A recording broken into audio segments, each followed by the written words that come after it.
Reports of a disaster in Italy. 안녕하십니까. 이탈리아에서 들어온 지각이 폭발해 공중으로 떠오른 사건이 발생했습니다. Sta galleggiando a 300 metri da terra. Radionite may have been involved. Kingdom, whose Radionite power program accounts for more than 3/4 of the world's energy production, have denied any connection to this disaster. Anyone with information on the two unidentified radiants spotted at the scene is being asked to come forward.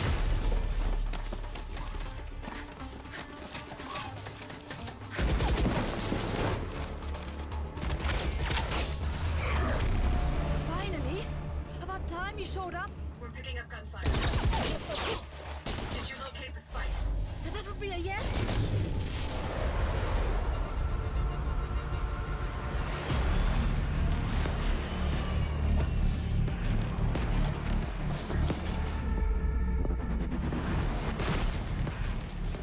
Stay close. Weapons ready. I was born ready.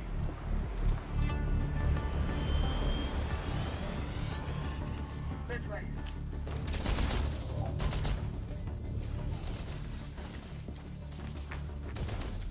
Hey, take a look. It's stealing radionite from the environment. How do we stop it? I'm on it. You'll need a radicore to power the heat signal. I got this. Phoenix, wait!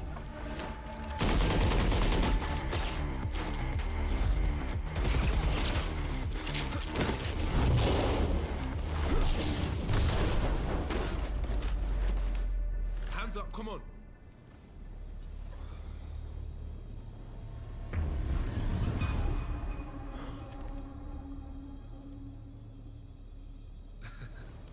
You should see your face.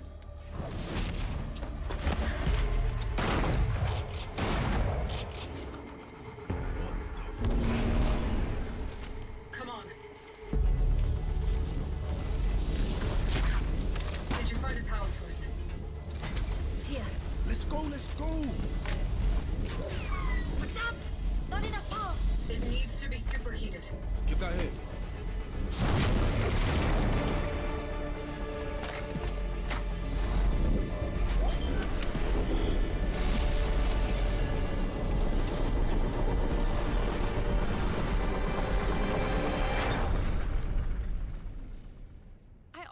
Didn't expect that to work. Really? So, maybe give us a heads up next time? Sign secure. We're coming home. That the big man? Tell him I need answers this time. What is your problem? We crushed it. Phoenix gotta look in the mirror. How come they look like us? And what do they want our radiant out for? I'll talk to Brimstone. It's time we filled you in.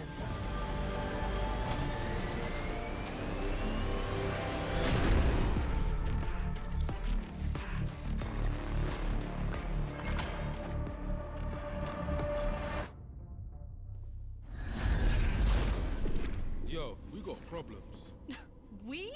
You're the one that screwed up. You serious? You had it easy, Jet. You know they're bringing whole teams now, right? And so will we.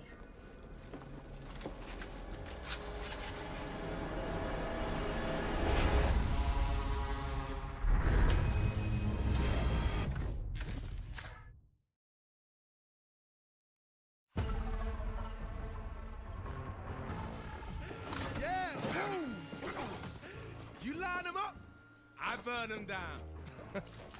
Really, I could do this all day. Congratulations. You were undefeated at target practice. Oh, target practice? KO, are you shading the king? You're not the king. You have the same score as the rest of us. How about a game where the bot shoots back? I'll bring the fire in any game you want. Please, be my guest. Okay, any other game?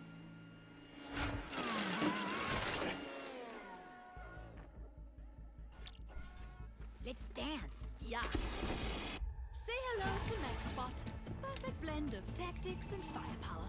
Now you can train against, well, you. My money's on the machine. You got this, pretty boy.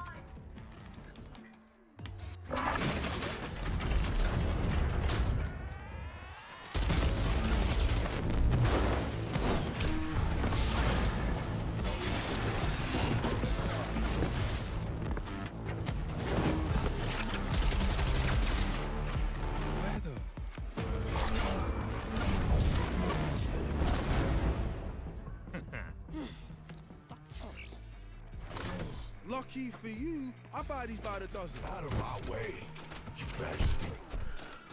Somebody call the doctor. Machine double on the shoulder. Mars, I'm in trouble. Nobody got medicine. No, I'm not a cure. So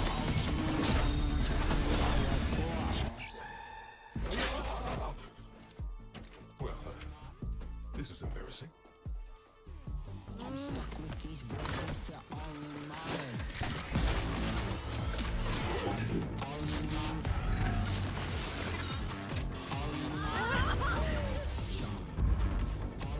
stuck with these voices, they're all in my head. There ain't no arrival, no destination.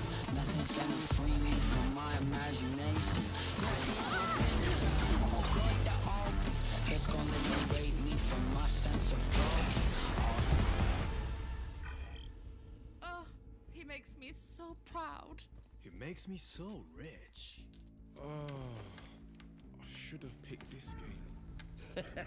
Winning requires sacrifice. Not really your style. Hey fam, let's go again. That bot owes me a code.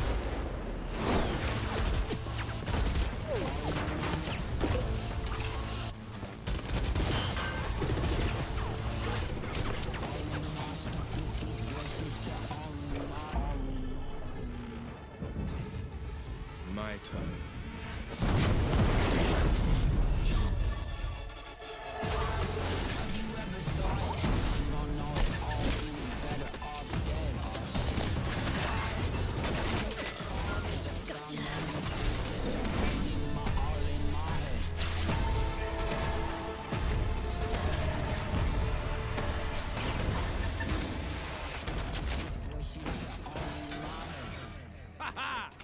Team Forge, baby!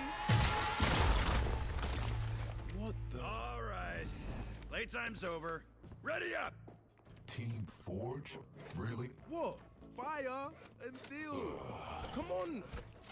Hey, wait. Ooh. You're quick. How about Firewire? Robo Squad? Oh, the Swagger Express. Roaster and Toaster. You know I'm programmed to kill you, right? Oh, another good one.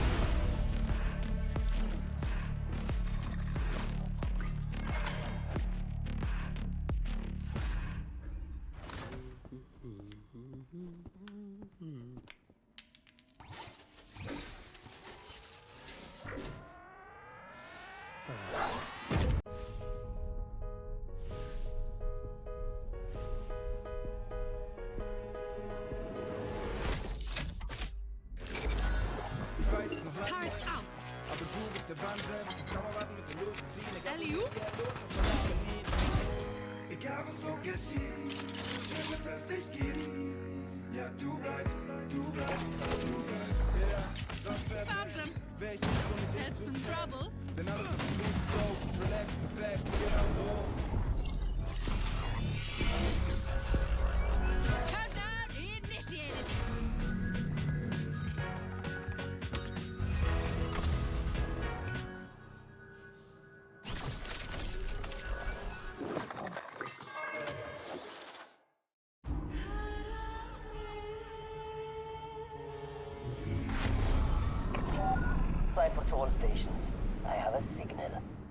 Blackmailer is headed east. Aeon, this is Sova. Confirm you have target visual. Yep, got him. Ground team, collapse and converge on Sector 4.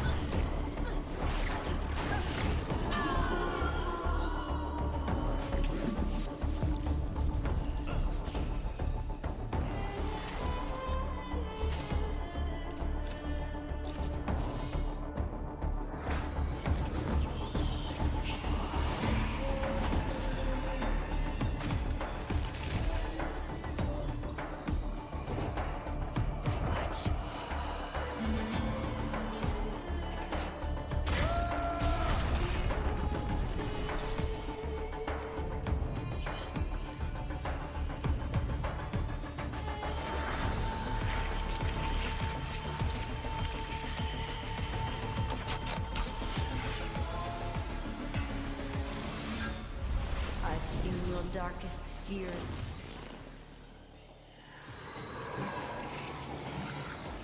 Mine would eat them alive. Covering! Chamber, it's on you!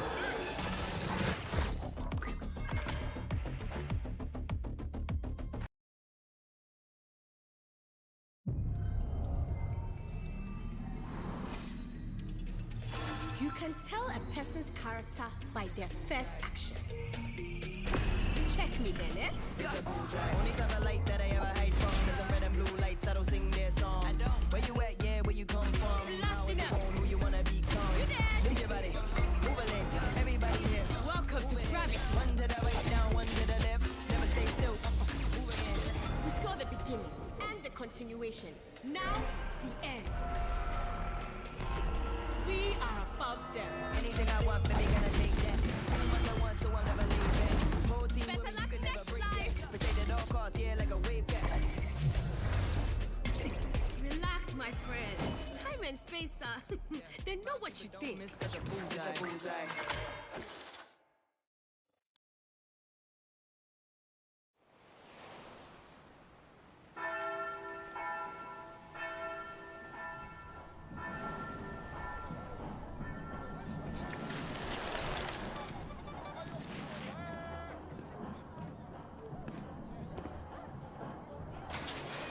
É por isso que eu vou te botar no jeito hoje, viu, Binho?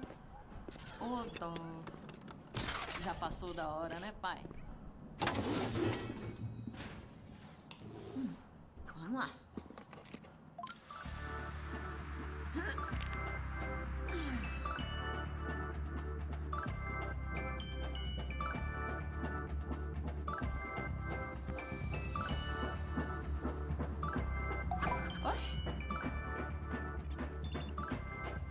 Bebe, hoje só amanhã. É hora do reggae. Porque a tua fé. Eu vou andando a pé pela cidade bonita. O toque do axé e a força do divino. Ninguém explica. Ela é bonita. Porque a tua fé. Eu vou andando a pé pela cidade bonita. O toque do axé e a força do divino. Verdadeiro amor.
just in.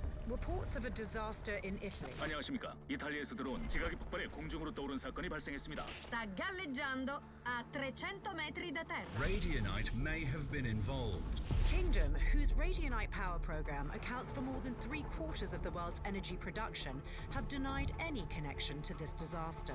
Anyone with information on the two unidentified radiants spotted at the scene is being asked to come forward.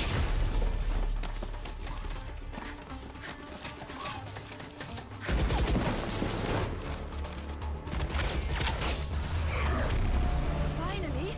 About time you showed up. We're picking up gunfire. Did you locate the spike? That would be a yes?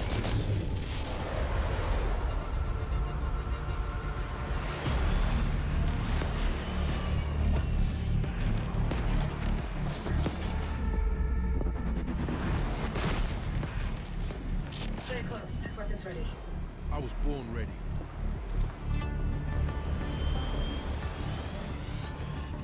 This way.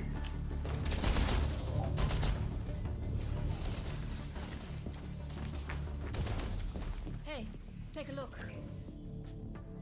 It's stealing radianite from the environment. How do we stop it? I'm on it. You'll need a radicore to power the heat signal. I got this. Phoenix, wait!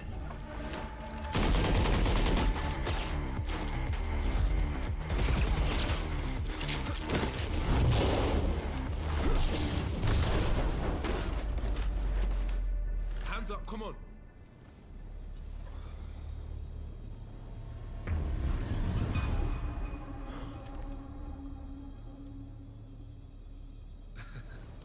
You should see your face.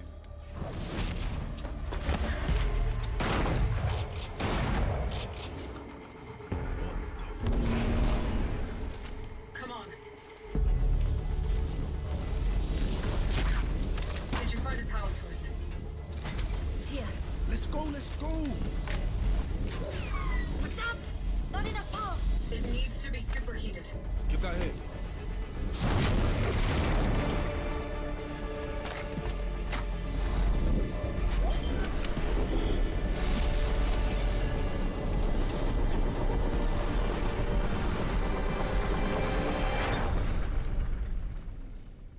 I honestly didn't expect that to work.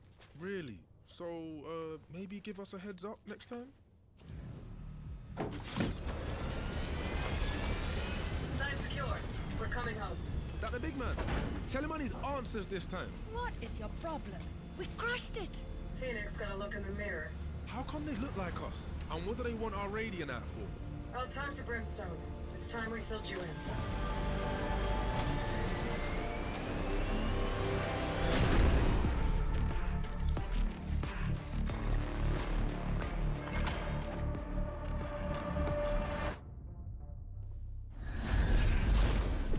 Yo, we got problems. We? You're the one that screwed up. You serious? You had it easy, Jet. You know they're bringing whole teams now, right? And so will we.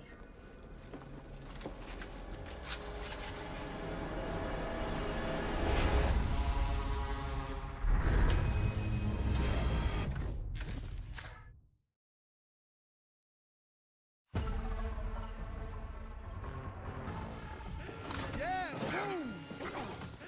You line them up, I burn them down. Really, I could do this all day. Congratulations. You were undefeated at target practice. Oh, target practice? KO, are you shading the king? You're not the king. You have the same score as the rest of us. How about a game where the bot shoots back? I'll bring the fire in any game you want. Please, be my guest. Okay, any other game?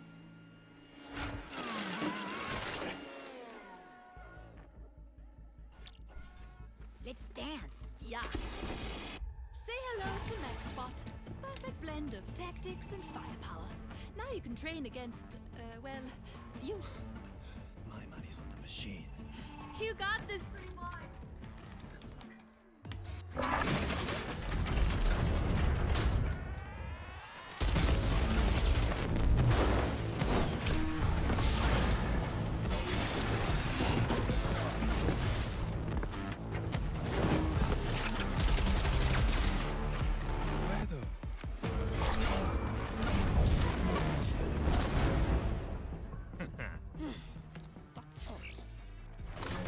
Lucky for you, I buy these by the dozen. Out of my way, Your Majesty.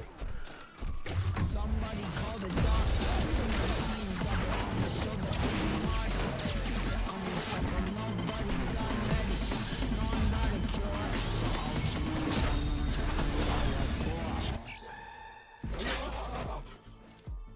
Well, this is embarrassing. I'm stuck with these voices, they're all in my head.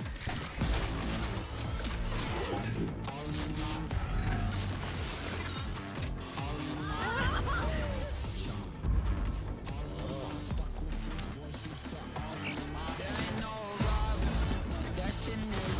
Nothing's gonna free me from my imagination. It's gonna liberate me from my sense of Oh, he makes me so proud. It makes me so rich. Oh, I should have picked this game. Winning requires sacrifice. That's really your style.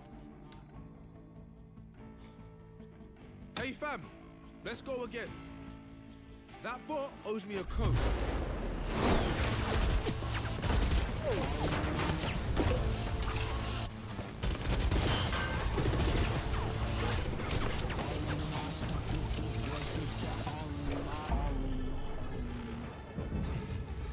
My turn.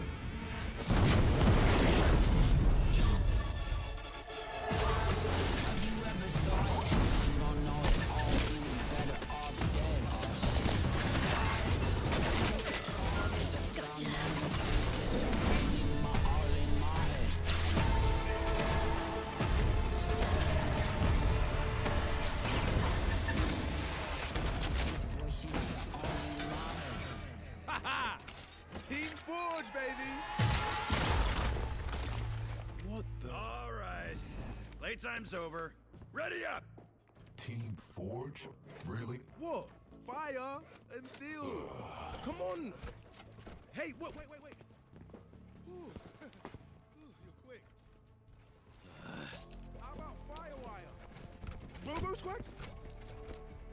Oh, the Swagger Express. Roaster and Toaster. You know I'm programmed to kill you, right? Oh, that was a good one.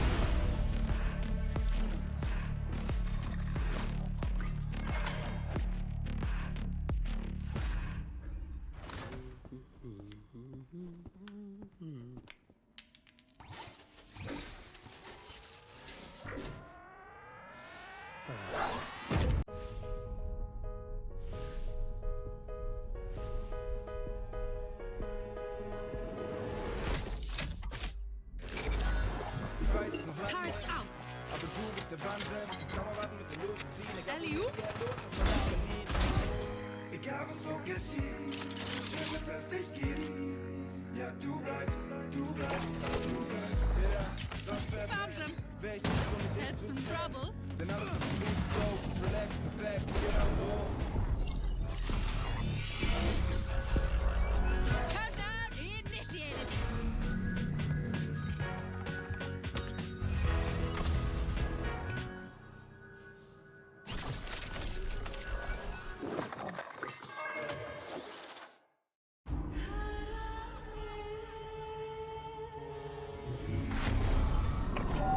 Sign for all stations.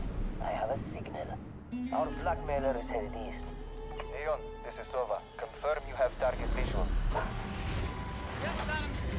Ground team, collapse and converge on Sector 4.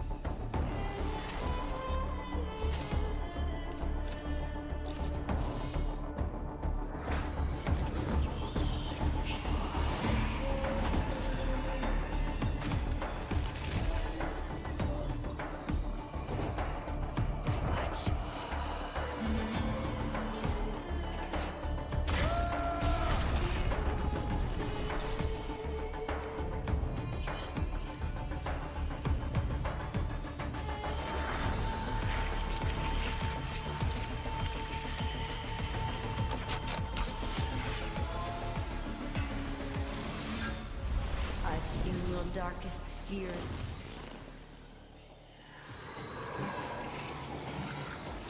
Mine would eat them alive. Covering! Chamber, it's on you!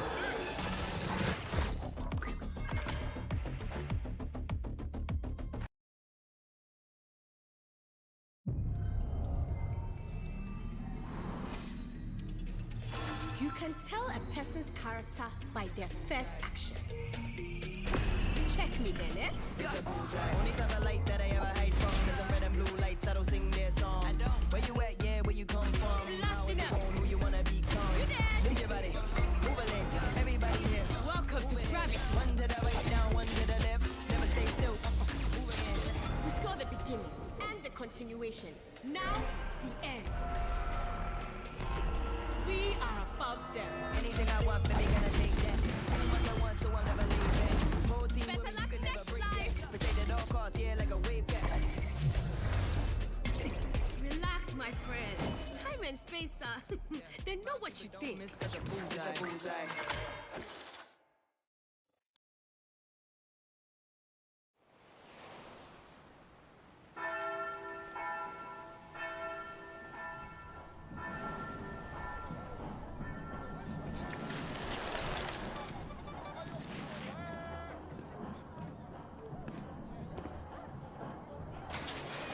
É por isso que eu vou te botar no jeito hoje, viu, Binho? Ô, dó. Já passou da hora, né, pai? Vamos lá.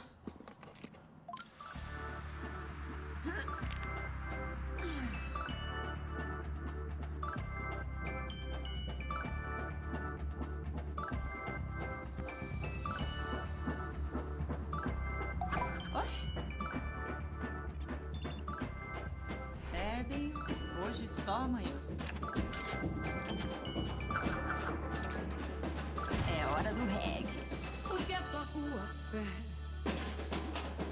Eu vou mandando a pé pela cidade bonita. O toque do axé e a força do divino. Ninguém explica. Ela é bonita. Porque tua rua fé. Eu vou mandando a pé pela cidade bonita. O toque do axé e a força do divino. Verdadeiro amor, você vai onde eu vou, verdadeiro amor, você vai onde eu vou. Não diga que não me quer, não diga que não quer mais. Eu sou o silêncio da noite, o sol da manhã. E o voo fundo tem, mas tem um ponto final. Eu sou o primeiro que canta, eu sou o carnaval. A cor dessa cidade sou eu. O canto dessa cidade é meu. Pega eles, Binho. A cor dessa cidade sou eu. O canto dessa cidade é meu.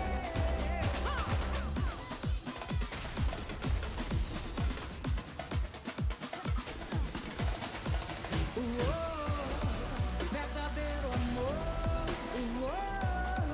você vai onde eu vou. Verdadeiro amor, você vai onde eu vou. A cor dessa cidade sou eu. O canto dessa cidade é meu. A cor dessa cidade sou eu. O canto dessa cidade é meu.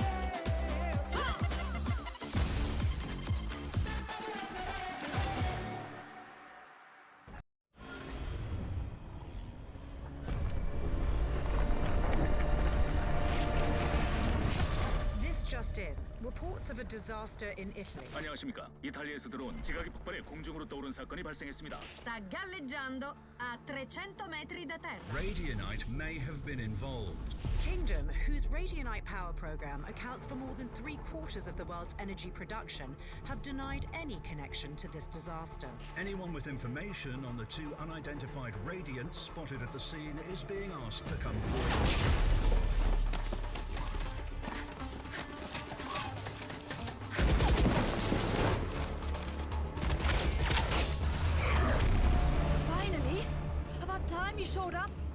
gunfire. Did you locate the spike? That would be a yes.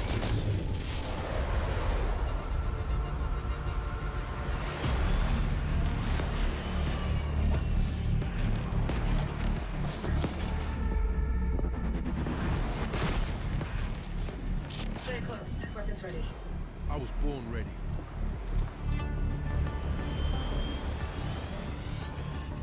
This way.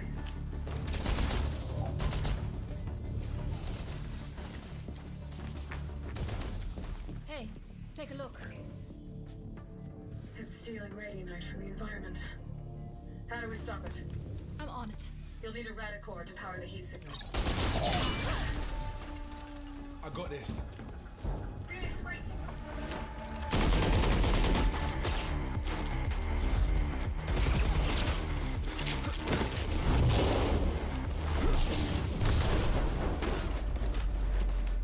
Hands up, come on.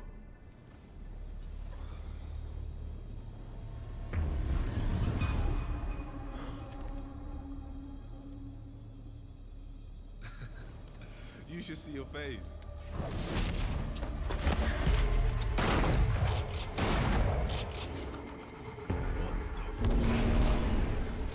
Come on. Did you find a power source? Here. Let's go, let's go. But not enough power. It needs to be superheated. Get that here.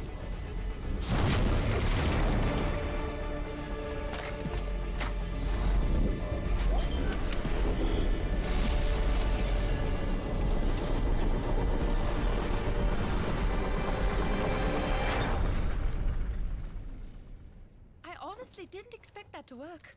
Really? So, maybe give us a heads up next time? Side secure. We're coming home. That the big man. Tell him I need answers this time. What is your problem? We crushed it. Phoenix got to look in the mirror. How come they look like us? And what do they want our radiant at for? I'll talk to Brimstone. It's time we filled you in.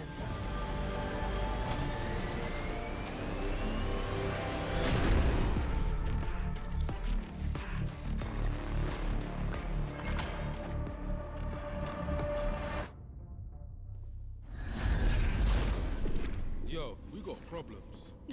We? You're the one that screwed up. You serious? You had it easy, Jet. You know they're bringing whole teams now, right? And so will we.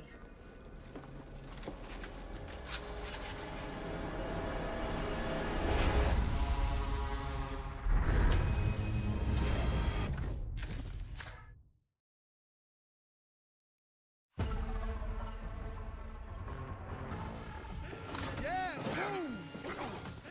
You line them up, I burn them down. Really, I could do this all day. Congratulations. You were undefeated at target practice.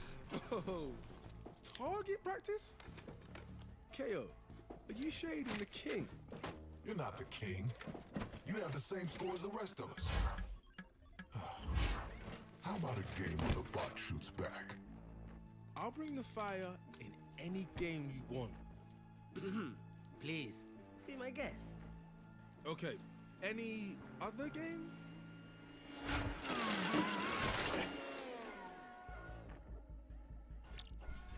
Let's dance. Yeah. Say hello to MaxBot. The perfect blend of tactics and firepower.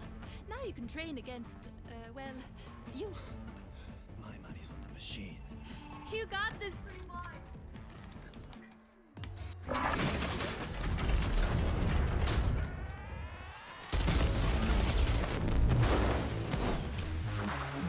Going to be two effects from Nice Axe goes up. Precious can't land the shot now again. Quick double from Precious. Just came over the top, has a nice line. There's the ping. See you later, sicko. And another as well, Cloxy. Texter, another frag to be found. Cream is in such an awkward spot, but he's going to line up the collateral. That's a tag coming through from, I think, a camera. Oh, what is this?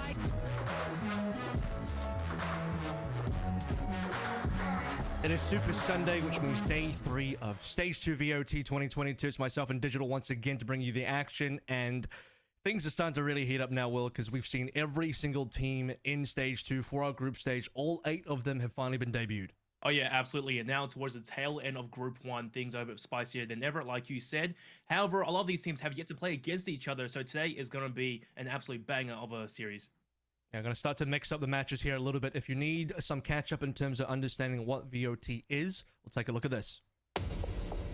Welcome to the 2022 Valorant Oceania Tour, a year-long tournament circuit where the best players from Oceania battle it out for cash prizes, a place at the APAC playoffs with a chance to qualify for Valorant Masters, and a shot at the global title. Teams can compete in up to 2 stages, consisting of open qualifiers, a regional group stage, and playoffs, each with their own AUD $25,000 prize pool. By placing high enough, they'll accumulate championship points to be one of the top teams fighting for a shot at the OCE Championship and a $30,000 prize pool.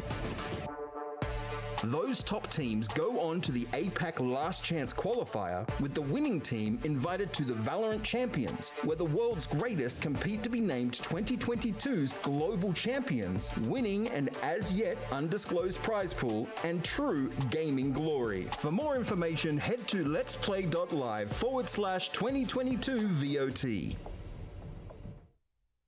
There it is. Once again, we're playing for international qualification. Will, it's about heading over to APAC Challenges and eventually Masters. End of the year, we have the top 8 teams go to the OCE Championships as well, where they get the chance to play in the last chance qualifier for Valorant Champions. For sure. And, you know, we've already sent Bonkers through, but this time, from what we've seen these past few days, we are looking to send another super team through to APAC and see how well they perform and stack up against the world's best.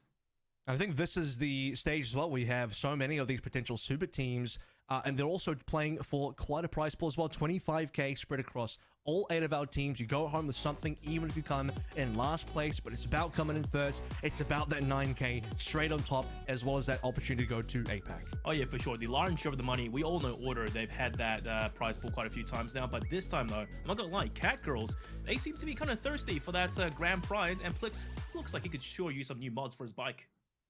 I mean, Plix he's been doing quite a lot since he's come back. You know, he's had a lot of opportunities overseas. He's had some really good game time, and now he's come back to share that knowledge with the rest of the team and the rest of the region.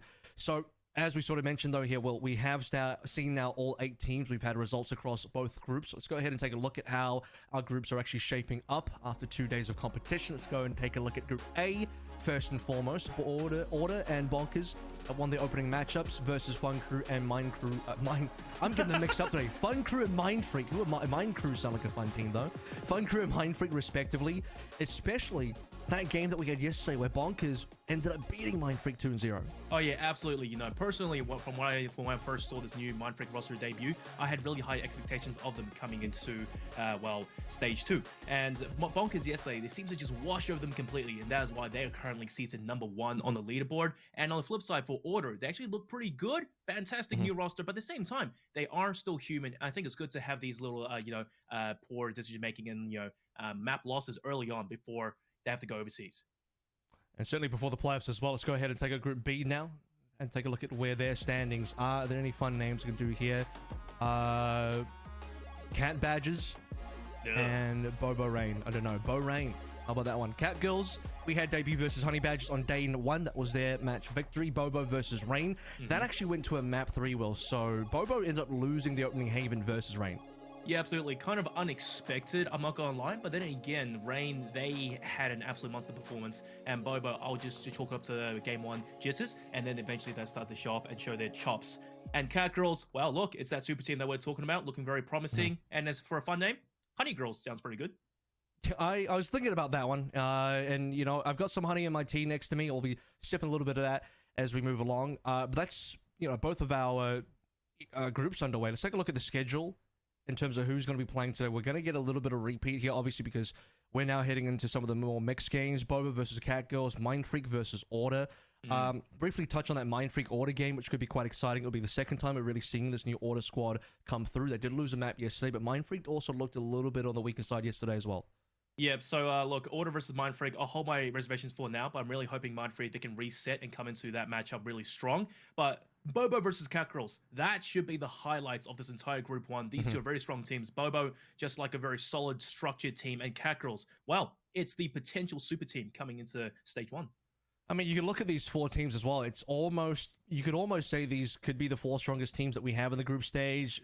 pending how Mind Freak go, because again, yesterday was not the best performance, but we know they've done better in the past. We know they should be better on paper. So on paper, we're looking at probably the 4 best teams. Cat Girls versus Bobo could be a very, very tight game. So let's go ahead and take a look at those teams in a little bit more detail.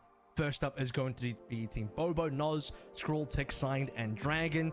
Notably, you'll have noticed that this is kind of an amalgamation of kind of ex-wildcard players. You have a decent amount of the old Bonkers squad from last stage together here as well, including Noz, who is the substitute player in APAC. Oh yeah, for sure. You know, Noz, Scroll, Tix, those 3 players for a region, for a part, they looked like, you know, some of the top players in the region. And now Signed, he's been around for a while, absolute solid support player. Dragon, the young blood, I think eyes will be on him specifically for his fragging power. He had initially started off in the scene quite strong, but however had to take a break. But now he's back, and once again, just like Mind Freak, high expectations for him. Let's go take a look at Cat Girls now. Their competition on the other end also stacked up. Luplex, Swall, Kyoto, and Autumn. This is kind of like a new super squad being built up. Also, shoutouts to substitute player Ninum on the bench there as well. So all 6 of these players very accomplished in terms of their own gameplay. Some of them have been on the very top teams. We kind of discussed them in our opening days match as well, especially Plex, who's also been overseas now, as well as having dominated Oceania in the past. For sure. Plex coming in back and on his pretty much debut stage 2 game, pulls up the Euro, highly unexpected, and they absolutely squashed Honey Badgers to say the very least. But then again, you're in the matchup, I don't really feel that Cat Girls were tested too much, so today should be a good measure to see how well they stack up truly. Let's talk about the 2 highlighted players here between both teams in our highlighted matchup here. Dragon versus Lu, our 2 duelists. Lu is a Jet extraordinaire, one of the best Jet players that we have in the entire region. Dragon, who was so good on Fun Crew last season, and now on Bobo as well, kind of unleashed as this kind of, I would say maybe even the strongest mechanical player on his team. Oh yeah, absolutely. I don't think there's any doubt in that regard. But then again, Dragon, it's going to be a bit of a stiff hill to climb versus Lu, who, in my opinion, is nipping at the heels of Vronsky. In the past, perhaps he was never given those opportunities to really shine, but now on a team like this, in which he's the main duelist, the Jet one trick, I really do think this is a chance for him to shine. Yeah, so, I mean, and that's just one of the pieces of firepower on the Cat Girls roster as well. They have so much to play through, but Bobo, very organized, coordinated squad. International coach coming through as well from Japan, and we actually had a bit of a talk about this behind the scenes. But yeah, you have the old Ground Zero coach on this Cat Girls roster, so you know they have some decent fundamentals as well. So it should be really interesting in terms of how the entire team meshes together between the staff and also the players. This is probably the one you expect to go pretty closely. Well, expectations, we have them. Unfortunately, last time we casted together, some of them weren't quite met. But regardless, like you said, Broken being the coach for Cat Girls coming to this, his experience, and along with Plix having the international ideas as well brought back, it could be a very deadly combo. On the flip side, Bobo, they have Senpai all the way from Japan. That's a completely different region, and I really don't think that a lot of teams here in OCE will really be accustomed to how maybe the APAC region, Japan specifically, plays Valorant. Vetoes are ready to go. Let's take a look at what our teams have picked and banned away. There's a bit of a history lesson here as well. In our previous matchup, Cat Girls vs Honey Badger, they banned away Bind and picked Ascent. Bobo, on the other hand, versus Rain, they banned Fracture. Sorry, they banned Ascent and they picked Bind. So there's a bit of a interesting scenario there where the Bind that Bobo kind of want to go to, that's been banned out straight away. And they looked pretty good on Bind, I gotta say as well. Haven has actually been picked by Cat Girls, which was the map that Bobo lost. Yeah, for sure. Now, one thing I want to point out is that when we first saw Cat Girls play against Honey Badgers on the Ascent, it looked almost too one-sided. Cat Girls right at home. So it's good to see those 2 strong maps for either team getting banned right off the bat. And on Haven, right, this is where I think things can get very interesting. The sample size for Cat Girls is very small, but from what I do know of Bobo, they actually quite like to play Haven. That's the map in which I've seen them really deploy some interesting ideas on in the previous matchup versus Fun Crew. But I think coming into today, Cat Girls, if they've done their VOD review on how Bobo plays, they may prove to be a strong counter to them. And as for Fracture, look, Kev, we only saw Cat Girls briefly play on Fracture. There was very little to go off of, but mechanically they're good. We know that. Bobo, I think, is really their map to lose, so to speak. Yeah, it's interesting because I think both of the teams' favored maps have been banned away, and not even necessarily as a targeted ban. when you look at the history, Bobo just kind of want to ban away Ascent as a normal ban, and Catgirls have previously banned away Bind as well, but it just so happens those two end up being very strong maps for those respective teams, especially when we look at the Bind result that we had yesterday. Bobo and Rain, 13 and 4. It was real dominant considering that they had just lost to Haven before we even got to Bind. So the fact that we are starting on Haven, as I mentioned, probably a really decent start for a team like Catgirls. They can poke away at the deficiencies and some of the weaknesses of Boba that were shown in there as well. And Fracture being in that pool, I mean, we'll see where teams are on Fracture, because a lot of these sort of Oceanic teams are still pretty hesitant to play Fracture. We're seeing a lot of Fracture bans overall. Notably, though, Boba ended up picking this map, sort of as we talked about. So we'll have to see what they can bring forth on that, because a team that really wants to go towards Fracture is quite interesting. We know that Bobo also have the capability of playing Split and wanting to go there. That was banned out in the second phase, but Bobo had the choice between Fracture and Split and actually chose Fracture instead of Split. Yeah, for sure. So Fracture, I think it's going to be a quite interesting map once again, and I think both teams that we tested to their limits. But map 3, should we get their Icebox? That is going to be very, very interesting. I think Bobo has a solid game plan for Icebox, and they would probably look to go in their stock standard. I don't think anything's going to be changed up too much. But on the flip side, for Catgirls, I don't really think we've seen them play Icebox at all, so it could be a massive surprise. All right, well, the game is not quite ready, so I think we'll take a very minor break as we wait for the lobby to get set up. But don't go away too far, because map number 1 of our third day here for stage 2 is going to be right up after this break.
Lucky for you, I buy these by the dozen. Out of my way, Your Majesty. Somebody call the doctor. Nobody got medicine, none got a cure. So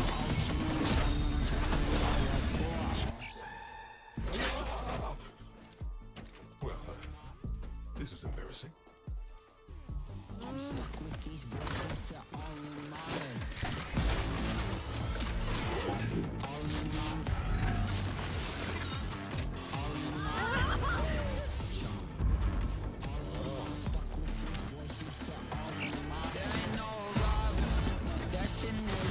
nothing's gonna free me from my imagination.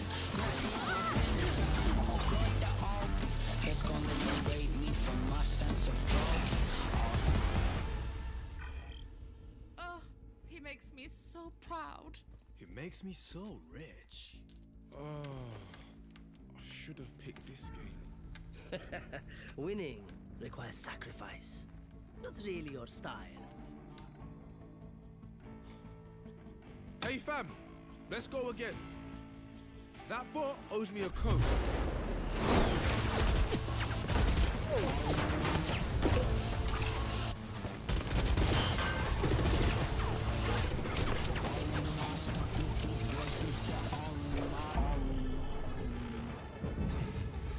My turn.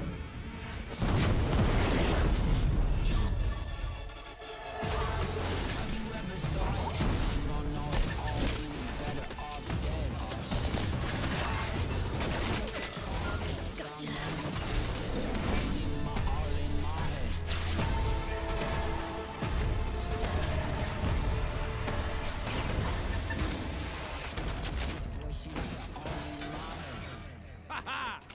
Team Forge, baby! What the? All right. Playtime's over. Ready up! Team Forge? Really? What? Fire and steel. Come on. Hey, wait. Ooh. You're quick. How about Firewire? Robo Squad? Oh, the Swagger Express. Roaster and Toaster. You know I'm programmed to kill you, right? Oh, another good one.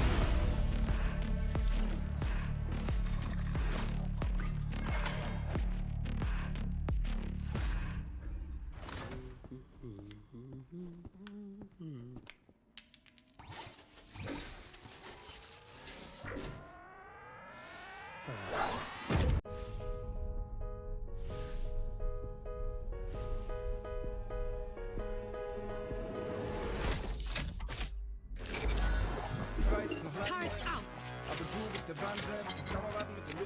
Alley-oop. Egal was so geschieht, schön, dass es dich gibt. Ja, du bleibst. Ja, Found them. Had some trouble. denn alles, was du tust, so, ist relaxed, perfekt, genau so. Countdown initiated.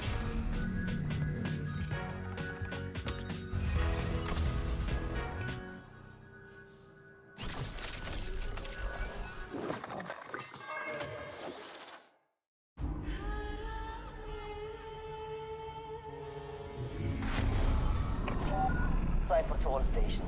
I have a signal. Our blackmailer is headed east. Aeon, this is Sova. Confirm you have target visual. Yep, got him. Ground team, collapse and converge on Sector 4.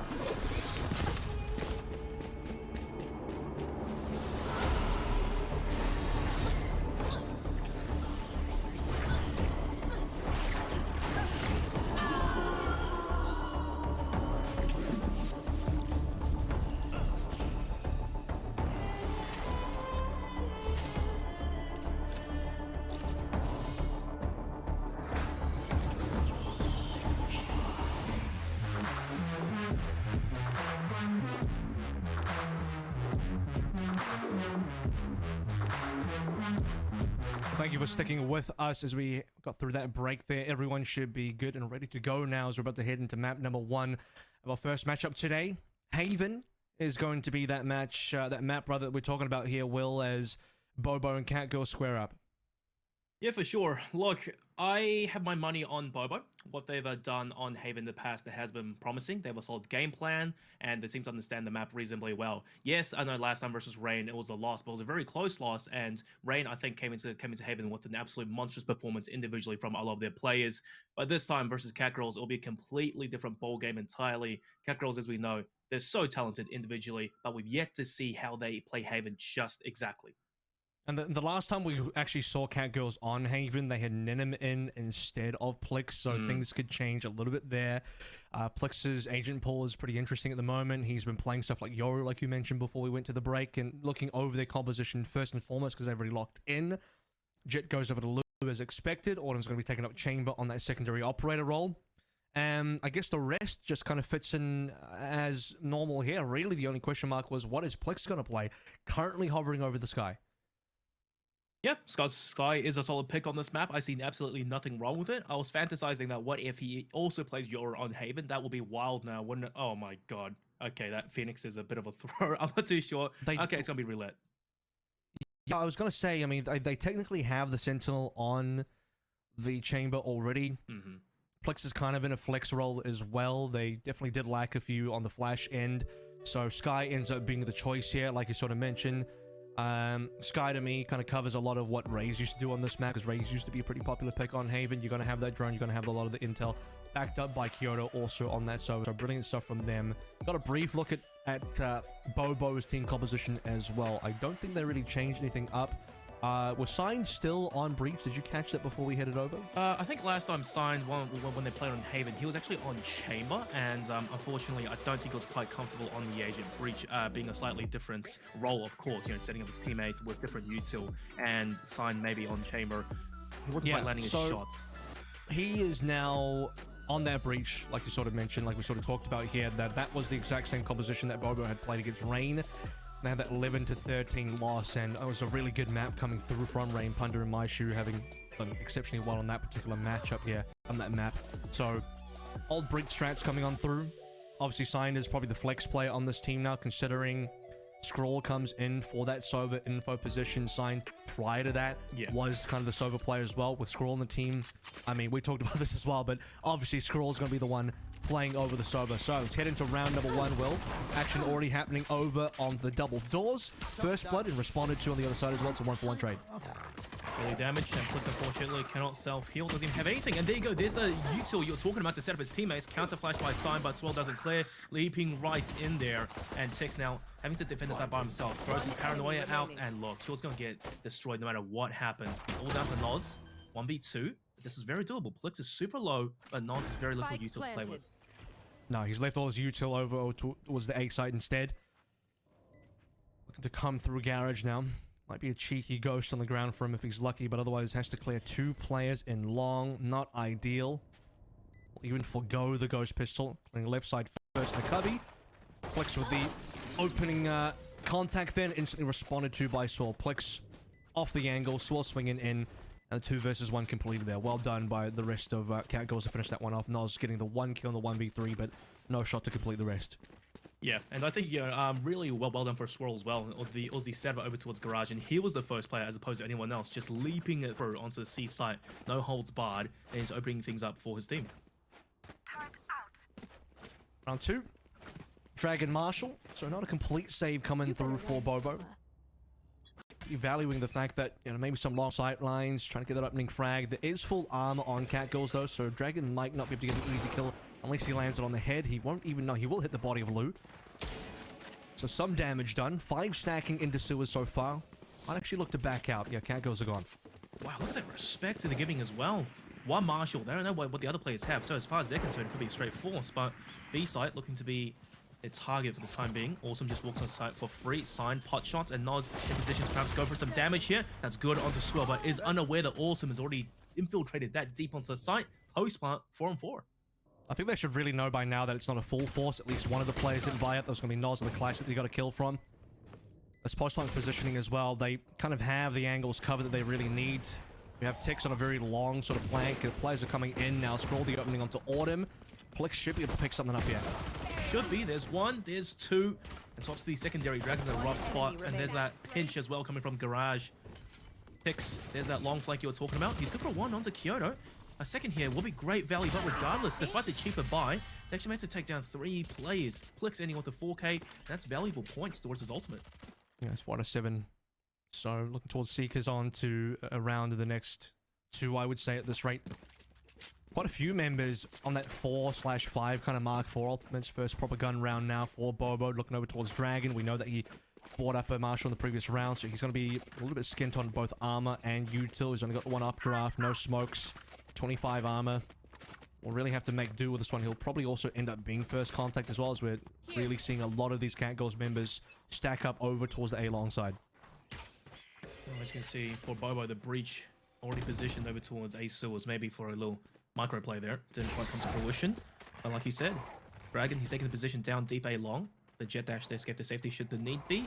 But Cat Girls looking to really rest up short, but there's no one for Bobo just quite yet to engage. There's the util, there's the flashes en masse, and that fly through, however, from Lee was just a little bit whiffed. Scroll starts off nicely, and Scroll just gets sprayed down. Dragon, he could be the key to success here, but I do think Catgirls know what's happening. This triple swing has gone massive. Dragon gets none, and Catgirls, they don't even take the A sites. Yeah, that's really weird. I think Catgirls maybe, well, strange in the fact that Dragon probably was expected to get at least one there. Great read coming through from Catgirls to maybe consider that it was more than one player holding over towards A long. They're abandoning A because, well, it's taken a long enough time that the rest of Bobo, of Noz, and Tix have certainly arrived. We'll be looking for now a free site elsewhere. Nanoswarm has been popped, so they've cleared B site for the time being. They're smoked up. They do look like they want to plant B again. This will be the second plant in a row for them on B.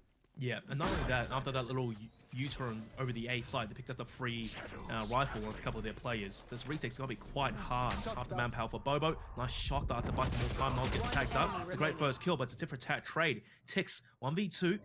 But he doesn't know that they're not on site for the time being. He's low on health, one smoke just to work with as well.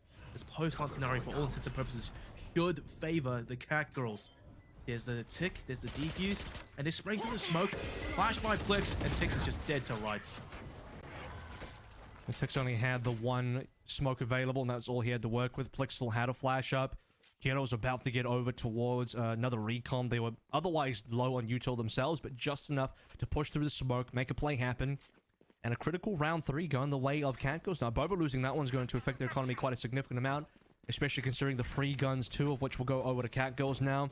You look back over towards that A site play, multiple players going down for the side of Bobo. I think it was only one responded to from Bobo onto Catgirls instead, so Eco now, 4 sheriffs, upgraded, 4 light armors as well, and on to C we go. Yeah, definitely not the ideal situation for them that previous round. Now, that early mid aggression gave them the intel, but there's no one pressing down mid, and instead Catgirls just gonna pump C. But however, this defense, it's a little bit dicey right now. They're trying to fight long range versus these rifles, not the angle you want. And Liu just kneecapping Tix upon the entry. Spots at the barrel as well of Dragon before. The life of him just can't seem to get out of the angle. Shock darts coming through. One by one, Bobo, they're getting chiseled away. Catgirls, they should have this in the bag. Now, Dragons got tagged on the head through the wall there, so 1 HP. And an easy shock dart to clean him up. Autumn. Full control over towards Garo. Scroll would love to connect more shots, but he'll get the 2 kills, which is pretty decent considering the situation they were in. Keeps the economy of Catgirls slightly more honest, forces a few more rebuys. A couple more rebuys, but 4 in a row now, looking pretty decent for Catgirls. Brilliant lead for them. Bobo need to bring something together as we're looking at a huge deficit here. If they lose another round, they're probably going to have to eco again, or minimum have to half buy. 3 ultimates out of 5 for them, including their operator. Over for Dragon, who still not completely utiled up. Still not completely in a situation where he's got everything in hand, light armor, but 1 early frag will do it, and he's on the line. Everybody from Catgirls about to walk in. The flash, the Aldra as well. Dragon, oh my god, he's just forced off the angle before he can even fire off a shot. Catgirls looking to still continue, and Dragon going for a pot shot. The smoke didn't quite pop in time, I suppose, and Plix just pre-fires the angle as he gets that first frag. Tix already starting this retake early. Fine, that's a good frag. Looking for more, can't quite land it, and Tix, he gets discovered. They know he's backside now. There's the comms. What's the smoke clears? He's just mown down, and Noz gonna have to save. A rough situation. I mean, this is definitely a point where you could have played for the ultimates. Instead, you can retake with the lockdown. Dragon going for that very greedy secondary pick. As you mentioned before, the smoke is able to kind of cover him. I suppose he wanted to get the shot in before the smoke comes in, but ends up being a shot that can be responded to pretty quickly. And Noz, all he can do is go for this save. Won't have the util for the retake anyway. 1 versus 4, don't fancy your chances. Brilliant plays by Catgirls to prepare for the fact that there could be an operator on the line. Flash with the drones, all you need. Here comes the hunt, systematically clearing all these angles. They won't go further than this, so. Probably not, I would like to hope. And just a fun thing as well, you saw Plix having the Riot gun buddy, that's right. Follow LPL_Valorant, and I'm Avril, and Digitalcast for your Riot gun buddy. Noz, that's a good pick onto Swirl, not so bad. Just send the 1 player through to maybe have a little bit of a look. Might be able to find Noz. And Noz selflessly will be given over his rifle towards Dragon as also. Still trying to stack up Dragon at this point, who has yet to activate on this team at all over the course of the last 5 rounds. I haven't seen a lot out of Dragon. And as mentioned, another eco, upgraded pistols. They have ultimates, so there is a situation here where if Bobo can set up for some kills somewhere in the map, it does look like they maybe want to walk out of garage. They are. With a cheeky flash and dash there, find nothing out of it. Dragon leading the way on this rifle. They need to be able to put some weapons in the hands of their allies, and then the ultimates can be played for this retake. Same story again. Basically, go see fast now. Scroll just putting out the Hunter's Fury, and that's tag. a lot of value. 2, and he still manages to take down Autumn. Damage has been done, and Bobo, they should have a ticket back into this round. Noz, there's that Killjoy lockdown I was talking about. It's going to force the players either to go deep long or back C sites. Dragon starts it off, executes clicks. One more around the corner, takes on first engagement. No one's really help him out though. And Dragon, he should have this in the bag. That player up long to get detained. And Noz is looking the wrong way, but it's okay because he doesn't even have a gun. Kyoto praying with the hamburger in his hands. Well, Bobo, he made it look kind of easy at the expense of a few ultimates. Yeah, I mean, what they have to use those. They got to use something to get in. Scroll getting the opening pick on the Hunter's Fury. Dragon as well, the long flag with Tex finding value on that rifle. So we talked about the fact that Noz was able to take away that rifle on the save. They put it in the hands of Dragons, and he does deliver. He's on the board. He's only got the 1, but it was an impactful 1 kill. Off the back of the lockdown, get themselves onto site. So well done by Bobo. Like I said, you know, they needed some opening frags. They needed something to get them onto site, play the ultimates, and then boom, we're into action. They didn't even really pick up any guns, but Dragon had one, made use of it. We finally got on the board overall in terms of scoreline for Bobo 1 and 5. That was... I've seen a strap before coming out from Bobo as well, but the last time Scroll instead popped his ultimate a little bit later and just tagged up the player's backside as the retake was happening. But regardless, something that Cat Girls might have to watch out for later in the game, potentially. But, of course, it needs the ultimates in order to work. The Killjoy Lockdown and Hunter's Fury. Scroll, first on engagement here, spawns out the dog. Recon arrow, just maybe for a sneaky kill. Lou has to get the hell of dodge. Ooh, escaping by head's breadth. Interesting arrow placement there. Maybe thought a player was a little bit further up into garage than expected. Decent amount of players here. Noz also exploring the extremities of the sewer. And he might actually find contact here because it ends up just being a lot of noise made over towards garage, drawing defenders over. The real play is going to take place over towards A instead. Plex is about to get drawn out. He should be safe. Unless Dragon... No, Dragon's going to walk up.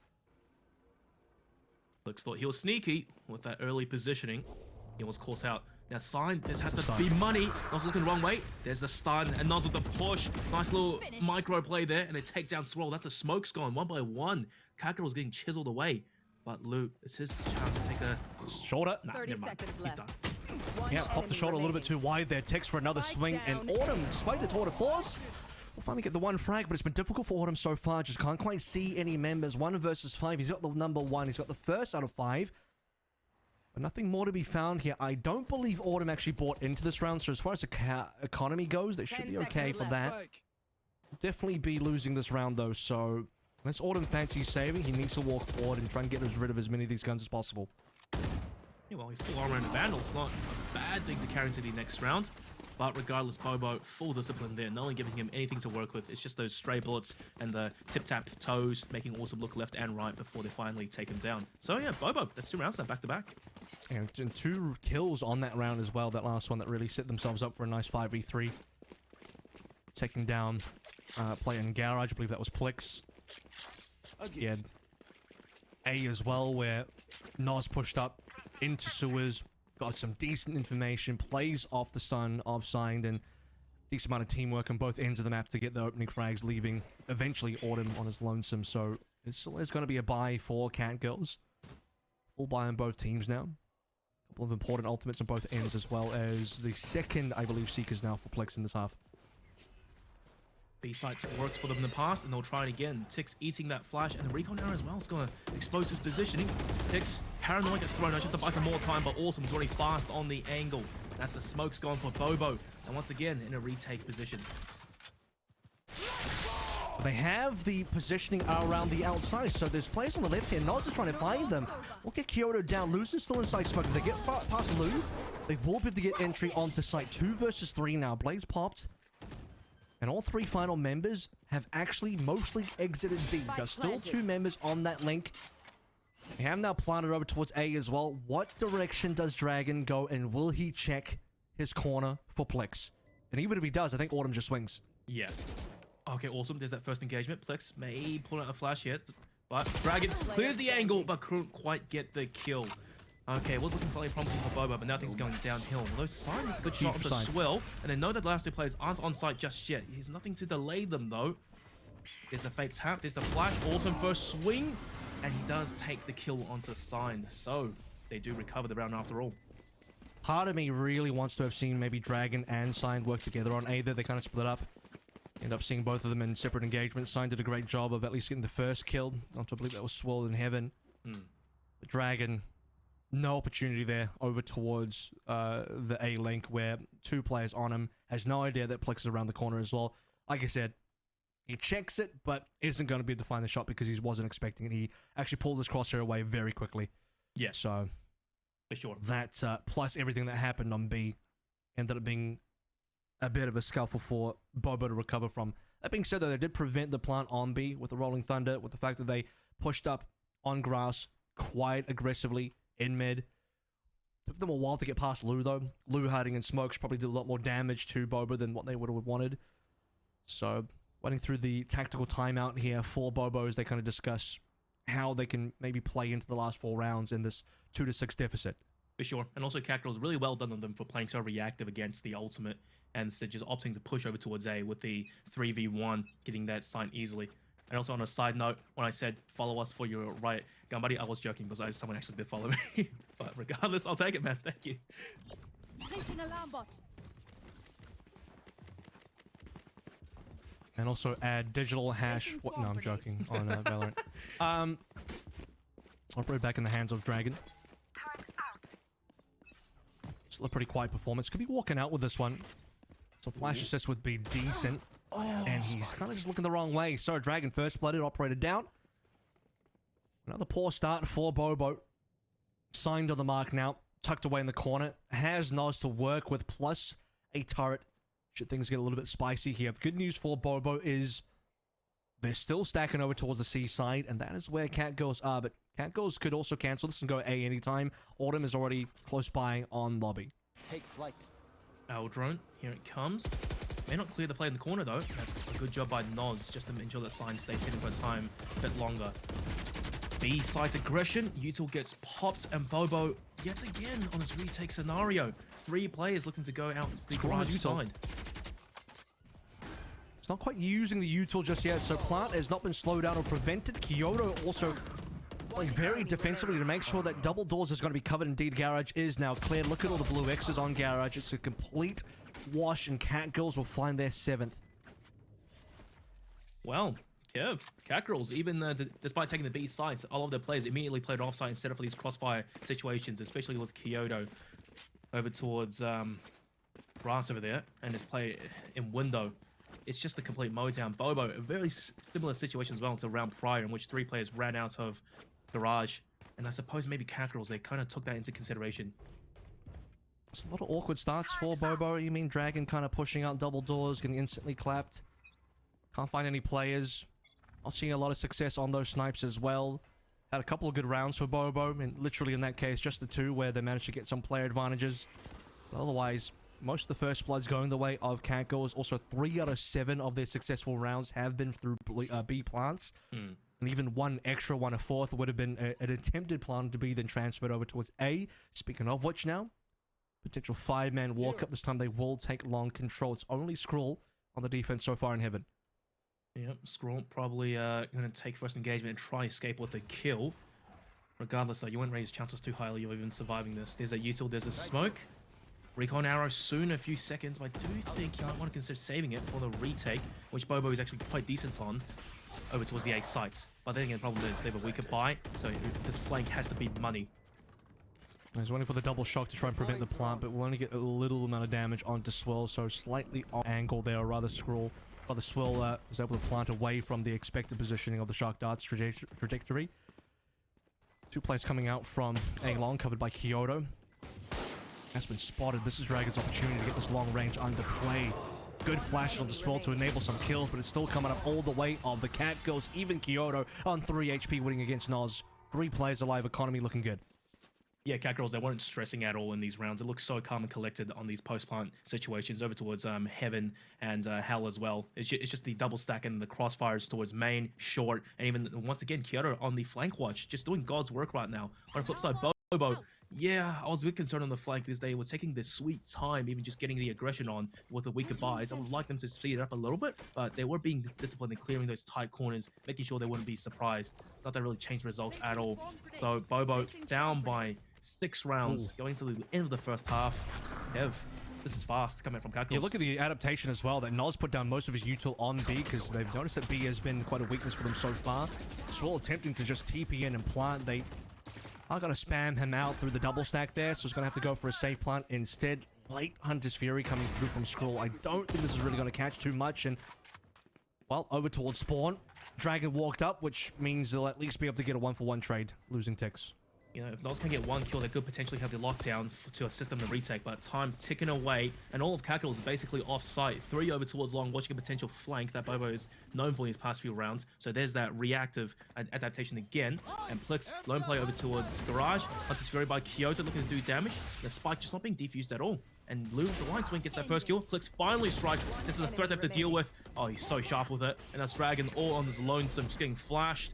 Shots, shocked, everything. Still good for 2 kills, those sharp taps, but won't be able to escape to the spike, unfortunately. Does go down with the explosion.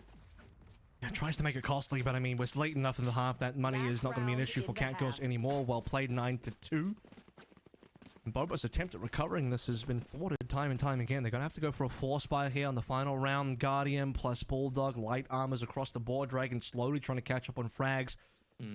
It did kind of do that in the last round, but low impact in terms of the time running out for them. Wasn't going to be super helpful. We do have good ultimates. I mean, the last time Noz had a lockdown, they were able to win a round off that from the retake, so could be that story again. Did actually see an Odin dropped over towards mid, so see if someone uses that to spam later. Now, I kind of suspect that in this round, the Catgirls, knowing that Noz has the Killjoy ultimate online, they either won't give up mid-control or just avoid C entirely. So B sites looking to be the point of contention. Lou getting thrown onto the site briefly, and Tix, yep, does get spotted out, but he has a teammate close by in the form of Noz. Here's a paranoia. Lou up high. Noz whipping a few shots there, got a bit brutal, and Catgirls still come out on top. Yeah, I mean, Noz really had to try and nail the flying shots onto Lou, or get there eventually, but traded instantly as well. So a 2-for-1 that goes heavily the way of Catgirls in this round is all but over now, as with Autumn picking up the kill via the Tour de Force. Talked about the Odin a little bit before. That's been held by Plix now. Rolling Thunder to at least get you onto site. But how do you play this situation now with Autumn being flashed and turned and died? Oh, this flank from Garage though.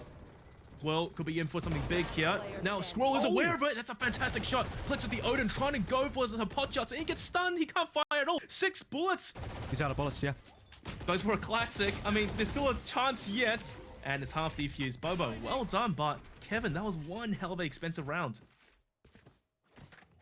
I mean, it won't matter now because we're going to the other side of the half. It's 3-9. It was really good for Bobo to at least try and make a comeback happen. I think 2-10 would have been a complete write-off, and 3-9 might still be a write-off.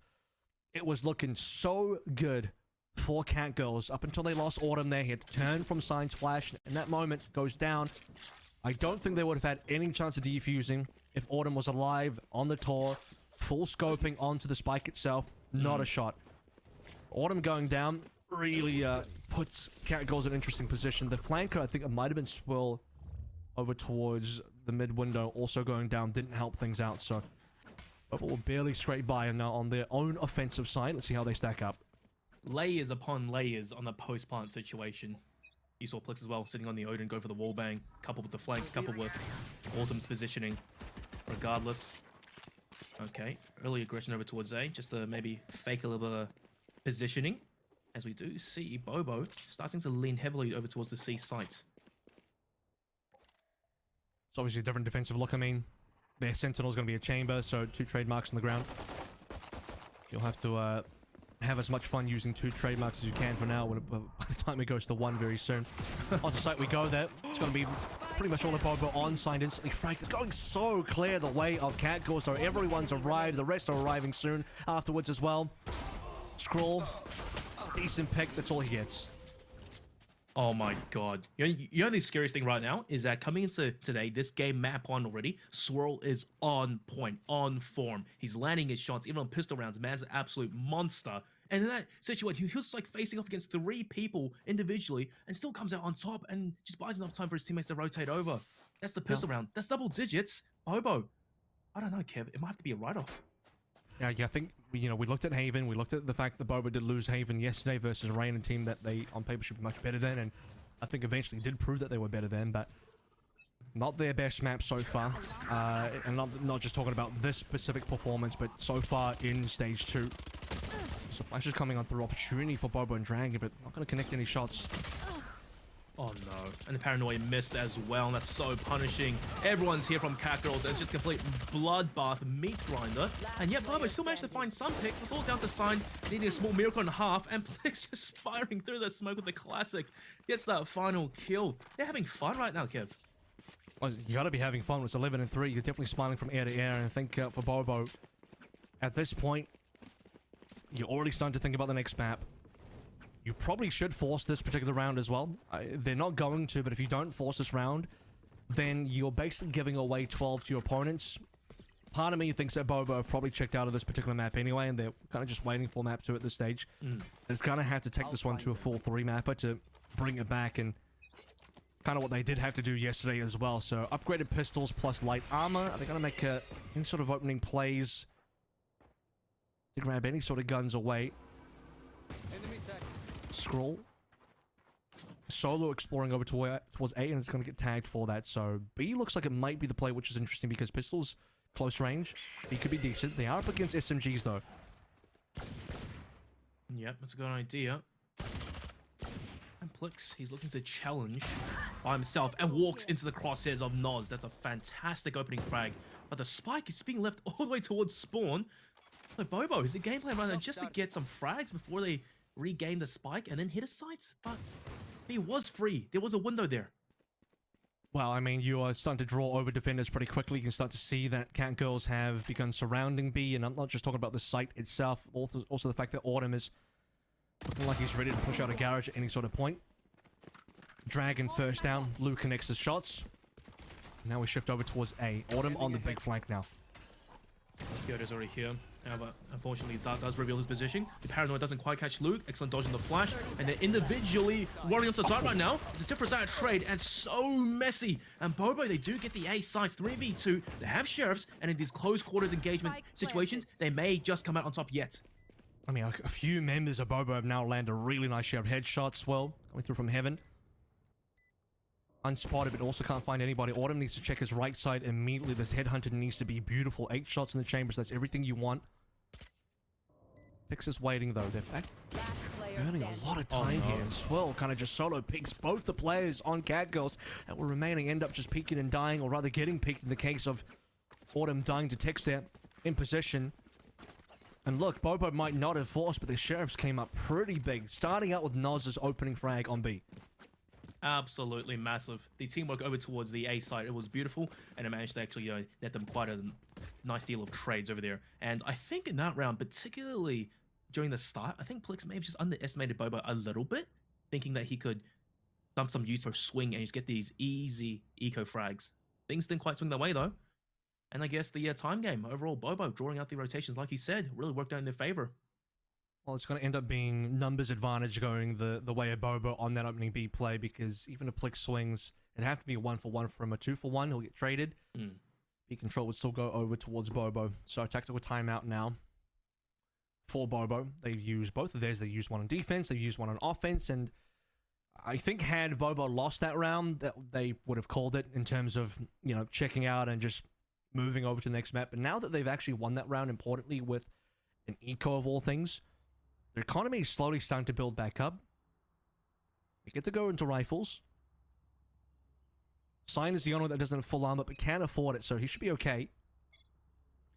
They can definitely make some attempt to swing a comeback forward, string together something like 4 or 5 more rounds, put themselves at more like a 9 to 11. Start to feel a bit more confident about their chances, but in order to get a snowball started, I mean, they have to win a round like the one previously where they got that eco win started, and that's a very important momentum change. It's the first frag. They need the first frag. And when they're on the defense side, you saw Dragon looking to get the first engagement. Really didn't work out for it almost every single time. This time, though, very slow default from Bobo. Trying to get that A positioning. Sewers has been taken. Long soon, perhaps. I do think they suspect that someone's hiding around the corner.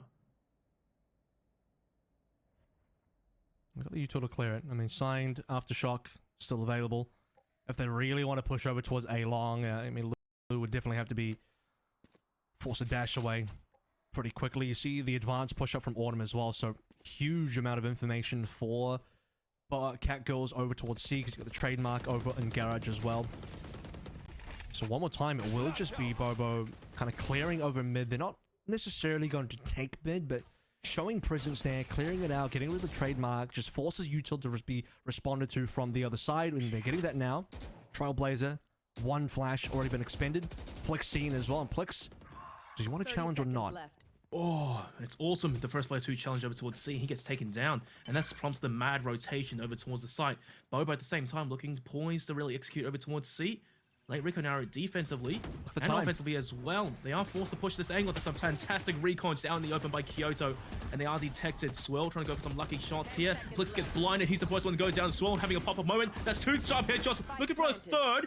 But however, his teammates do go down. He's isolated. And the fourth 2 bullets. Don't tell me this man's on a heater right now. You're joking, Swirl. On for the ace. This is deja vu. He's done this in the past. And now 2v1. Oh my god, Swirl. Feast or famine. And this guy's at a buffet. 2 bullets, 2 frags. Swirl's come up demon time indeed. An ace for Swirl and a 12th round for the Cat Girls. Unbelievable defense. That's a highlight reel if I've ever seen one.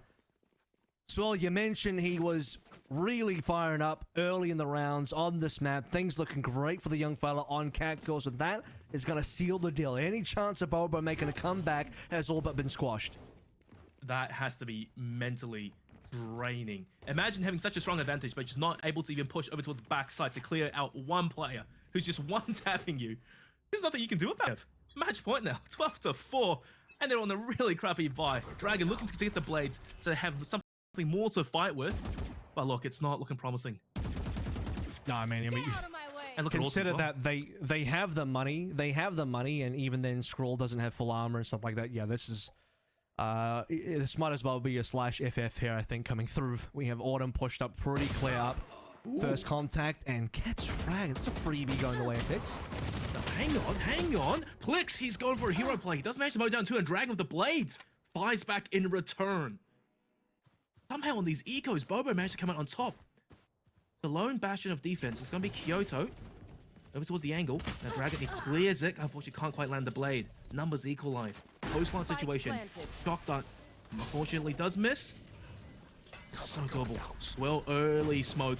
And that's a fantastic recon arrow. He knows exactly where they are. And they're scared of challenging him. 1-for-1. And Scroll with the recon arrow finds Kyoto.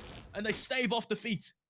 I mean, Scroll, who doesn't even come to this round with full armor despite having the money to buy it, he's just... I don't know what that was. Bobo get the opening pick onto Autumn. Find themselves a 5 versus 4, make their way on towards B, and the frags really just keep coming. Noz versus Swirl, very important 1v1. Swirl had full information that Noz was there, but Noz gets him through the wall.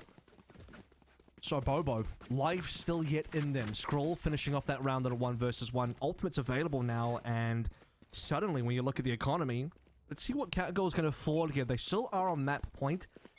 We are expecting them to still take away Haven. It's just not going to be a dominant 13-5. It'll be more like a 13-6, 13-7 maybe kind of situation. Now we'll see how many more rounds Bobo can string together as Autumn's up first toward a force. Good shot. Can't get away though.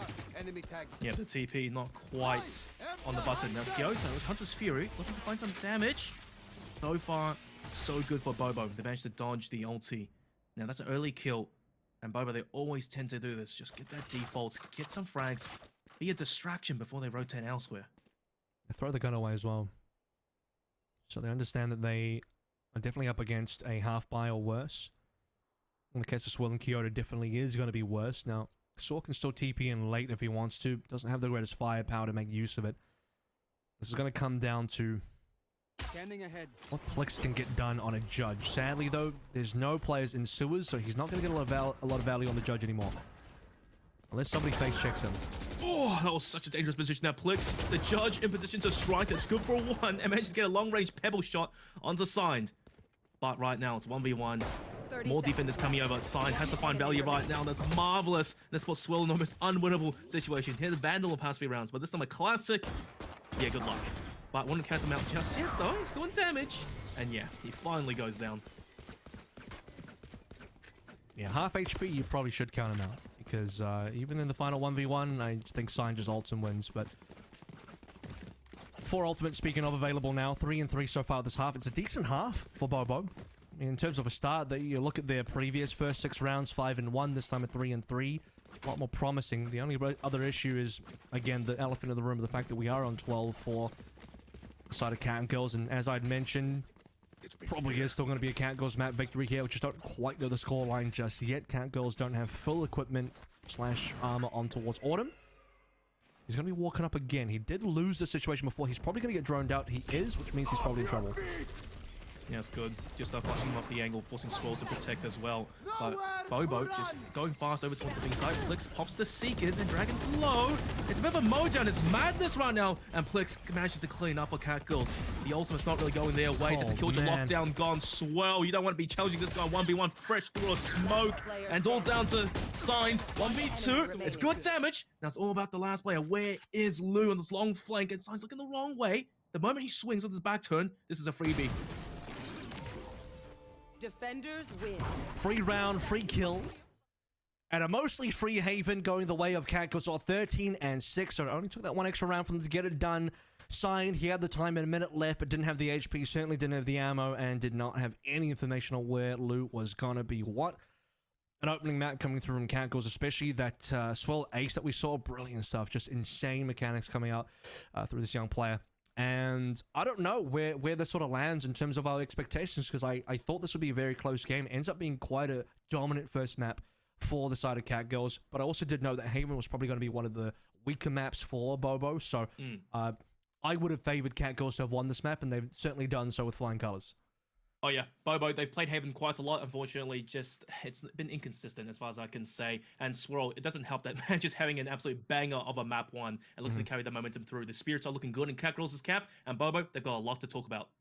Yeah, certainly. So we'll give them a bit of a break to get that sorted. I'm sure Coach Senpai will be in the chat just in a brief moment for Bobo to get them ready for that second map, and Broken on board for Cat Girls as well. So let's head to that break. When we come back, map number 2 for this opening matchup will be started.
darkest fears.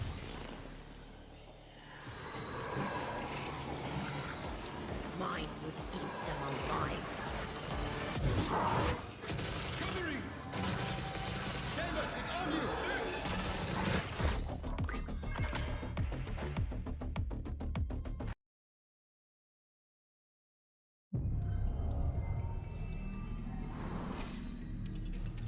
You can tell a person's character by their first action.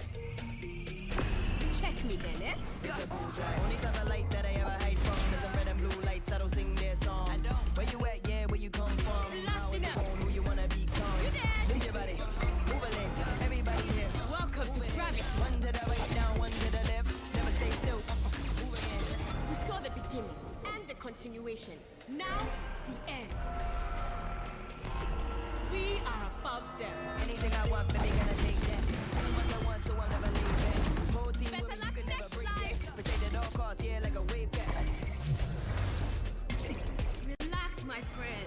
Time and space, they know what you think. It's a bullseye.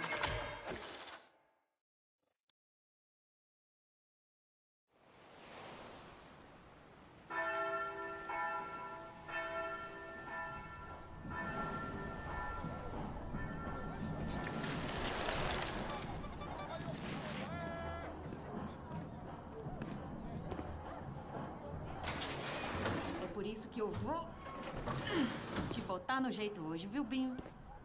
Ô, dó. Já passou da hora, né, pai? Vamos lá.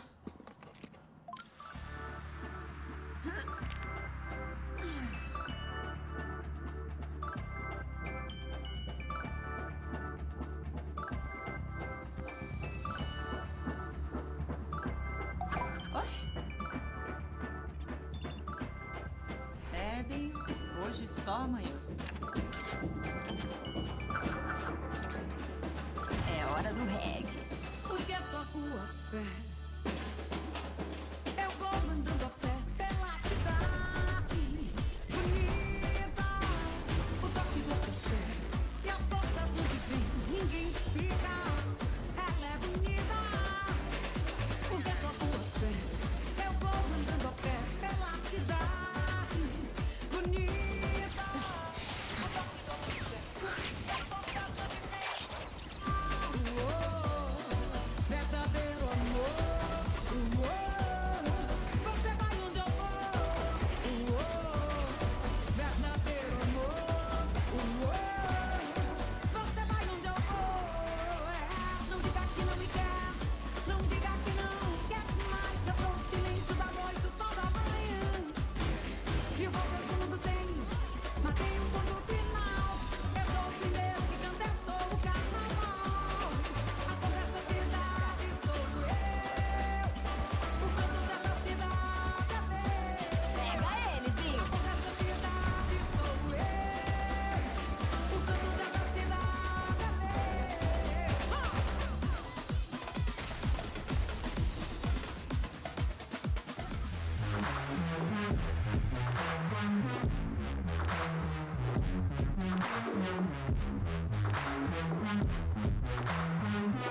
Welcome back to VOT Stage 2 here for day number 3 and our opening matchup.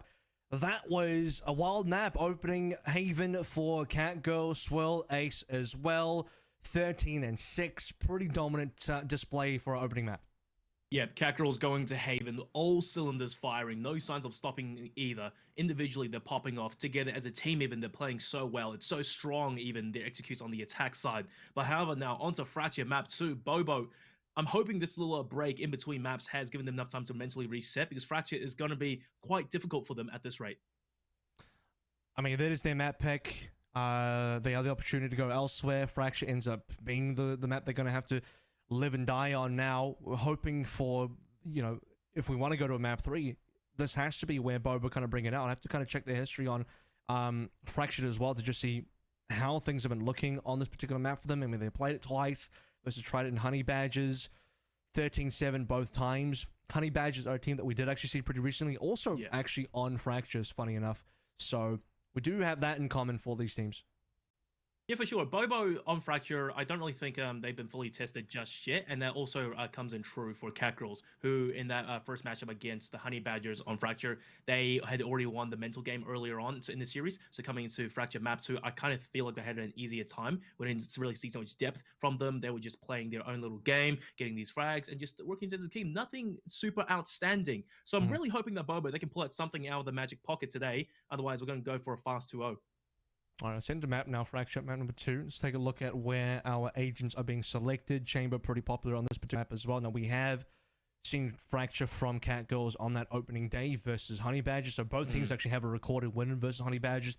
Again, 13-7 for Bobo versus Honey Badgers on this map. 13-6 versus Honey Badgers for Cat Girls on this map. So just the one better here. And they had this kind of breach composition that Kyoto went into. Swirl was on the Raze as well.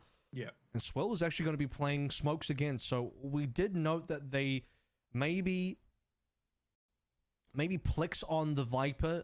Plex was playing the Viper. I don't know if you really remember. It was reasonable. Swell is pretty well practiced on that Raze as well. So it ended up being a pretty reasonable composition for them. Very standard as well. Lou, as you'd expect, would be on that Jet.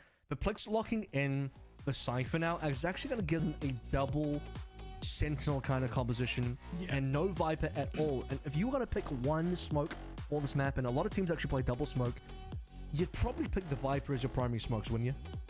Yeah, I would say so. I think for a map design like Fracture, the wall just comes in a lot more beneficial in general, especially given how the map design as well, gives the attackers a lot of room to rotate and just hit sites rather easily. And if you are stuck in the Brimstone, it's like a one-time use thing. It's 20 seconds, sure, gives you some time, but when you deploy them, you basically have to commit. And now, as you mentioned, Cat Girls, during the opening matchup, they had a completely different roster on this map compared to now. This composition, it's going to be so interesting, and it's going to be a little bit daunting as well for Bobo, who I think probably would have watched the VODs and prepared for a completely different comp. Yeah, but that being said, I mean, Bobo have on paper, I think, the stronger, more stable composition that most teams would play. Yeah. Minus the Chamber, of course, they have the Cypher instead for Noz, but also that's pretty standard. You can definitely play the Sentinel of Cypher here, no issues. Raze obviously really strong, so Dragon coming on that. Hoping for a better performance from Dragon on Raze than he had on Jet. That was pretty disappointing for the most part, considering Dragon's history and his capabilities as a player to be underperforming quite a bit on Haven. But otherwise, you look at it, double smokes.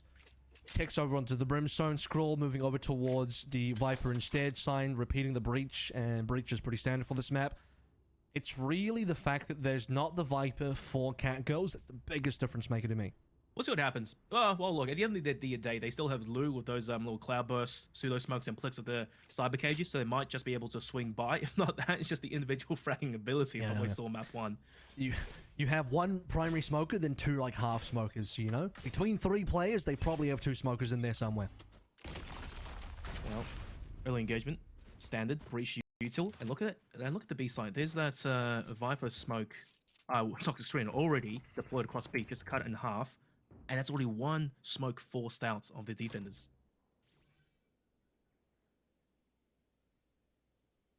Well, if they can hold on to positioning here, they won't have to spend too many smokes. It will have to come down to the Lou dash available. He's got 3 players in front of him as well. A little bit of support coming through from behind now as Swill's close by. Lou, good position. An excellent couple of frags as well. Dashes away to safety, and Sign can't even get the trade because look at that frag. And it's all going the way to Cat Girls. Finally one will go the way of Bobo instead. Tick's trying to hold on, but it's only a 1 versus 3 attempt, and it won't be enough. That is disaster. Look, Kev, I don't really know what happened there. Bobo, they looked like they were poised to execute, but just came down to a split-second timing. I thought the Cypher player was going to actually clear back arcade, but Lou just left unchecked and goes on just an absolute banger, popping heads, and escapes the safety. That's not how you want your pistol round to start, especially after that little performance that, the deficit you had on map 1. I think Lou probably would have stayed for the third kill if he realized the third player was there. He's pretty sure there were maybe 1 or 2 plays. He makes 2 swings, isolates the angles. Yeah. Headshot after headshot. Sheriff is good for that on their opening round. And then out comes Swirl from Heaven to collect the final, and not a single response from Bobo until Tech started to warm up on the other end. They will be walking over towards a trademark as they make their way on towards A. It's going to be very important information. Cat Girls taking it slow. They're not pressed in any way to basically prevent the spike from being planted. Because as far as they're concerned, they have the upper hand here, in which they do completely. Waiting for the smoke to expire. 20 seconds. Close around the corner, but swimming sharp. Bobo Tix gets the leg up upon him. Kyoto early flash, but unfortunately does miss his opportunity to strike. And at this distance to Spectre is not quite ideal. It's still tit for tat. It's getting a little bit brutal. These classics somehow contending with the SMGs. Finally, things are getting a little bit messy here. Nas finally catches Lu, and it's all down to Autumn. 26 HP, and there's even a Boombot as well to make his life living hell. 1 bullet, and look at that Bobo. They're just toying with him at this point. Yeah, Autumn probably won't get too much more down here. 26 HP, will at least get a frag in the Dragon. You have to remember, there's no armor. Nos has no armor on here. Nos just has to delay. He hasn't heard a tap yet. That's Autumn's biggest mistake. Autumn needed to go for the tap just to make sure that Nos will be able to peek, or at least force a peek, but I think the times ran out anyway. So yeah. Autumn would have to accelerate all of that decision making, all of that play by an extra 5 to 7 seconds to make sure Nos peeks earlier, get that frag on an unarmored player, and then maybe still have time for a defuse. Well played in terms of a comeback round for Bobo. They kind of got annihilated on that pistol, but Tix on a sheriff. And fun fact as well, he was the only player on Bobo that actually upgraded the pistol. The other 4 had classics. Right, Tix had the only sheriff, and he finds the opening frag. Nos was good for 2 as well, which is huge. Absolutely ridiculous, and Cackles perhaps regretting not trying to challenge a little bit earlier, instead opting to walk onto site and was blind. Nice paint shell. Doesn't quite hit his mark though. Blitz. Destroyed. Yeah, he's safe, but the util comes through, and Dragon half clears the angle, still turns around in time though, and Plix goes down just like that. It's a bit messy for Cackles at least, as they try to duel individually. Fight to go down. That's basically the exact same round played out in reverse.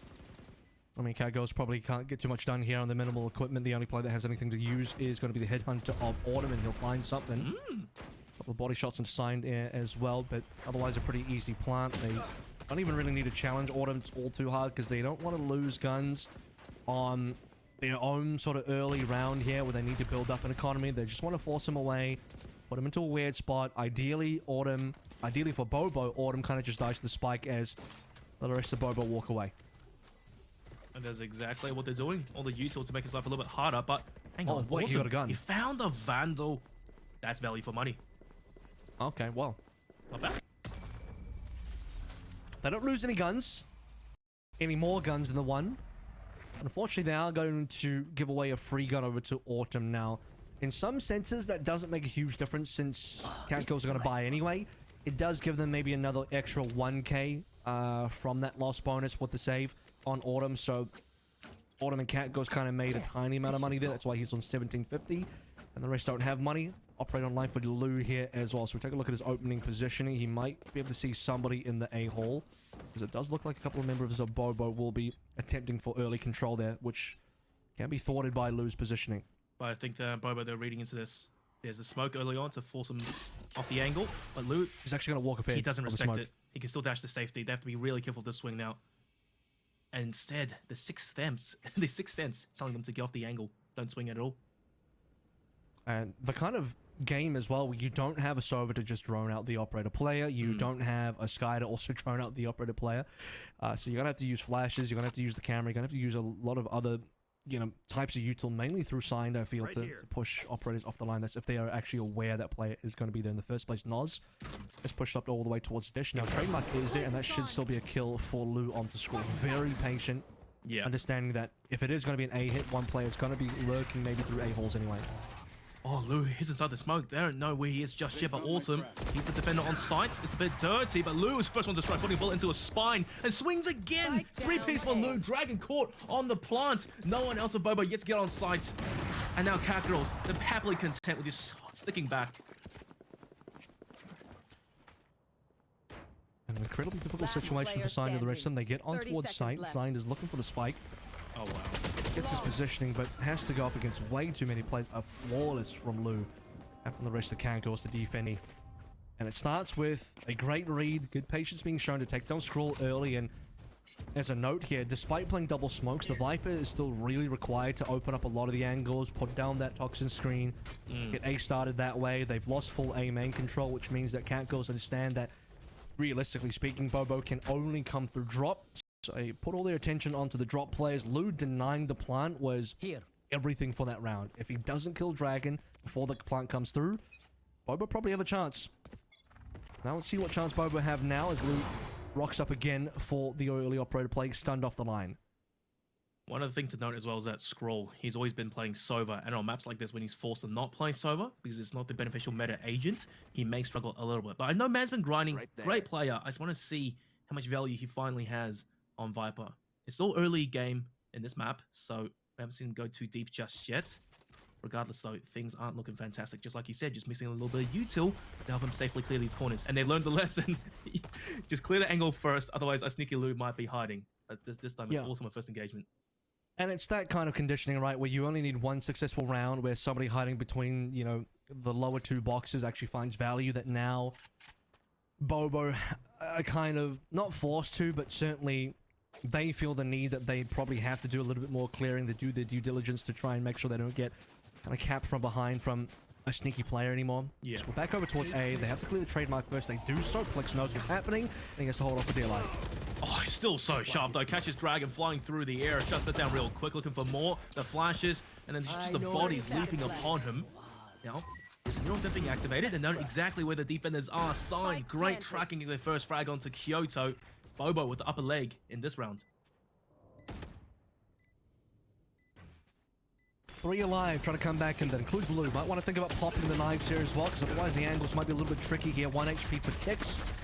But alive, most importantly, huge orbital strike, catches a lot of players. It's a decent amount of damage. There's a couple members on half HP, and Nos to receive on the other end as well. Corralling them onto the other side of the teleporter, and this is going from hard to even more difficult now for Catgirls. Signed is waiting as well with a potential ultimate, but the spike is ticked away a bit too much. Catgirls don't favor their chances anymore. You can't possibly kill all 3 players who are more than happy to be patient to deal with you, so they just get Taylor dodge. The Signed's got a bit of a hunt. Luke gets caught out in the open. No Uto. And Signed goes down to the spike. Oh no, he was trying his best. He really wanted to chase for the kill there to prevent the operator from being saved potentially, but ends up going down to the spike, which is really unfortunate because that's going to be 1 gun less for Bobo that they have to rebuy. And well, at least they're still 1 round ahead at this stage. 3-2, pretty close. Operator being saved for Lou is massive because he's had some humongous impact with that when players are going into him. And I suspect that this is going to be another round where if Lou plays B Arcade early, he's going to have 2 players walking up, and that includes Scroll again. I do expect that Catgirls on the defense should be kind of having the favored side. They have the double sentinel set up right. Things will get a little bit more difficult on their attacks, so they need to find as many rounds in this defense as possible before we swap sides. Yep, there's that change up now. Autumn playing deep over towards A main, and it's Lou over towards Arcade, like you were talking about just a moment ago. But it's good util clearance once again, and even the snake butt from Scroll. Just want to make absolutely sure there's no one hiding in that angle. But I do think this time they want to commit a little bit more over towards B. And Catgirls may not see this coming. Oh, here's an ult. Here we go. Smokes. Good timing. The execution comes through. Plix gets detained.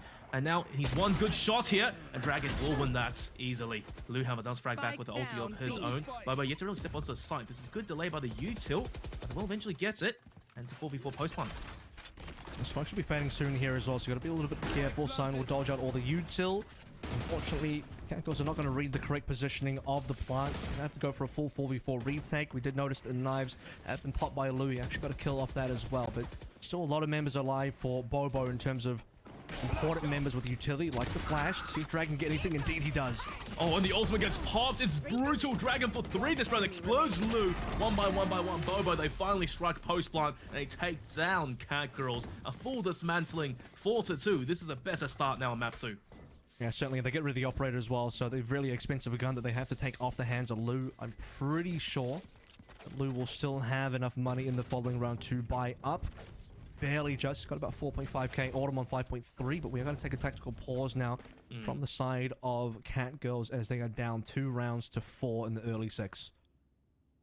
It's interesting to note as well how Catgirls initially, they had that mental conditioning. Like you said, get a few successful plays here and there, over towards Arcade, over towards A main, and it just makes Bobo have to be a little bit more proactive with their util. Snakebite to clear angles, the boom bots, whatever, right? But on the flip side, it does kind of feel that Bobo, they have managed to counter that mental conditioning with that play over towards Arcade, because they've taken it very slow in these past few rounds. And finally, the one time they do strike, it's almost like Catgirls were unprepared. We're certainly finding Bobo in more post-plant situations now. Rolling Thunder to get them on towards site. Play the post-plant with the showstopper as well, shutting down Lou. Really important because Lou's been the impact player for Catgirls. And this is a problem for Catgirls in the sense of, and I'll say it again, composition-wise, they are far more favored on the defense with the double sentinel. Things will get a lot more difficult on the attack considering their lack of a Viper. Still have a lot of other tools, so it's not impossible or anything, but I'm expecting a little bit more to get done on this defense with the double sentinel setup so far, considering how many times Bobo have been able to get on site. And what you really want to see is more rounds like the one that Lou popped off on, where they were able to clear up A main and then suddenly have a lot of value on towards drop. And well, this time they instantly lose the battle on A main. Autumn goes down. He was the sole defender and site is free. This is a huge change up in the pace as well. And it's the Viper util. There's nothing. It's just dry swings. And there's Ape onto site, I think, assisted with the stim beacon. Now Spike to go down. Sign, he does get revealed, so he might have to get the hell out of dodge. But looks at this Bucky that I think he's going to jump out and try to go for a mad shot here. And there you go, Sign. He's blinded. Flex, what a play. It's nice to see a Lou. I don't want the flank. Trying to do some damage early on. Nos, one more around the corner. Gets that kill. Easy peasy. And also all down to Lou. Needs a small miracle to pull off more headshots. He's going to have to go in because, you know, you're not saving the sheriff on this round. Dash is gone, so pretty much has to connect on the play, has to commit. Even if Dragon died, I'm pretty sure Nos would have swung anyway for the trade, which would have been an extra kill at least for Catgirls. Yeah. Trying to keep Bobo as honest as possible, but at this stage, with 3 rounds in the bag in a row for Bobo, I mean, look at the money. Their economy is looking pretty healthy. 6.2k for Nos. Everybody else above 4. Plix and Kyoto looking like they can't quite afford everything, but they have ultimates. This is a huge round for Catgirls to make a comeback on, because even if they do lose control of site, you're expecting them to retake it pretty comfortably with the back of their Brim and also their Breach ultimates. Here we go. Bobo again with the early util, just to ideally give them safe entry over towards Arcade. But Stim Beacon now from the defense. Lou getting a higher up angle.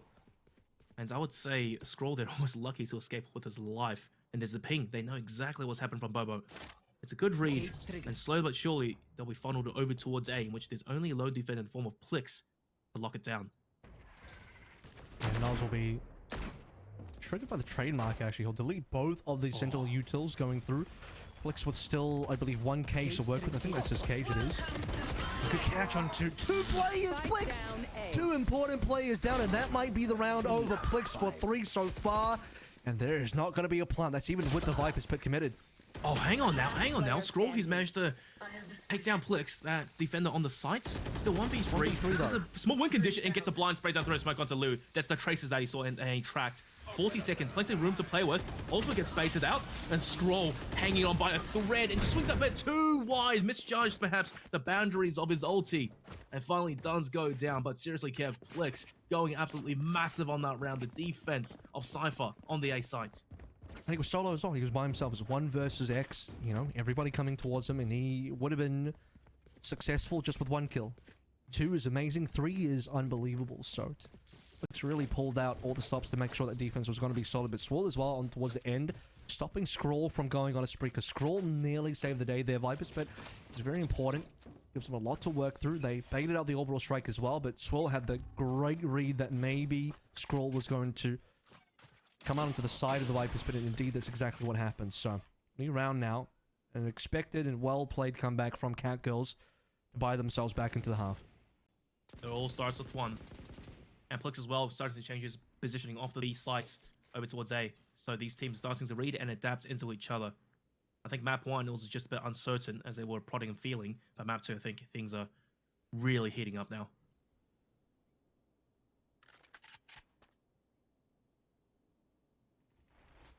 Slowly feeling like it's going to be A again. Plix has Autumn to work through from rope. This has to be big. Oh no. Lou isn't checking it either. Okay, I think he saw Scroll. He definitely smells it out. Scroll has no idea what's happening. Lou can definitely get a timing, and I think it's going to happen perfectly for Lou. Is that exactly as planned, exactly as designed. Now the rest of Bobo have already made their way towards drop, so Plix gets go for number 2. Autumn spots everything. He's missing a few shots, but he does see the fact that there already is a player dragon swung by. And And it's a benefit of having double smoker. If you lose your Viper, you can still execute onto another site. No problems there. Cyber Cage out, and Dragon has to go massive here. That's one for him. Can't quite get the tracking onto Swirl, who just swings out wide. And that Cyber Cage just locks them off the site. It's going to have to be a save, I think, Kev. Well, they're going to try and stop or delay the defuse with 2 utilities, Aftershock into them as well. So good lineups. I don't think they are going to save. They're actually going to go for this one because, well, they have the money to remain. Oh, but a strike now being earned. Wait a minute. Yeah, I think it's going to run out of time. Orbital Strike is going to delay the defuse, and that's going to be enemy 1 versus 1. What? Pix can put his body on the line. He knows there's not going to be another tip for the defuse. He'll die for it, but they win the round. Aftershock into Molly, into Orbital Strike, and 2 players from Bobo will prevent the defuse. No way. No way. All Catgirls had to do was stop jumping and challenging drop. That's all they had to do. Tix, getting that 1 headshot as well, contributed massively into his ultimate. Just that fine room for error. The percentage, I cannot believe it. What an absolutely masterclass of a post-plant situation there. Catgirls, they have to be kicking themselves after that one. I mean, there was, to be honest with you, they probably didn't realize how much utility was still available on the side of Bobo. Wanted to play for the defuse, felt like they had the positioning. And early on now, Noz is going to find Kyoto pretty quickly. Swolf's still in a great position here to prevent more players from going on through. He dodges the flash, but can't dodge the bullets. You end up in a 3 versus 2 situation. Bobo don't actually even have to commit to B. They can just slow down, drag this timer out, go back to A, force Plex and Autumn to split up, or force them to go together, but open one of the sites up. Oh, it's beautiful as well. The majority of the Sentinel utils over towards the A side, and just like that, cutting noise. Just like you said, they've split the players up. They still have double smokers, so much util to play with as well. The Viper looking up, smokes as well, just a delayed time for the defense to even regress back over towards the site. They also stepped down from Heaven over towards Arcade, and Bobo just still waiting, full patience here.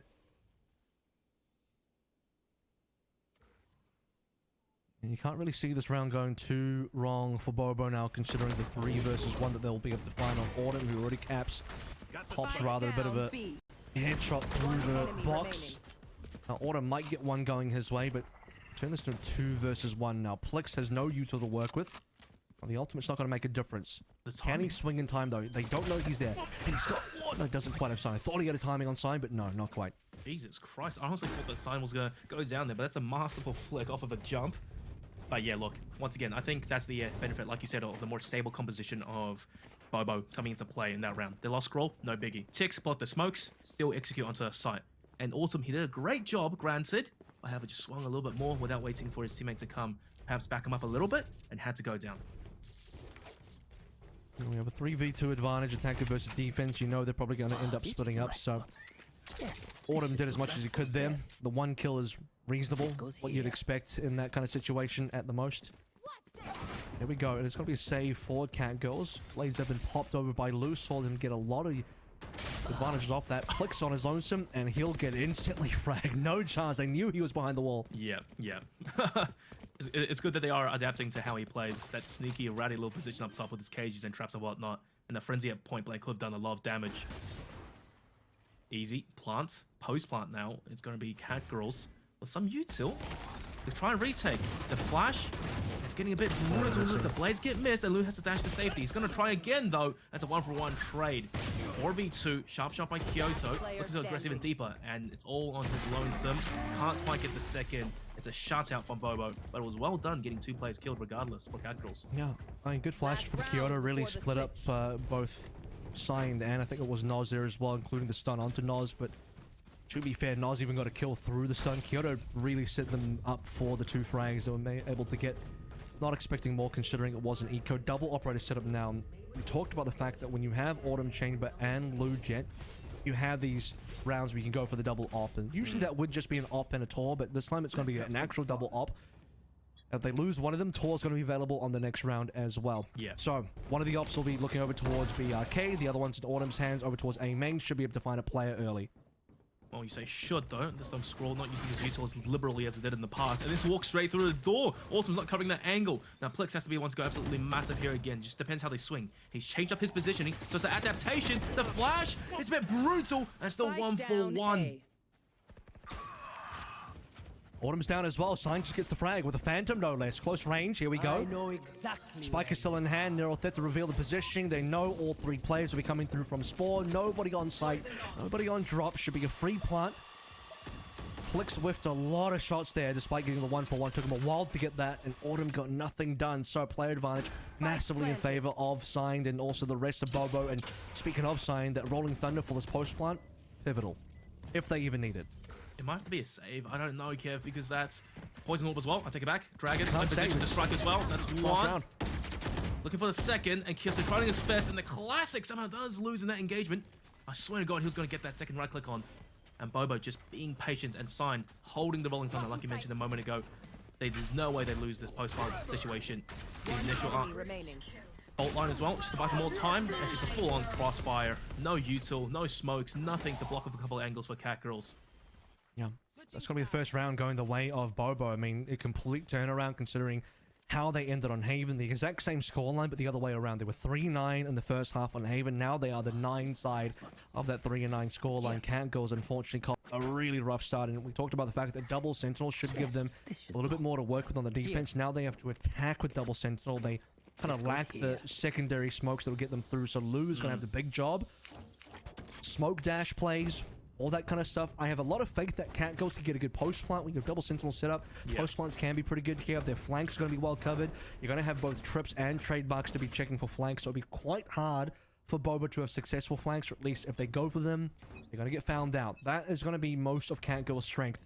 Yeah. But can they get into a post plant situation to actually realize those strengths? That's the biggest question. And to counter that as well, Bobo, they've got the double smokers. They can split them up. One of it towards B, one of it towards A, and just buys precious time. Kyoto's flashes, they have to be on point right now for the attack side. And Plex, we'll see, but maybe later.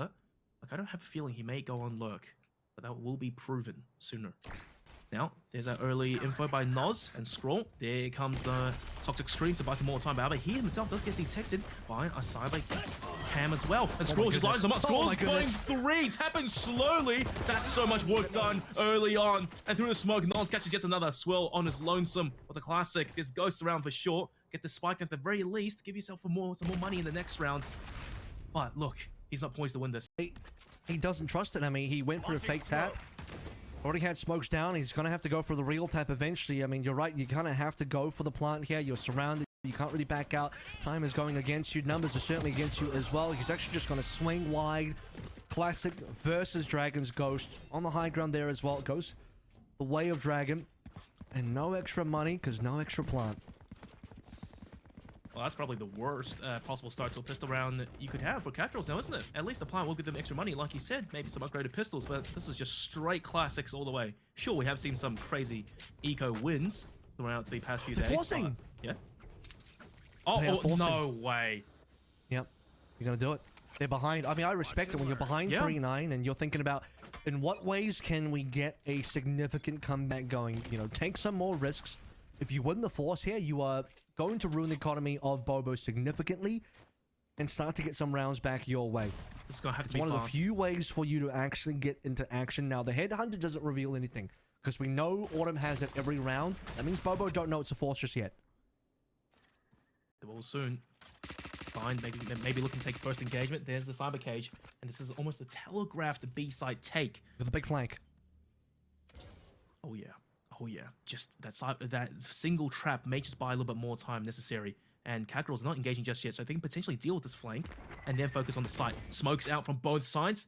The molly as well from Tix. It has to be pumped out any moment now. And Lou in position to strike Dragon up close. He has to be big here. 1-2 stops the push dead in its tracks. And for 3, the last 2 players of Cat Girls on site. And they are getting his kills. And Dragon is trying his best. He does do damage. And now it's all on his teammates. It's in their hands now. The flank has to be good. And indeed it is. Not dying at all. 11-3. That force by went to smithereens. And now Avril. This is done, potentially. I know, it's looking like a map 3. You know, it's on the cards. We have Cat Girls. Yeah, gonna have to go for a force again. I mean, there's just no rounds to play through. If you save this one, Bobo confirmed 12. They're gonna get the 13 straight after that one. So basically, for all intents and purposes, Cat Girls have to force for the rest of the map. And if you've only seen map number 2 so far in the series, you'd think that Bobo had just been completely outclassing Cat Girls, but I mean, it's day and night, the difference between what we are seeing on Haven and what we are seeing on Fracture. The map picks, respectively, for each team have been so good for the team that actually picked it. Fantastic performance for Bobo. And now look at this, the change up. Just the aggression down B. I'm pretty sure it was assisted with the smoke as well. Lou's watching the flank. But Bobo, they have their intel now. And they're more than happy to play the A retake, I think. So it just comes down to if Autumn can win this duel and put a lot of pressure onto Noz.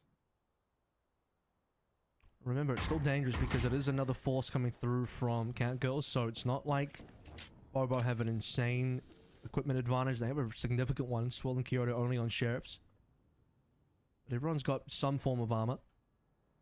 One rifle for Autumn as well. That's going to be the trap broken. So, go time now potentially for the side of Cat Girls. They want to go on towards site. No one defending there. You talked about the fact that this is going to have to be a full A retake, and that's exactly what it's looking like. Spike planted. The weaker buy in these close range quarters combat situations may honestly come out to be superior, but at the same time, Bobo, they really haven't had to use much util either. So they're all waiting for everyone to get in position before they finally strike. And this push over towards A main might should be massive. There's the fault initially, Dragon with the util to clear a few angles, and the aftershock as well to force one out of the corner. But Blitz, he's just going unchecked almost. And Autumn with the massive double spray down. Lou, the last player to get that kill. Just amongst the chaos, Bobo, they just could not get it done. They were so lost and confused. You know, so many plays over towards A main. The teleporter, not the teleporter, the door opening there as well. Massive string of kills there for Lou. They'll pick up 2 guns off the back of that one, so definitely not out of the picture just yet. 2 forces later, one of them successful, and Bobo's economy was still in kind of building phases. The foundation's been knocked out by the Cat Girls. Bobo have enough rounds that they don't have to feel too worried just yet. They got the sort of padding them to still go for a normal save. 2 Sheriffs, 2 light armors there for Noz and Tix. Play this one slowly. Lou's going to go for the Blade Storm. So Blade Storm plus 3 rifles and Spectre. Equipment looking pretty decent. Opening flash play is going to allow Dragon to walk forward, but they know it's definitely not going to be B3. And they're rotating at A. Flicks make the call as well. Potential flank over towards A main, but it's the default rotation. Bobo already in position to try and fire some bullets down range to maybe buy some time. Oh, look, it's a double smoked. And okay, Lou gets caught mid-dash, I think, by Tix. And Blitz, a cyber cage, looking to do some big damage here, but he gets flashed. It's his teammates one, and just behind the enemy lines, there's almost freeload for him at this point, just farming. Dragon does get one back, 2v2. And Swirl does have the orbital struck to play with. But not that I think he's going to need it. I'm Dragon. Oh my god. Pops the ulti, but Swirl reminding us why map 1 was such a one-sided sweep. Now, if Dragon lands that showstopper and doesn't die, though, he actually gives himself a 1 versus 1 and can pick up a gun because Flix did drop his rifle. So that could have been a very interesting round had Dragon landed the shot, or rather had Swirl maybe not have denied the showstopper. But Swirl, a little too sharp for Dragon in that engagement. 2-0 road now for Cat Girls. A reminder that Bobo was on an eco in the previous round, so happy to give that one away as they still have a buffer of 6 rounds. But this is the gun round we've been waiting for. 5 rifles on both sides, plenty of ultimates as well. One of them will get used in A or the sniper's bit. Okay, so they cut off that positioning for the time being, and is looking to force Cat Girls straight over towards B, which is exactly where seeing Bobo rotate most of the players over. Autumn, lone player towards Arcade, should he go down, they can basically focus their efforts over towards B main. That smoke, 20 seconds, will soon expire. He's made his way unders. Perhaps a late flank play, that's what I think it is. Long thunder.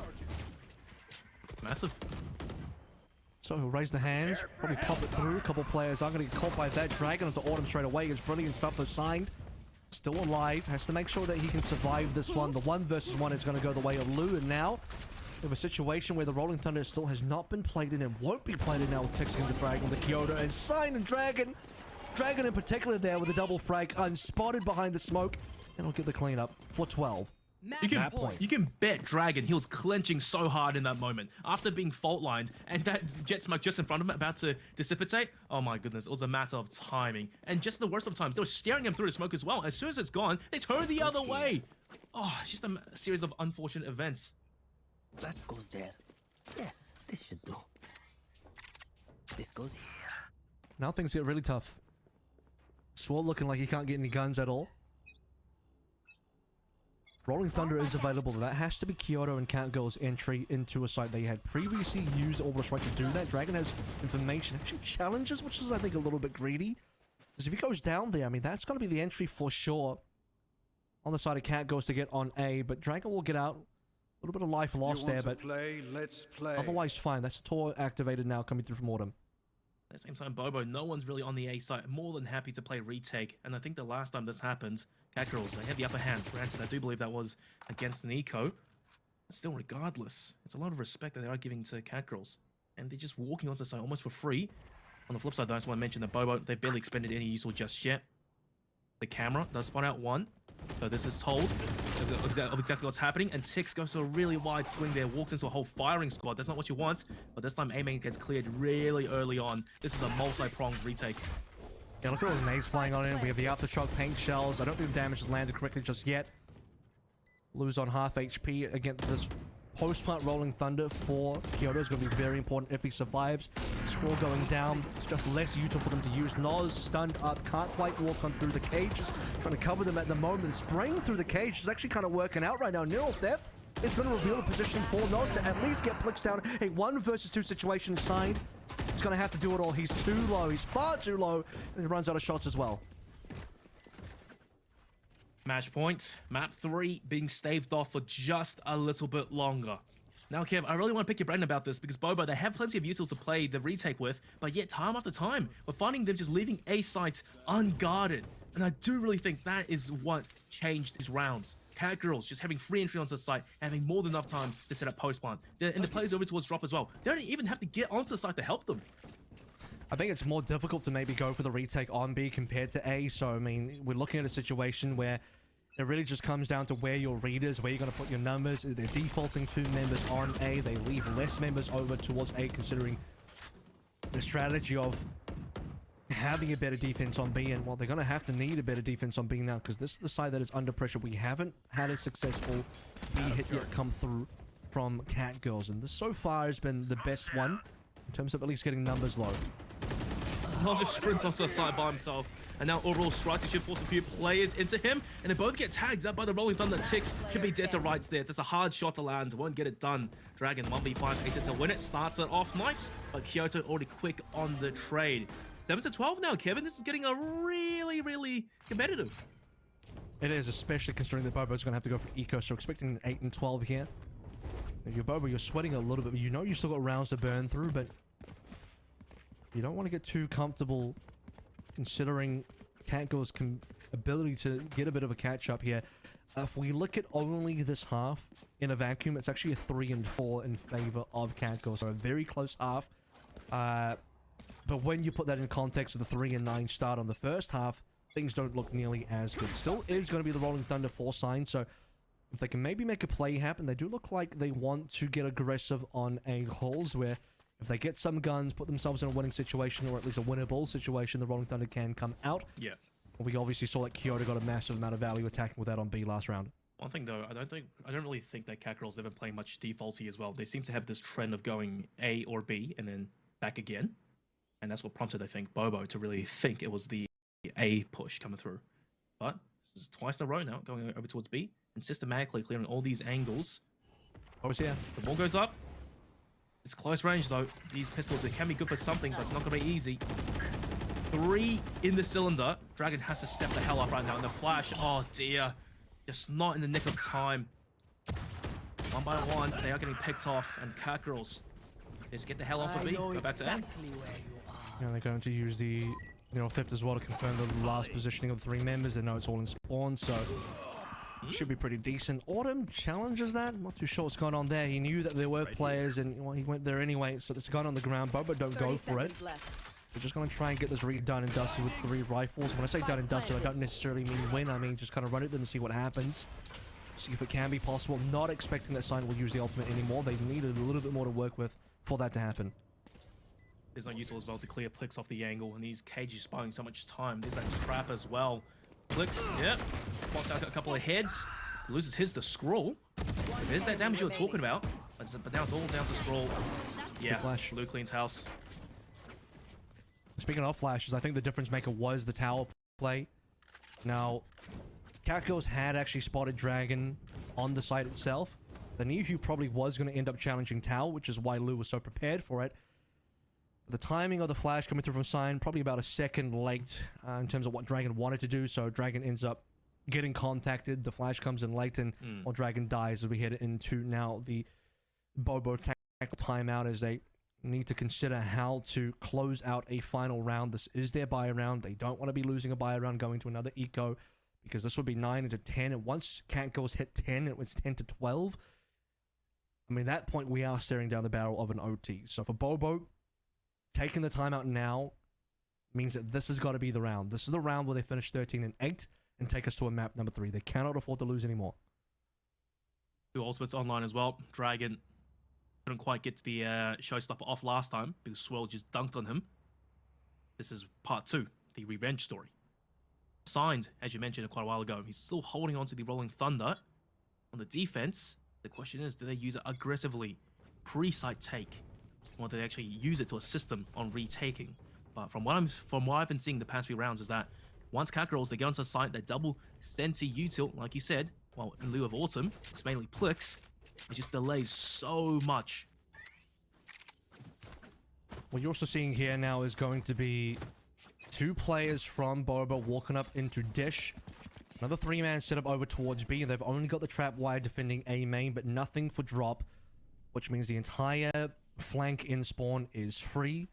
Thankfully for Bobo, the RNG will be that Catgirls are not going to be taking any hall control or rope control at all. They'll be splitting this one over towards B, checking out through Link.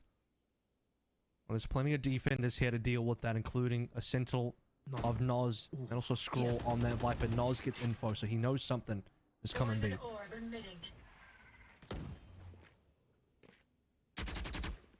The trap gets destroyed as well, so potentially that does open up a pathway onto B late round. 1 minute to play with, and Catgirls, they've barely shown their presence just yet, but they are grouping up over towards B main. A 5-player stack? Surely not. This has to be an A rotation. The other thing is, I mean, the Bobo players on Dish haven't pushed any further forward. Obviously, because they don't know what's happening over towards the bottom side of the map. If they do push forward and they see the trademark, they know it's probably going to be guaranteed B, considering the trademark positioning is very defensive to stop flankers from Dish. Time is running out, which means the next contact you find is probably going to be the real one. Here's how it's going to go down. Snake bites, Sprawl, spray down. I take it back. Blue dashes into the site first, and things are devolving into chaos. Sprawl doesn't get cleared just yet, and they're dueling on the sides. Catgirls, they take site control. 3v4, it's going to be the retake. The ultimate. And it's the ultimates. Rolling Thunder showstopper. You can get a lot done with that combo, but you have to clear the angles. You have to know where everyone is. So where are these ultimates going to go? 2 members inside of tower, and the showstopper should be able to clean that one up. Turn around, fire it off. Shoot double. Brilliant stuff for Dragon. And that's going to be the cleanup. 13 and 8. We were waiting for the duo of Signed and Dragon to pop off on the ultimates, and they will find maximum value to close out map number 2. Oh my god.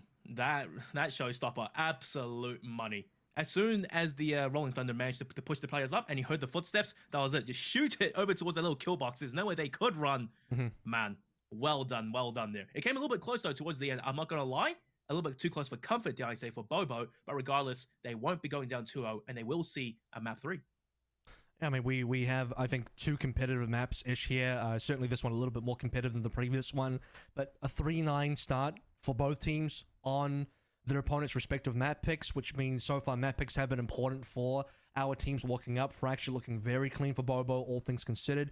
The second half, did start to lose a bit of control, but, you know, get a tactical timeout, talk about what you want to do, use your ultimates in the right way, and combination of Rolling Thunder plus Showstopper absolutely gives them that win. So we are going to go to Decider. I mean, I felt like this was probably a matchup that is deserving of a map 3, and that's going to be delivered for us now. Yeah, for sure. You know, I kind of semi-expected that this to be a 2-0, given how Cacturals were playing, and there was very little tape of them on Fracture as well. The last time they played Fracture, the comp was completely different coming into it today. We saw moments of brilliance, couldn't quite take them all the way though, but regardless, Icebox, 81 series. We'll have to see what happens. We're going to take another quick break here. When we come back, though, our third and final deciding map will be on your screen, so don't go anywhere. More VOT happens right after this.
Reports of a disaster in Italy. 안녕하십니까. 이탈리아에서 들어온 지각이 폭발해 공중으로 떠오른 사건이 발생했습니다. Sta galleggiando a 300 metri da terra. Radianite may have been involved. Kingdom, whose Radianite power program accounts for more than 3/4 of the world's energy production, have denied any connection to this disaster. Anyone with information on the two unidentified Radiants spotted at the scene is being asked to come forward.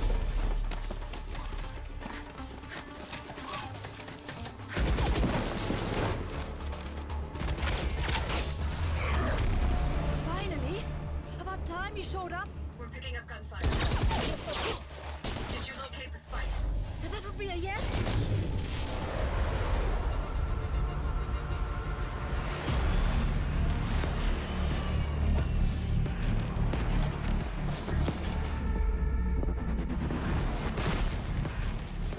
Stay close. Weapons ready.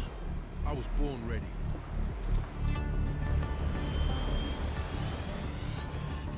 This way.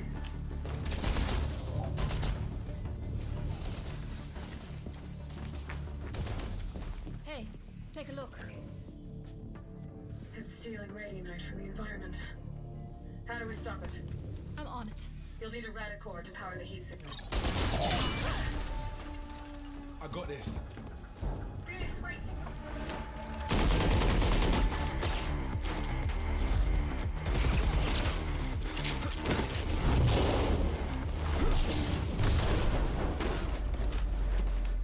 Hands up, come on.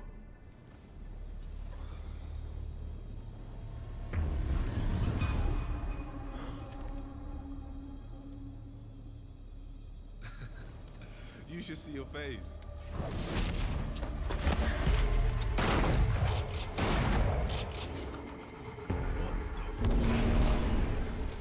Come on.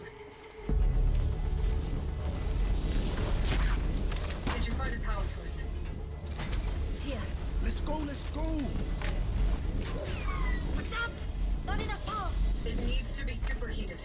Get that head.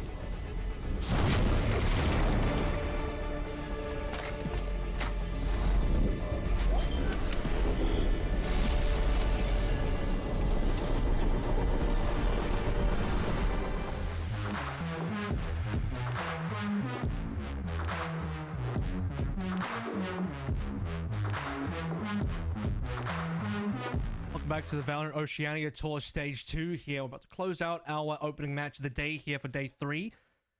And it is a certified banger now, Will, as we have, one map going either way of both of our two teams here in terms of Cat Girls and also Bobo. A 3-9 start for both on their respective map picks. Maps have been very important in terms of who picks what. We are going to go to a decider map now where neither team picked this one. This is just a neutral. Yeah, look, Icebox is going to be very weird. There is tape on how both teams play this map, and the slight difference being that Cat Girls, they're going to have a slightly more aggressive play, and having a Sentinel on board with utils, perhaps watch, say, Kitchen, alluding to the other day how Andy getting behind the enemy lines almost freely all the time. But as for Bobo, it's Sage on Noz, so look for the retake game, potentially.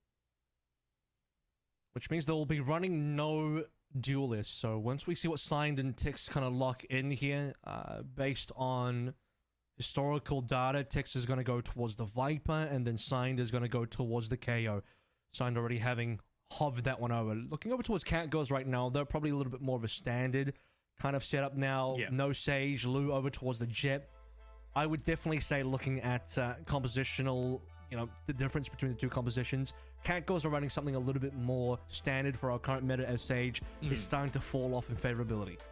Yeah, for sure. And although there is no duelist for side of Bobo, I don't actually feel that it's super needed given their playstyle, because as long as they stick together as a group, right, and they have the flashes and the util to basically help them initiate onto the site, scroll on the Sova, so recon arrows, they can still swing these angles rather comfortably. Icebox, it's not that kind of a map in which you have to clear this many angles, in my opinion. It's a little bit more linear of sorts. Sometimes there are a lot of hooks and turns and whatnot, but however, just have good team comms, and once again, the util from your initiated agents to help you get onto the site. This is, I believe, the first time we've seen Swirl play the Viper. At least I have not seen Swirl on Viper before. Previously on Icebox, the last time, and I would say the only time Cat Girls have played on Icebox, Swirl was on Omen. Well, so this is different now. Swirl is going to give up his favored Omen for a very different type of agent indeed. And I think for a player like Swirl, who has been a duelist in the past, Omen is kind of like maybe a small stepping stone towards a support role that's still got a little bit of, favorability towards duelists. But speaking of which, Dragon, who is normally the duelist for Bobo, he's got an open 2 frags in the Headhunter. Chamber's not that far off a duelist, I'm not gonna lie. Yeah, the fighting sentinel, that's what he's dubbed as. And on the flip side, just a little bit of a history lesson, Swirl, I think he did start to play a bit of a Viper towards the end of his career on Wildcard. But unfortunately, things didn't go very well, to say the least. But well, this round's not going too well for Cat Girls at the moment, so slow things down, spread Cat Girls out a little bit. Bobo can really play for the player advantage. Once this toxin screen comes through, there should be information given over to Cat Girls to suggest that it is going to be A. Well, here comes that Mad Lad dash. Dragon, he's been good for 2 already, and there's that Sage wall to give him a mostly safe plant. But Kyoto, the shotgun, should be good for something here. It's just madness, util everywhere, but none of it is landing. Oh, that frag from Plink was whiffed just a bit, and Dragon, that's so sharp for 3 at this point. One more, and the man's gonna have a clip of his own. Well, first to swing, I'm pretty sure. Dragon TP's the safety, and that's the power of Chamber. Just a jet privilege almost. And Swell, another clip, you think so? Nah, probably a flawless. Yeah, it is. It's a flawless coming through from Bobo. Opening round, 3 frags for Dragon, 3 out of 7 now. Looking for timing potentially on the tour de force as we head towards that critical round 3. So he really needs to find another 3 ult points here somewhere, whether that be through frags. He can die once as well. It's going to be 1 out of 3 and maybe find an orb. So 1 kill, 1 death, 1 orb. will get you very close to Tor, and then on the third round you find one more orb and you can Tor versus Cat Girls round 3 timing. So that's going to be really important for Dragon to try and do now as we head on forward. But really close calls there. I mean, Noz was left on 1 HP, had to use the self-heal, puts up the wall like you mentioned. However, the shock darts were coming through on the other side. If Kyoto landed even a single shock dart, that would have been Noz's plant denied. And the frag, rare for Plix actually makes that. It landed on top of the little generator. And Tix, yeah, he doesn't have to be playing a duelist. He just finds that opening frag onto Swill. That's the defensive smoke's gone for the time being. And Bobo should have an easier time of getting over towards the A side. Timing on that. Autumn, if he waited any longer, he would not have been able to rendezvous out of that one at all. So he got the early wall. Noz safe. Here we go. Not enough damage when you're on classics to break that at all, which is going to be a free plant.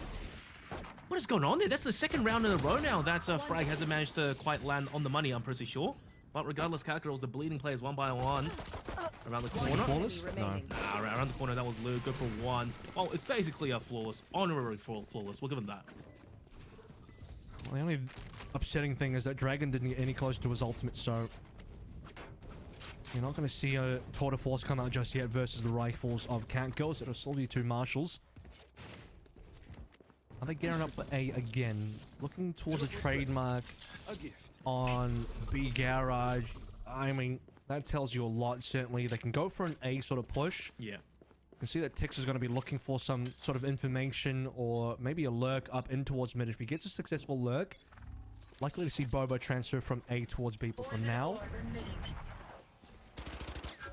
Ooh. Got by Autumn. That's Tix gone. That's the Viper. That's the attacker smokes. It's going to have to be a dry side push regardless of where they go. And well, we knew this was going to be a harder round. Dragon Scroll still sniping here, and they are not in position to see anybody just yet. They'd love to challenge some of these long angles. There's also a trademark on the floor that Autumn put behind. So now that that's destroyed, it's going to force Autumn to readdress what's happening over towards middle. All coming up. Means, well, Noz actually just walks on through, but Swirl's at a receive. Maybe trying to sell a fake. Maybe, but Lou isn't convinced. He's still sitting over towards the side there. And Plix, first play on engagement, goes down. Yes, get Dragon. What the hell, man? Just popping heads with the Headhunter. Now, Spike not yet being planted, but things have gotten a little bit dicey. But Soul's down to Scroll, 1vx. Trying to land some pot shots and also with Headhunter wide swing. Everyone's missing. It's getting a little bit brutal. Scroll shouldn't have had that kill, but regardless, he does land it. Cat Girls, they win the round, but at what cost? Cost of 3 rifles, to be precise there. I mean, a very expensive round to be able to win. Now when you look at the actual buys coming through from the Cat Girls, I mean, we're too far away from the Blade Storm, which would have actually saved them. We're actually only 1 orb away from the Tour de Force as well, so they managed to get 5 rifles anyway, but this, if they really wanted to be very strategic with their money, I suppose, you'd look for 1 orb for Autumn, pick up the Tour de Force and give your rifle over, but they've managed to buy up anyway. Let's just see what kind of utility Autumn has. Yeah, he's managed to buy up and drop enough, so he's actually okay. Just doesn't have the full armor. Plix just eating that flash to his face there. I think he was trying to shoot a recon arrow early on to assist Lou. But regardless, double 0 points coming from both sides. No one has Util to play with for the time being. But Kyoto popping the Eldra a little bit out of range. Does detect basically the entire team. There's that flash, but Dragon's way past at this point. He's going to go for the engagement, and that's the wall. That's a safe spot. And Noz, he does go down the end of the day. But regardless, Spike should go down rather safely. It's a post-one situation. Plix with the swing, unassisted by Util. And that's a freebie for Dragon. And he can still escape because he has the TP online. 4 versus 3. Waiting for Swirl to rejoin the team before any sort of movements will happen.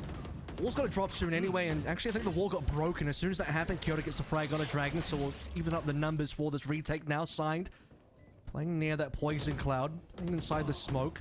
Still have Scroll at a decent angle, backed up by Tix right next to him.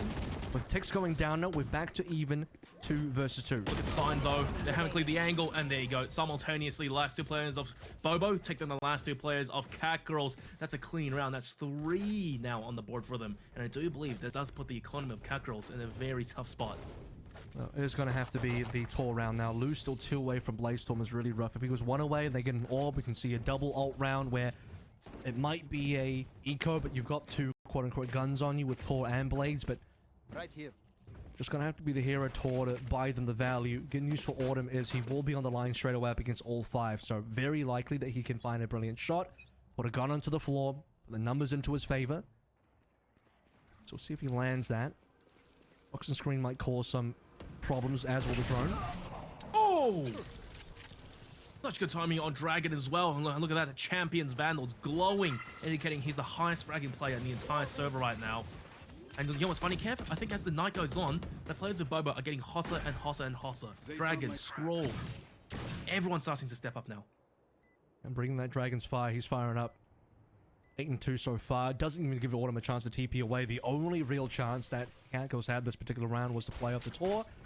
With that gone, they just have to come back with 4 sheriffs, 2 of which are going to be light armored. Not expecting too much here. Trying to break the wall. Dragon deletes them. Dragon is going even larger than we expected. That Champions Vandals only going to get brighter as the map goes forward.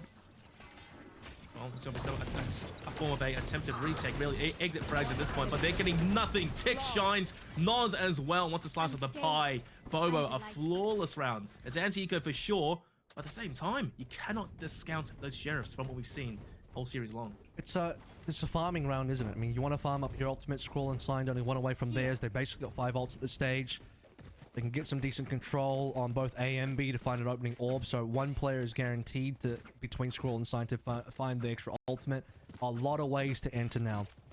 Res is going to be super important as well if somebody dies early to, say, Lou, who actually doesn't have a gun just yet. Likely to be going for an orb and popping Blaze this particular round. Sheriff only.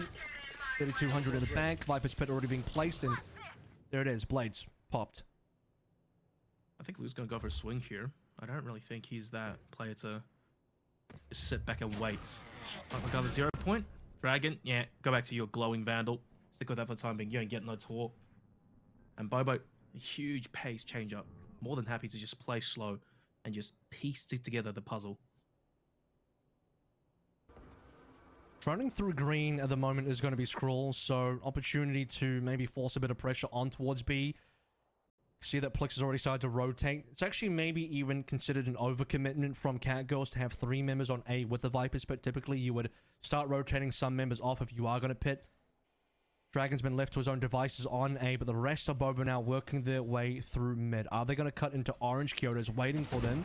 Kyoto sees members, but he's not on the correct angle and he can't get a frag. They're going to split A into the Viper Spit? By God, that's ambitious. And this 3 stack that you mentioned earlier may actually prove to be valuable. Lou for 1, and trying to go for a bit more. As well, the wide swing takes down another player. So far, it's Haymaker after Haymaker from both teams. But now it's all down to Scroll 1v3. The advantage has been decided, and Bobo, yeah, they get the hell off of the A side, over towards B, and leaving Sign just on lurk, and he finds the value he's looking for. Absolutely brilliant there. I mean, Swell did a good job playing in and out of the Viper's Pit to be able to get a couple of frags, but the lurk from Sign, moving the spike away, guarantee that you get a plant. No chance for Swell to do too much there, and he's going to call the tactical timeout for the Catgirls as they are behind by 4 rounds and now opening 6. This has probably been the most rough start for the Catgirls. I mean, what was the start on Fracture? Was it also a 1-5 maybe? It's been, in that case, 2 back-to-back rough starts for the Catgirls. For sure. And not only that, but as the night went on, right, you saw Swell over towards map 2 just starting to go a little bit quiet. Sure, Plex had a few pop-off moments here and there, but map 1 was when they all shone so brightly, just kind of get that perhaps mental advantage. And we talked about this pre-show as well. If Bobo, they could perhaps just hold on despite being handed a fat L on Haven, they could really go far. And we're showing that right now. Plex, map 3, the quietest start I've seen him have yet, all stage 2 long. And Bobo, no signs of slowing down. There's that timeout being called by the coach, broken, trying to instill some faith and confidence back into those boys for Catgirls. It really is about Dragon's evolution over the series as well, where he started off so slow on Haven. That is Dragon inside of the egg. Map 2 was more of the Dragon's whelp kind of growing up there, and at the end of How to Train Your Dragon, Dragon becomes a big dragon. So that currently is looking the case, 9-3. See if he gets any larger, eating up the civilians as 5-1 scoreline to start things out with 3 ultimates still to play through. It's a lot in the bank. Lou with the saved up money is going to go for a hero Vandal, see if that ends up giving them anything to work with. I was really hoping that you would sneak in a Yu-Gi-Oh! Blue Eyes White Dragon joke in there, but regardless, they come on that later. They have to pay me for that. Well, look, Bobo, they're just going fast onto the B site, and as always, Sage Wall allows a safe guaranteed plant, and it's the counter buttons coming from their end. Sign knows exactly where his bullets are coming from. Kyoto couldn't land nothing, as Lou's turn, who does come out to be superior. But regardless, Cat Girls, very poor buy here. This retake's going to have to be decent, and Flix does find one. It's a fantastic recon arrow, doesn't allow the trade back, and Tick still being a menace inside his own pit. Around the corner though, that's about Liu, and gets an advantage over that player, and he's on 3 at this point. Dragon gets the last one onto Plix. This retake already being shut down before it even starts. 6-1, they've guaranteed the half. 2 ultimates being used there by Bobo, but you want to make sure you continue the momentum here. You're not going to lose too much money, and you're going to get the round as well to extend the lead further. 6-1, like I sort of mentioned. Double operators online between Autumn and Lu. 2 ultimates there between Kyoto and Plex. You'll notice that Plex actually had the null command of the previous round, which you can definitely use to try and pressure that Viper's pit, but due to the fact that they were on an eco with only sheriffs, he wasn't going to waste the ultimate on a round they were likely going to lose. So now, this is where both null commands can get a lot of value. Oh yeah. Destroy those trademarks over towards his kitchen as well. But however, action is over towards the A site. Autumn, we kind of talked about it. He likes to reprise that role as he was jet on order, go for that aggressive swing and then dash to safety. Couldn't quite TP out in time though, and this is the second time now Dragon's called to mid TP. A rough and expensive way for Autumn to go down. I can see how defensive Cat goes a position as well. I mean, Flex for the most part, he's going back around Plat, so he's okay. Lou's positioning is super defensive, and then that's like a retake positioning almost. All the way on Snowban, he'll see barely anything, maybe if Nas walks up and just decides to go for a cheeky plant.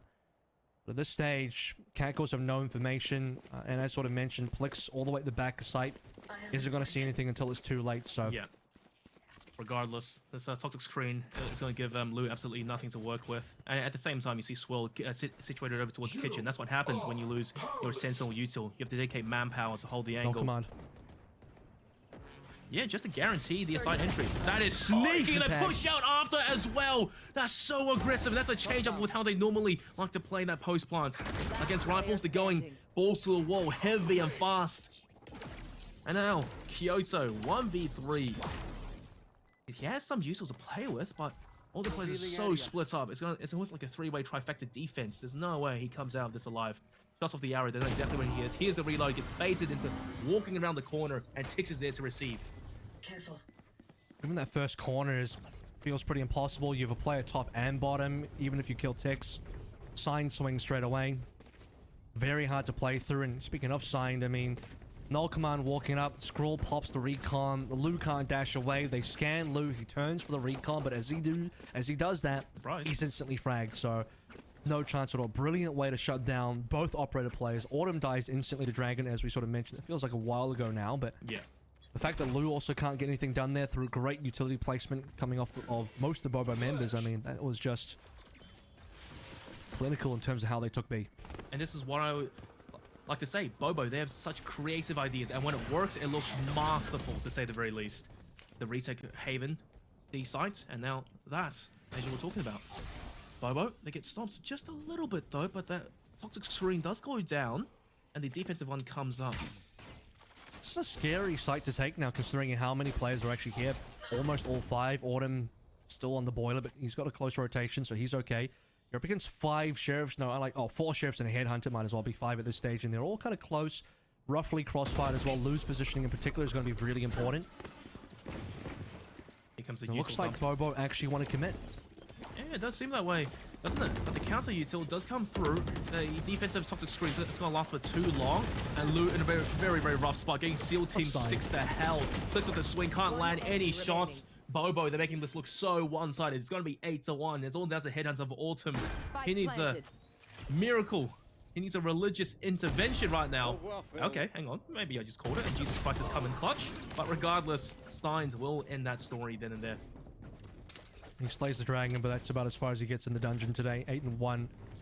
7 rounds, the difference between these two teams. Starting to see a couple more ultimates maybe get close to coming online for So the Cat goes. That Null Command and Hunter's Fury has been there for a while now. I think at least 2 rounds as Autumn looks towards the Tour de Force at a later stage.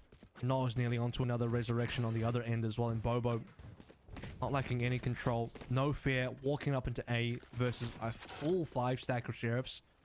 They lose just the one member. They're going to go aggressive towards mid this time around. Kyoto's got to be really careful. Doesn't get caught by the 0 point though, so that's good. Oh. Ooh. Kyoto could have got something there. And Plix was that collateral? You're joking. And Luke, there you go. That's the pop-off we were looking for. That's all down to Scroll. This push couldn't even take off. Now Scroll, he is a bit of a push master.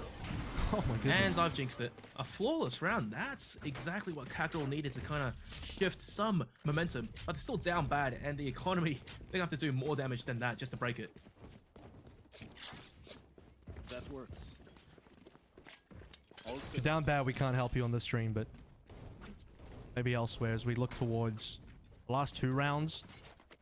Gotta really pay attention to the fact that Kyoto breaking that wall, seeing the couple members cross, gives all the information over. Plix receives. Lou also gets a couple of feeds in him as well. And that's everything you want in the round. So they don't even have to use an ultimate. They don't have to do anything. Full flawless. Their economy's mostly recovered now.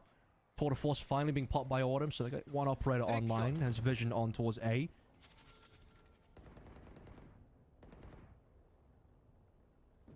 Last time we tried this, it didn't quite work out so well. But this is a much more defensible position. And will force Bobo to eventually, well, hopefully, swing into his crosshairs.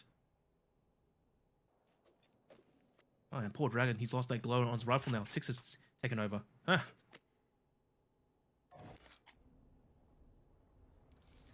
So what you want to do is you want to drop that Vandal to Tix, and then he can have the glowy things on it instead.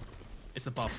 Trust me. It even sounds different. Hunter's Fury does get initiated by Kyoto, trying to stop the push before it can take off. And Dragon, he is the first way to go down. That's a massive frag going their way. A hugely impactful frag as we have seen these past few rounds. And Bobo, they may have just rotated off the sights. They can cancel this. Actually, don't have to commit to this one. Extra ultimate was committed in terms of the null command as well. Tex gets caught by the 0 point. And because of that, he's thinking about staying just to buy, or rather sell a fake, and not been sold correctly. Kyoto once again looking to break over that wall. 25 seconds. Tex is open. A again. This might actually just be a rotation. A, they can go from mid to A. In fact, that is exactly what they're doing, but they need to get a plant. Is a huge factor here. Side is dead. Autumn can get the rest.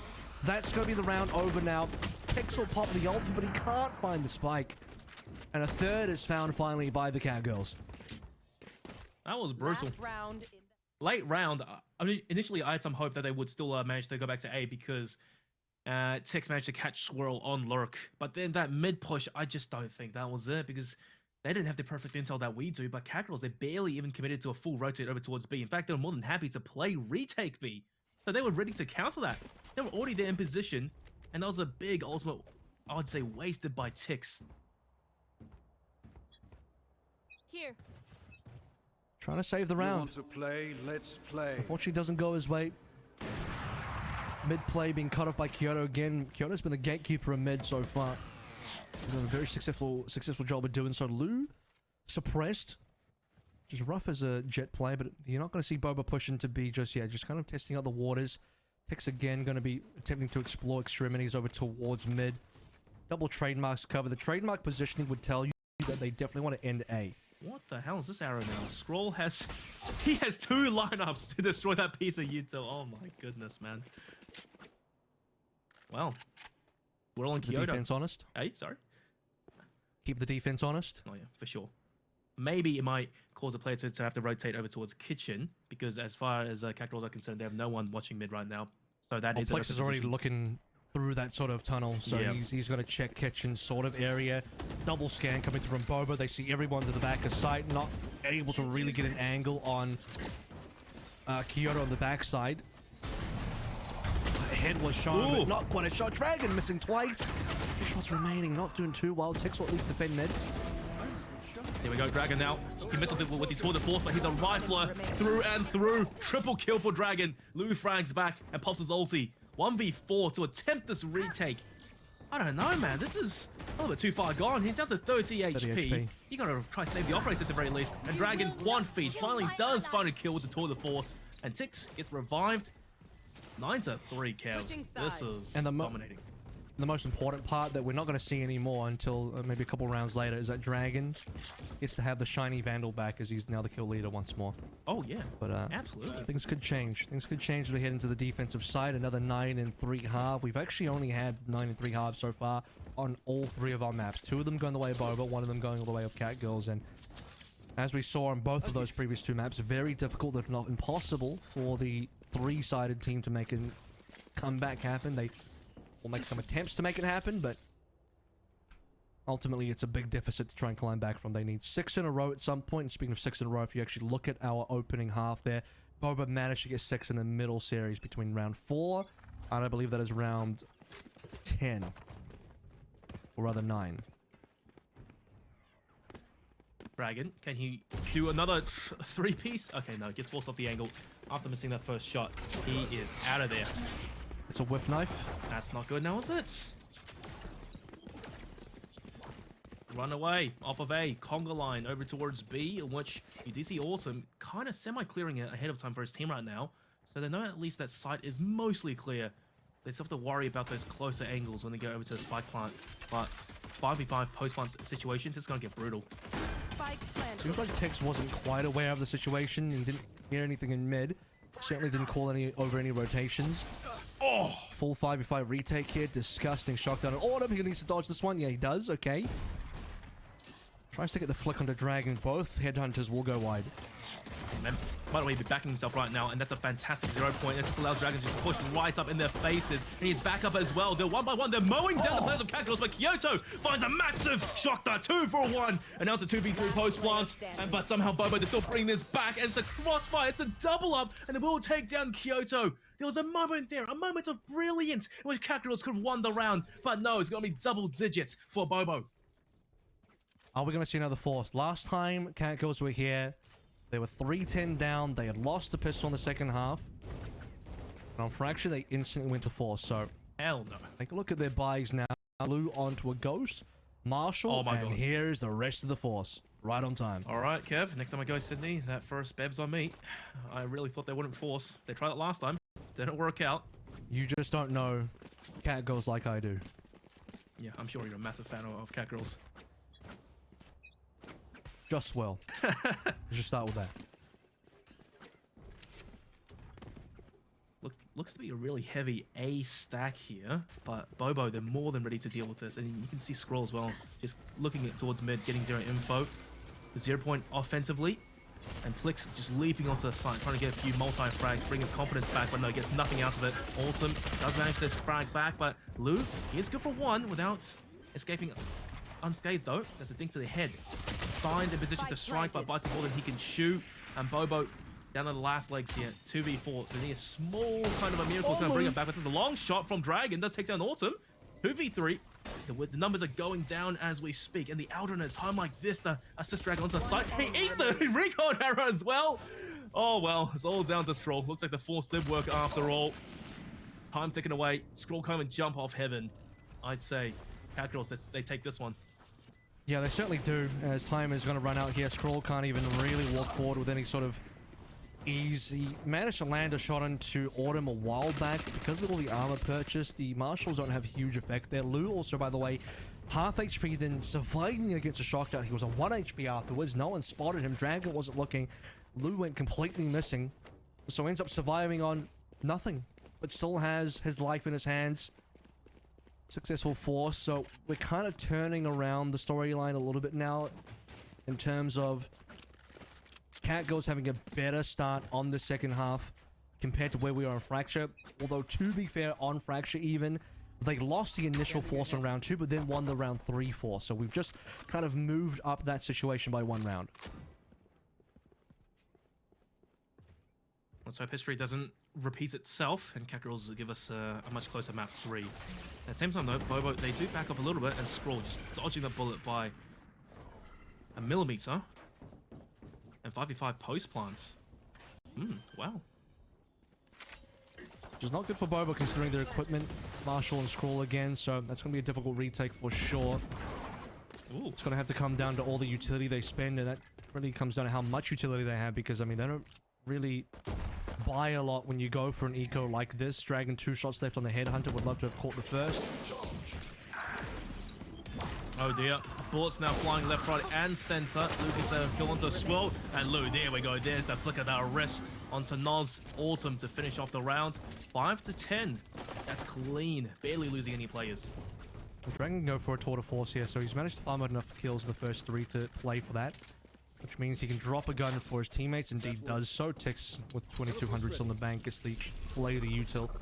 So that's what can happen when you have one player that has a free gun that can get that ultimate within 3 rounds. Really important swirl that Plix still only have these Spectres, so for Bobo that's going to be a double gun advantage that can play through.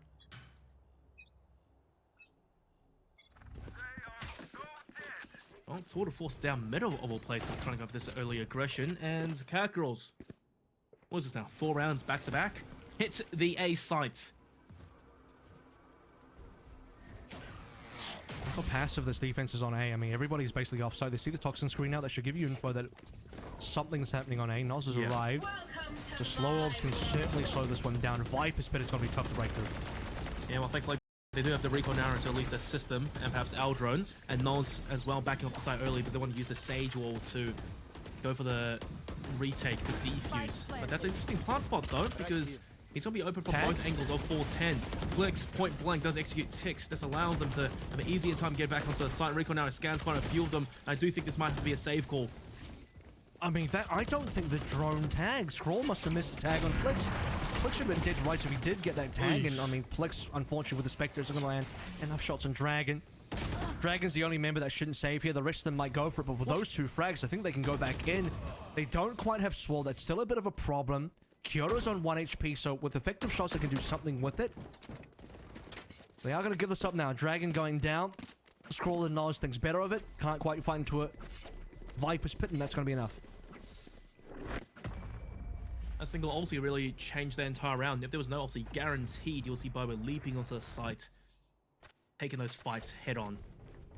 But 6 to 10 now. This is getting a little bit dicey for Bobo. There's the timeout as well. They want to have a chat about this because Catgirls is looking really stable down in the second half. To be honest, this is a good round about to come up for Bobo. They're 1 away from Null Command for an entry. They're also 1 away for Tix's Viper's Pit. So if Noz gives Spike over to Tix and he gets the plant, they can instantly post-plant. Or rather, well, they're not attacking, rather. I've got that the other way around. But if Tix finds a Viper's Pit, he can actually just drop that for either a retake or immediately block off one of the sites straight away. And Sign can use the Null Command for a retake. So a couple of good ultimates that will give them a lot of value. They've got 2 rifles. They can afford a 3rd, given that there's 4.1 on Tix. The other 2 members are looking a little bit more skint, which is upsetting. So it's not the worst situation. Then you look over towards Catgirls, they certainly have a lot more, including a Hunter's Fury, so they will win the equipment battle with no real issues. And if they can extend the second half to a 4-1, as they're currently at a 3-1, that is going to close the gap between them and Bobo by only 3 rounds. I think over there, looking at the minimap as well, Bobo, they were pinging over towards B long, ideally looking to maybe, I don't know, get a long-range weapon to try and hold it down, which honestly could be Dragon on the Headhunter because it's basically an $800 Guardian with 8 shots. On the flip side though, Catgirl starting to ping upper belt over towards the A site. So I do believe this is going to be A site yet again, but the post one's going to be multi-leveled.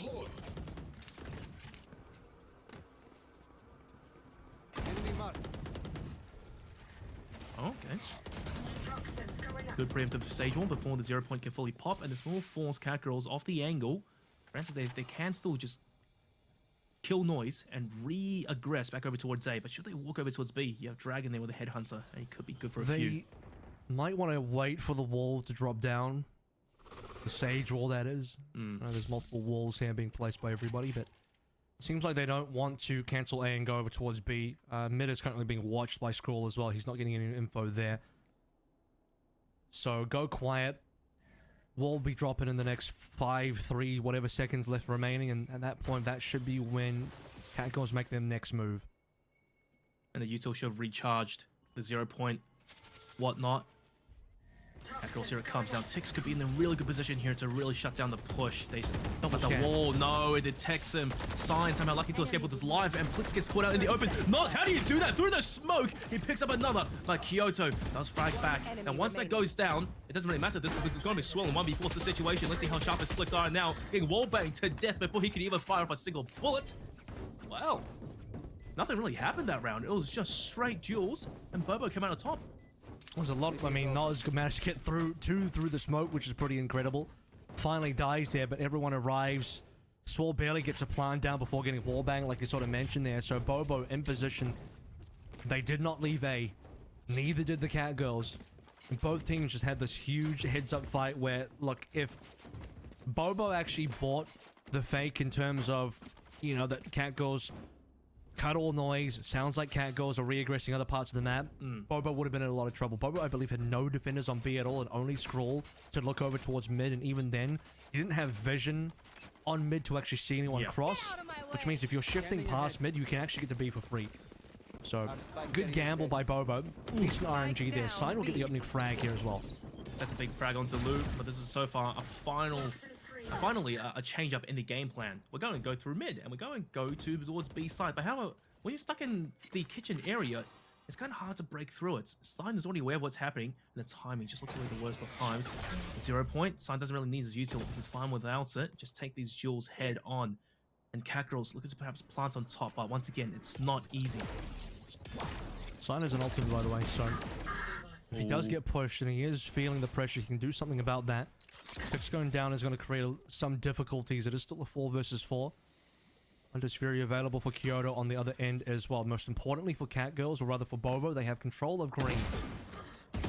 Sign with a kill to Swirl makes things very difficult. Here comes that null command, and things are getting a little bit more awkward here for the Catgirls.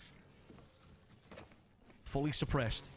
Plix and Autumn, they have to be heroes here, and Noz blocks up one angle, Scroll strikes. It's all down to Autumn. He's missing his shots. Noz is just toying with him at this point. And so he whistles down slowly. Finally, Sign does get thirsted, sorry. But match point for Bobo. They're looking clean. We finished with, what, 13 and 8 on Fracture, is that correct? Do you remember, Will? 13-8, that's right. So 2 rounds more for Catgirls. And they would kind of equal the scoreline on Fracture.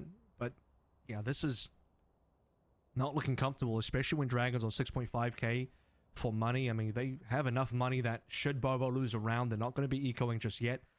You kind of need to force Bobo to go into this eco buy sort of situation to try and get more rounds in. Dragon being on a bit of a tear right now, 20 and 11.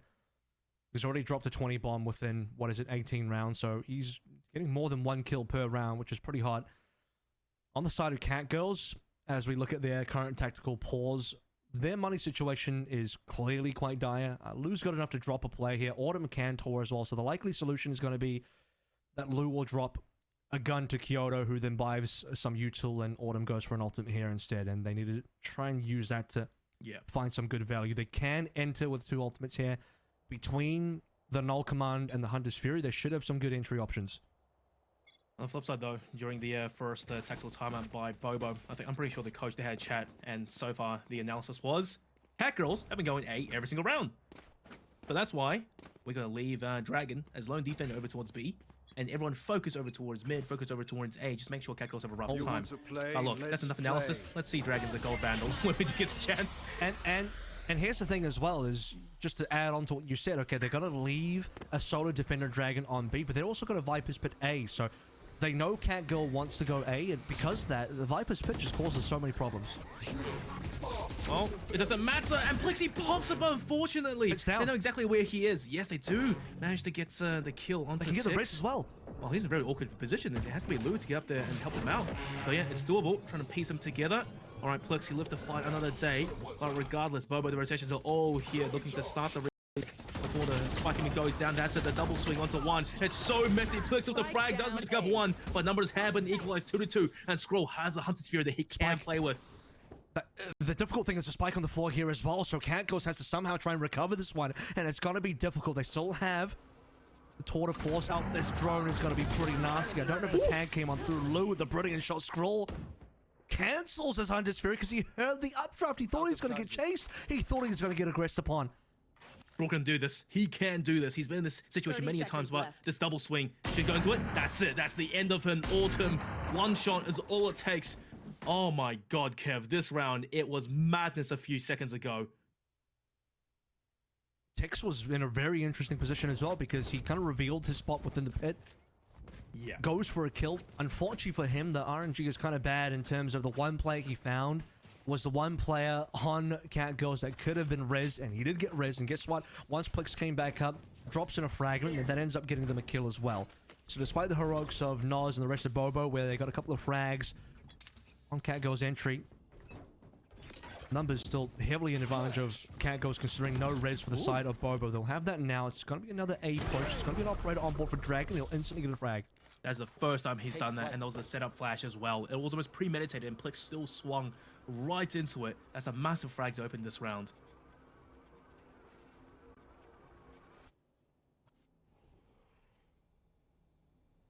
Surely not go A again.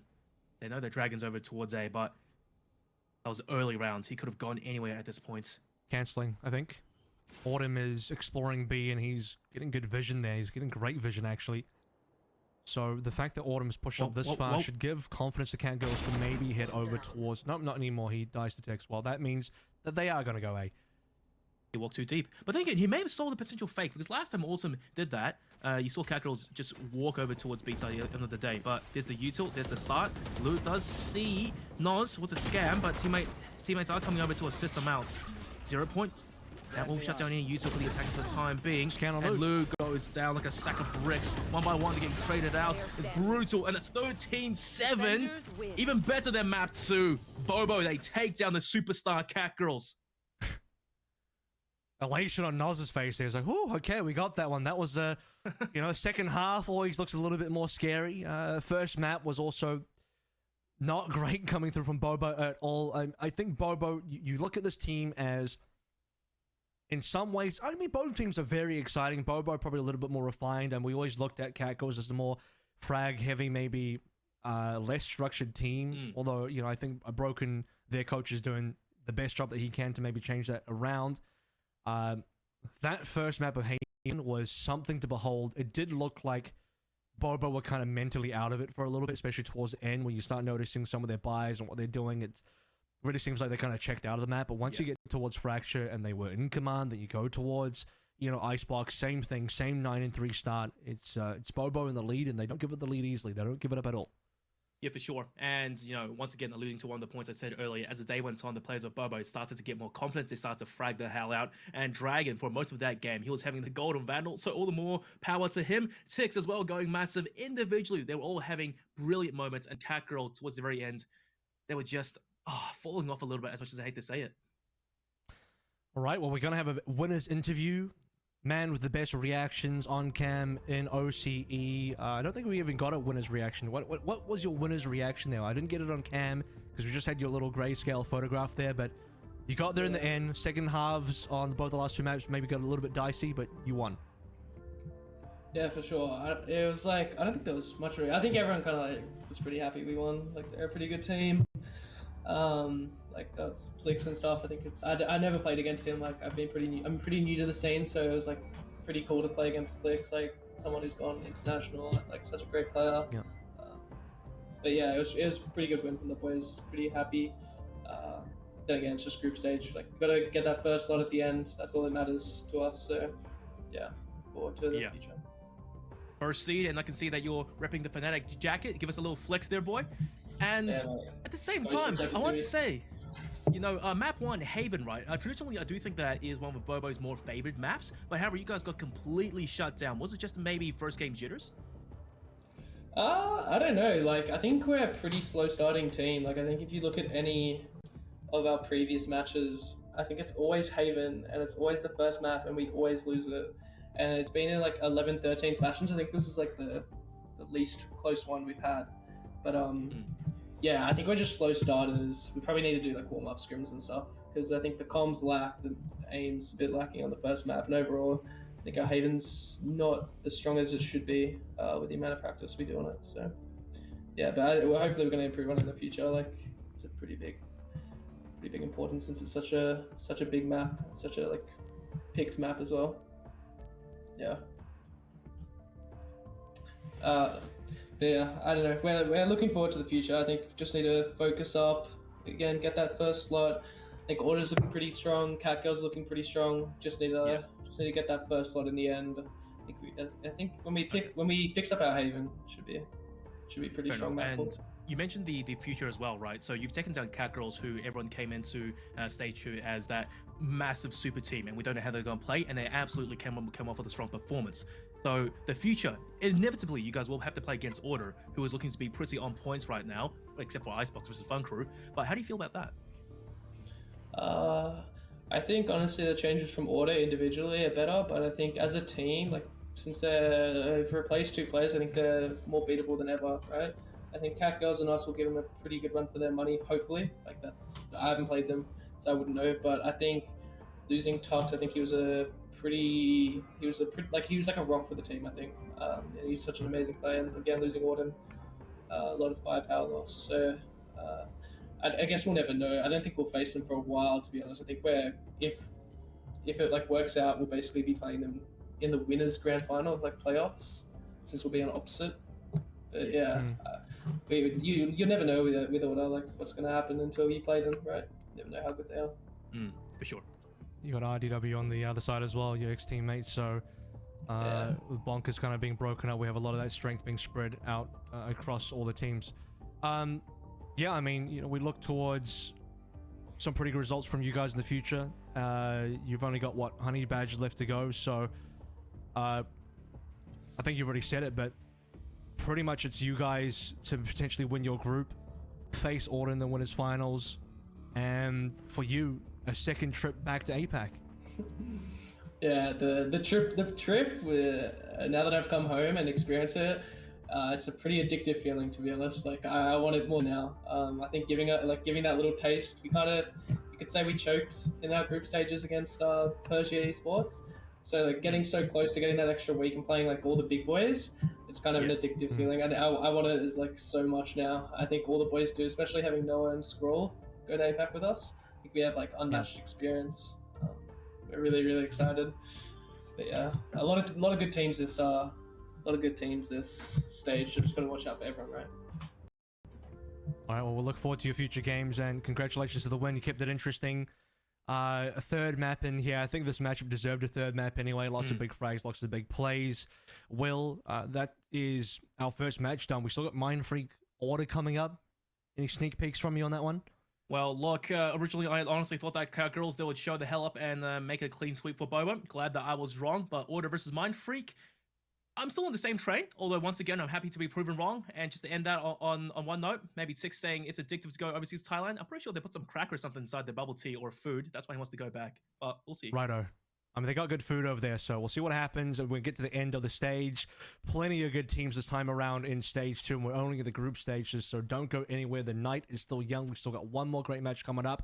Order versus Mind Freak right after this break.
honestly didn't expect that to work. Really? So, maybe give us a heads up next time? Site secured.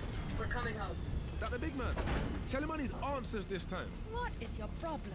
We crushed it. Phoenix gotta look in the mirror. How come they look like us? And what do they want our Radiant at for? I'll talk to Brimstone. It's time we filled you in.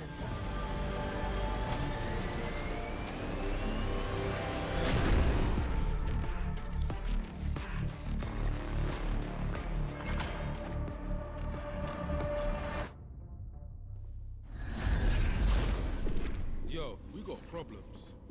We? You're the one that screwed up. You serious? You had it easy, Jet. You know they're bringing whole teams now, right? And so will we.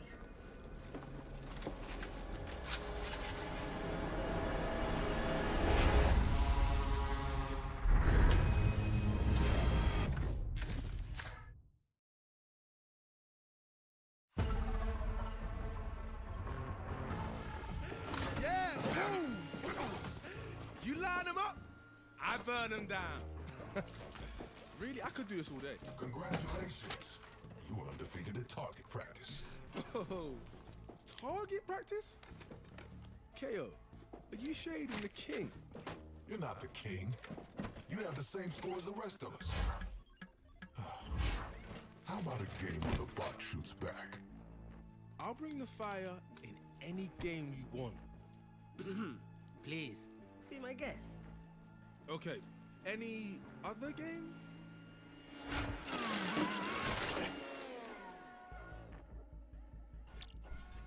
Let's dance. Yeah. Say hello to MaxBot. A perfect blend of tactics and firepower. Now you can train against, well, you. My money's on the machine. You got this, pretty boy.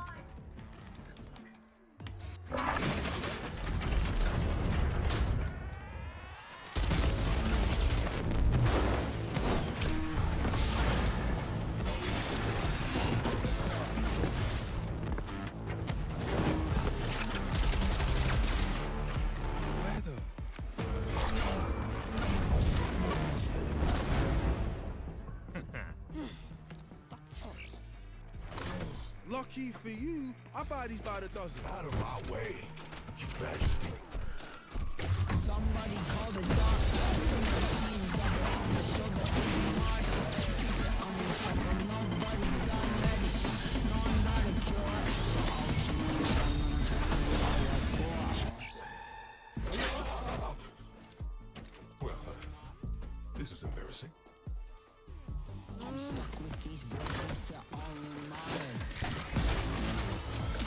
All in my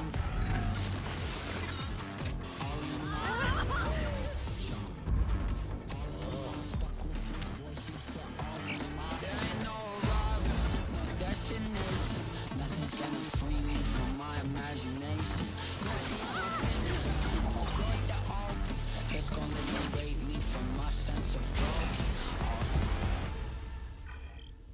Oh, he makes me so proud.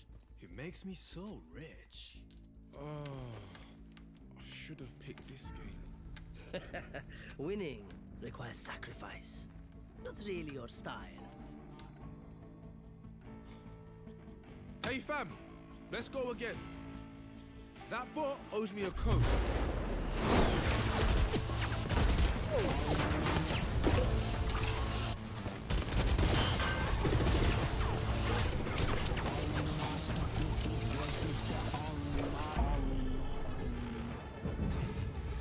My turn.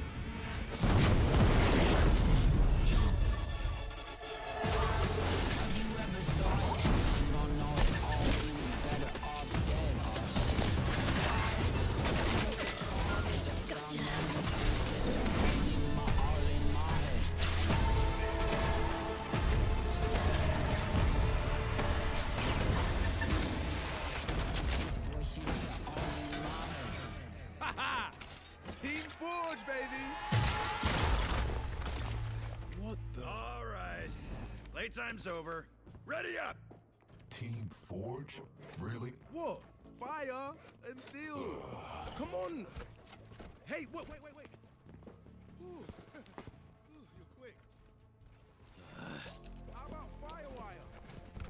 Bro Swag? Oh, the Swagger Express. Roadstar and Toaster. You know I'm programmed to kill you, right? Come on, that was a good one.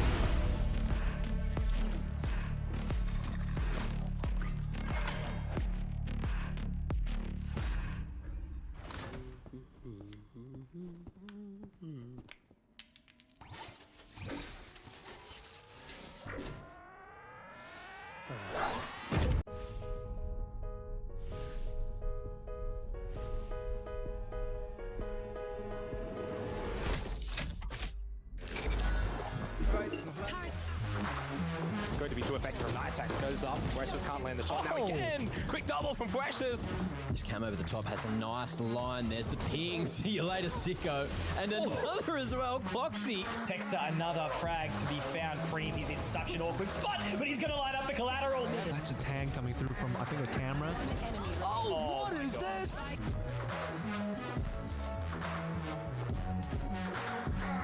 Welcome to Stage 2 VOT for 2022. We are into our second match of the day here in day number 3.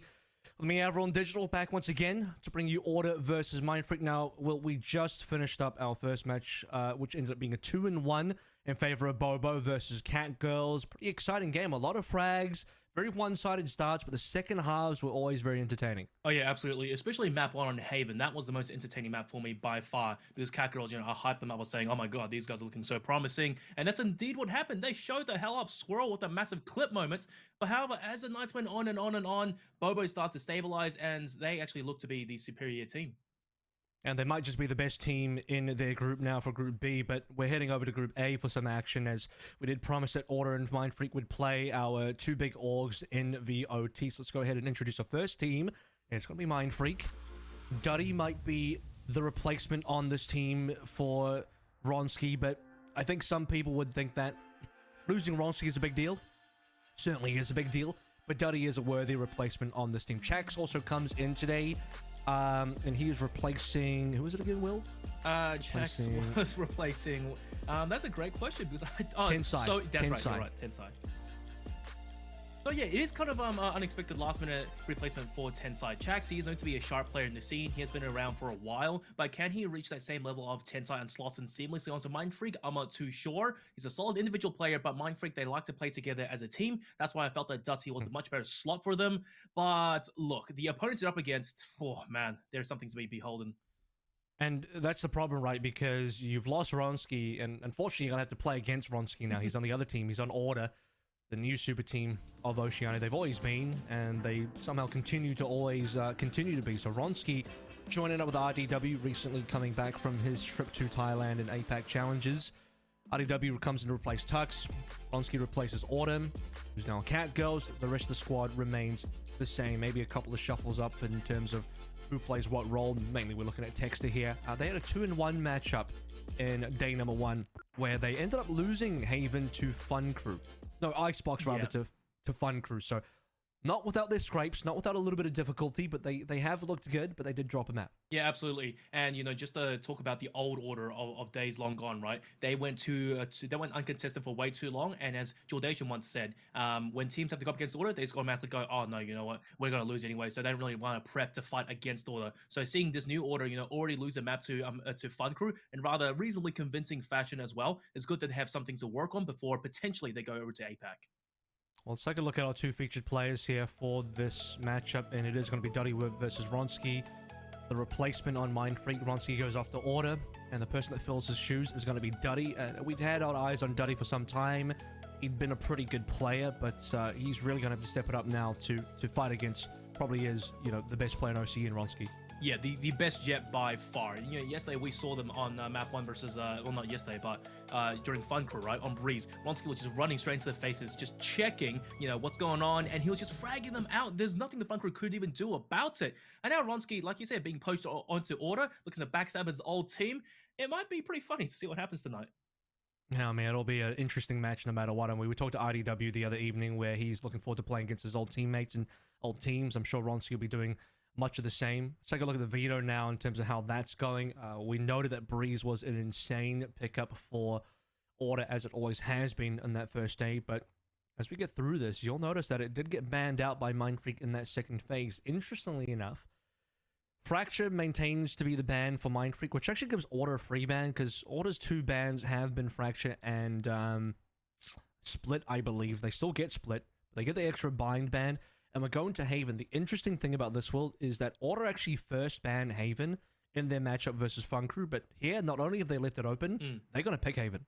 Yeah, now partially, I don't want to say underestimating anyone, but at the same time, I think Order maybe want to try out a few things on Haven, and they've definitely been practicing and screaming with this new lineup. So I expect to see a fresh new Order and some ideas on Haven. But as for Ascent, Map 2, I don't know, Mindfreak, sometimes they are good on Ascent, but other times they are inconsistent. But a roster like Order on such a small map, I really have to favor them. I mean, Mindfreak picked Ascent as their opening map, and they did that in their previous matchup here as well. In yesterday's game, their normal ban pick sort of procedure is ban Fracture, pick Ascent. So they get that opening. We go to Icebox, which ended up being the map that Order lost yesterday, so maybe Mindfreak can look at that and say, all right, well, we can do something there. I mean, we saw what Fun Crew did.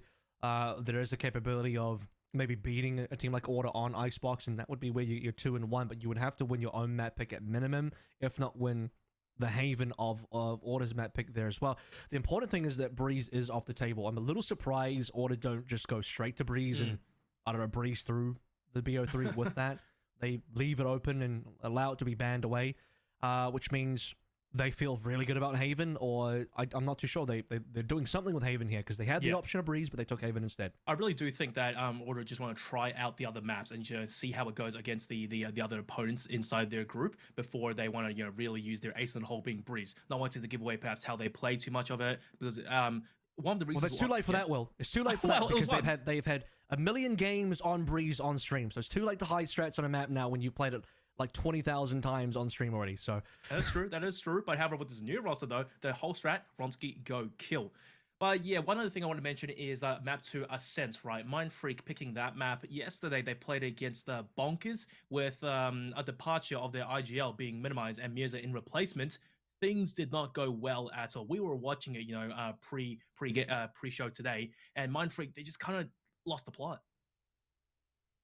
Yeah, I mean, they got quite sloppy. Team play wasn't quite there. It is their map pick, but in terms of looking at the direct result of that, what it was at 6-13 versus Bonkers, not the best. They've had some time, within I would say 24 hours now, to maybe look and review that. I'm sure they have a lot to talk about in terms of what's going on. They feel good enough, Will, to still pick it.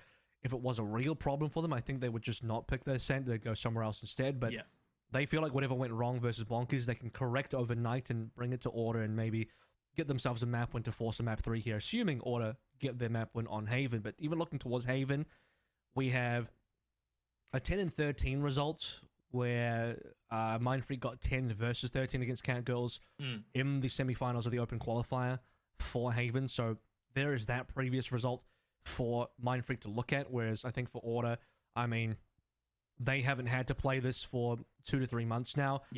Anything that they haven't played in Stage 2, we just really don't know what it's going to look like with a new team. Which is another reason why I'm surprised they bring it up now, because they could have easily have chosen to hide Haven, hide all Haven strats, up until someone forces it against them. Well, that looks to be a solid game plan coming into Haven already. Those compositions locked in. Texter, well, there you go. He's playing the Smoker role now, as he always was, but instead of Astra, it's going to be Omen, which I think is definitely a worthy swap. Disco on Breach, that's solid. RDW has on Chamber. What do you expect? Ronsky, one trick man. He's the best jet in the region, and Maple on another flasher being Sky. I rate that. Disco coming through on the Breach as well, which he reprises from his time the last time they played Haven, which was actually versus Meow Meow in the playoffs of last stage. So Tux was the former Chamber on this map, which RDW will happily play into. That's his best agent by far. So nothing changes except for the fact that Maple will play the Sky instead of the Sova. I think you already brought up that Sky. So that is significantly different. And I'm not too sure which I would actually prefer. I think the Sova is probably a little bit more traditional. Yeah. Looking over towards the Mindfreak side of things, see if they managed to change too much up. Chax actually played in that game already. He was the Killjoy. Looks like the exact same team. Soju will eventually lock in the Sova. what played the Breach previously, so they're going to run back the exact same comp versus Order as they did versus Catgirls. I'm pretty sure What likes to play Breach because he looks like that IRL, but that's just a theory. Tax the Joy on Haven. I quite rate that, and if anything, I'll be honest, this lineup, it gives me a little bit of Bobo vibes. But the strats, that's going to be another topic entirely.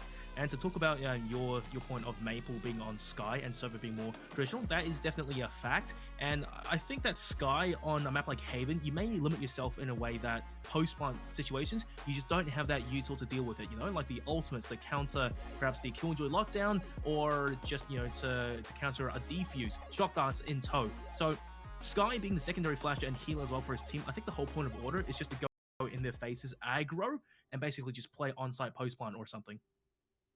As much as I like the Killjoy on this map, I think I would prefer the Chamber still. Chamber meta is definitely a thing on 4.07. And any chance that IDW has a chance to play Chamber, he's going to take it. So they'll be happy on that. Oh, yeah.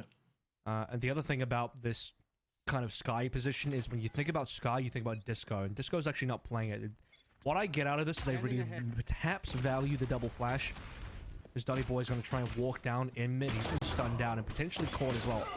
Now, they cleared one. Sicko was just a bait. Meanwhile, Duddy Boy picks up two and dashes to safety on the B side. That's a huge blow for Order to be taking already in the pistol round. But they double back and will just head over towards the C sides in which there's a ton of util there. One more Nano Swarm, potentially to buy more time. I mean, Duddy's flexing. He's killed Ronsky straight away. He's asserting dominance on the person that he replaced on this team. Now, as we head into the post plant, 3 versus 4. They got the plant going for them. They still have a decent amount of utility. Notably, the 3 members with flashes available are all still alive. Disco's got a really important position here as well. I don't think he's been spotted by the drone, which means they can collapse on Garage, and indeed they do. And the fault line as well, just to prevent the players from pushing out even more. But Duddy Boy, that mid flank, gets a 3rd kill onto Maple. Looking for more at this point. Disco goes down. Tex are holding the angle. Will let Duddy live for the time being. Now Tech, he's low, and Duddy Boy, the quad feed, just runs in the nick of time to get that final headshot. That's a massive pistol round. And they're going to give him the defuse as well for 5 out of 7 on the ultimate, so they're going to have a great timing for that round 3 now. He only needs 2 more ult points by the 3rd round to make sure they've got a good gun or a good opportunity in terms of equipment to actually take down the weapons of Order. But an opening pistol for MF, for Duddy, a brilliant start, exactly what they're looking for. He's going to go the Marshal now as well. Very likely that Order are not going to force because, I mean, Order tend to respect most of their team, most of their opponents, and they're going to play... No, okay, I'm completely lying, apparently. They are going to go for the force, so there it is. Hey, Kev, Order heard you talking madcap. That's why they're going to do the exact opposite of what you were saying right now. RDW, of course, on the Headhunter. Yeah, but if they lose this round, that'll be a madcap.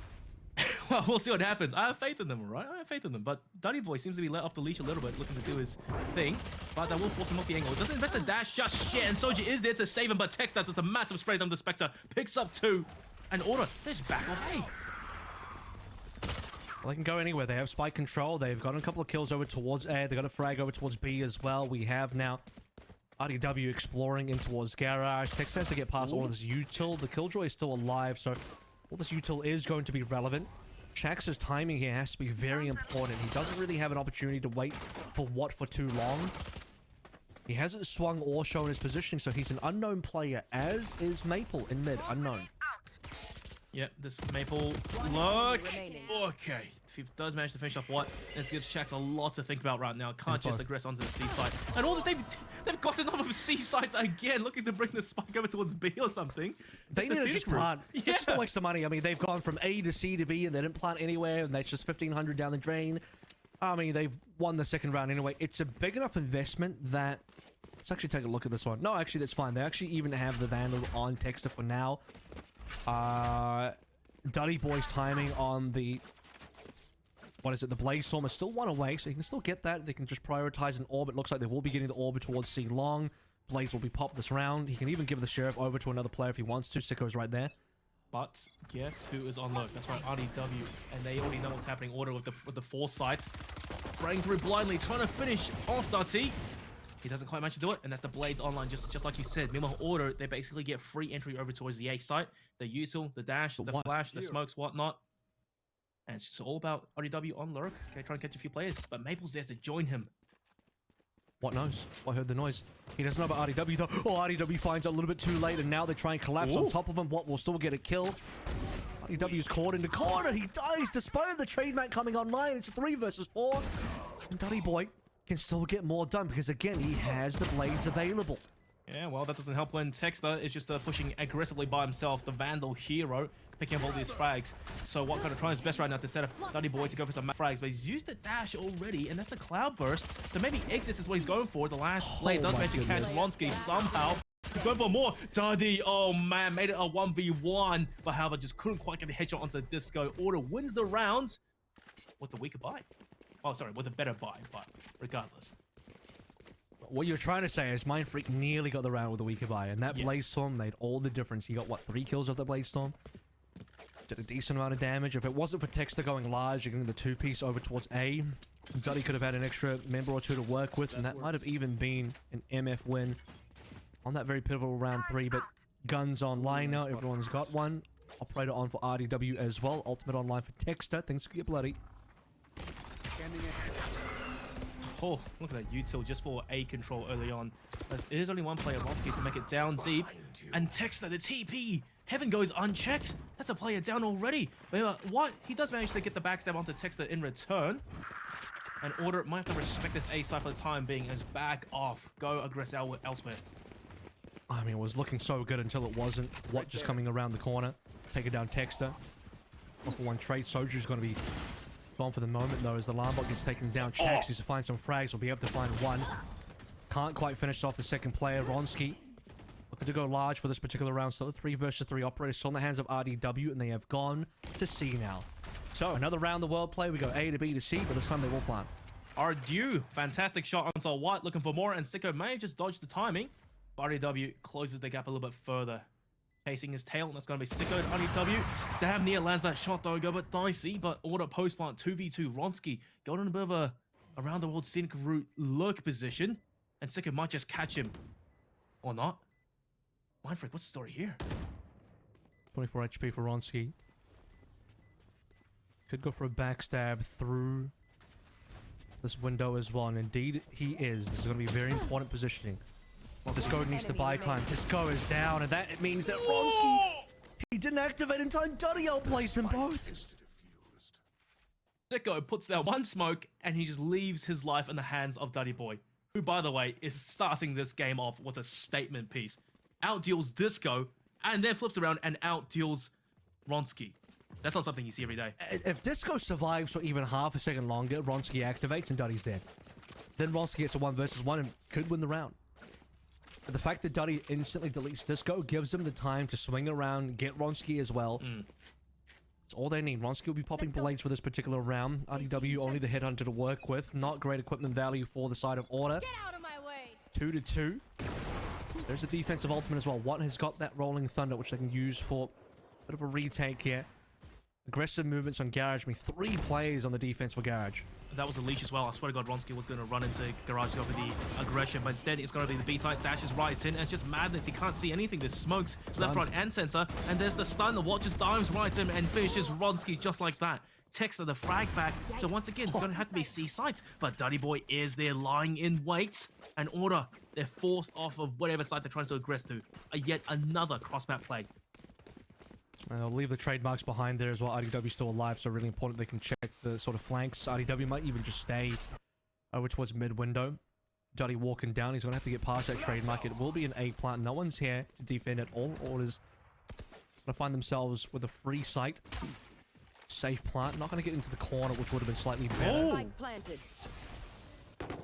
Damn, that was close there. Texter, if he just plants a little bit more towards the left, that may have killed, but RDW, that's a prime position. Manages to find 2 heads just like that with the headhunter. Picks up a rifle to boot as well. His teammates are there to receive him. And now it's all down to Sicko and Duddy, who's late on the rotation to attempt a retake. Yeah, the RDW going for the long mission, goes through B, finds the flank, and that is going to be the round winner right there. I mean, 2 plays remaining. Oh my God. Go through the smoke. RDW's too good. He'll get himself a proper rifle at the end of that one, or rather he'll go down and be able to buy one. Texter and Disco, though, still alive for the round. RDW with the 3-piece. Brilliant timing on his flank, and that's going to give Order the 3-2. You know, I think we actually got the wrong matchup early on. We said it was going to be Duddy versus Ronsky, but I think it might have to be Duddy versus RDW going from what we've seen so far. We'll see if Ronsky warms up a little bit later on. Still time for that. Tech pause for now as we sort out Order's potential technical issues. Take a look at the money, though. Not good for the side of Mind Freak. They will be going for a Sheriff Eco here, so slightly upgraded pistols. Have some ultimates. Soju's 2 away from Hunter's Fury. Chax is almost there, 1 away for the lockdown as well. Importantly, they don't have knives, so they don't have that really important, you know, kind of economy ultimate. And that's kind of the other thing that you really get with that chamber, right? You run this Killjoy instead of the chamber. You're not going to get situations where having that extra gun can make a difference. And also, I mean, we've seen what the Headhunter can do as well when RDW really popped off in the last round. Not even that. I think all night long, the Headhunter on quite a few of these players, like case in point, Autumn, right? He had his moments. It wasn't as great because Bobo did manage to play around that. But regardless, Mind Freak, they need to pull something out of their pockets right now because this round is not going to be easy for them. And Order, going from what we've seen, they hit one site, get a few kills, use some util, and then they just go around the map. So Mind Freak, they might be in for a surprise here. They're definitely respecting the fact that Mind Freak can rotate quite quickly and respond, so they want to just reset as long as there's time remaining. Yeah. Furthermore, What is going to be playing the shorty in sewers this round, so they being MF here, really hoping for Order to play over towards A, maybe cash them in the sewers. But if you are up against an eco, I think if you're Order, you're smart enough to not fall prey to some sort of sewers play.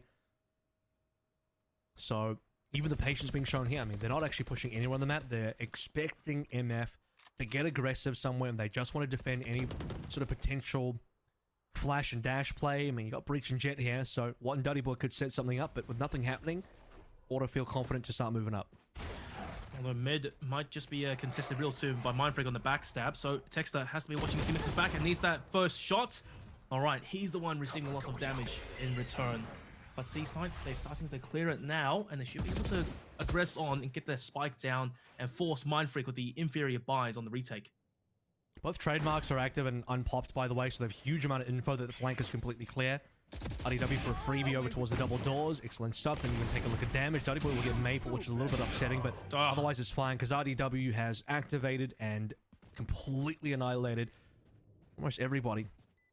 Well, the Texter might fall prey to Soju here. They just don't know it just yet. What is that stretch up from Ronsky? Man's got the sixth sense living in the Matrix. He does get that kill, and RDW cleans it up with a 4-piece. Okay, Order. Text the shorty for some reason. Maybe he'll give that one over to Ronsky. Never really seen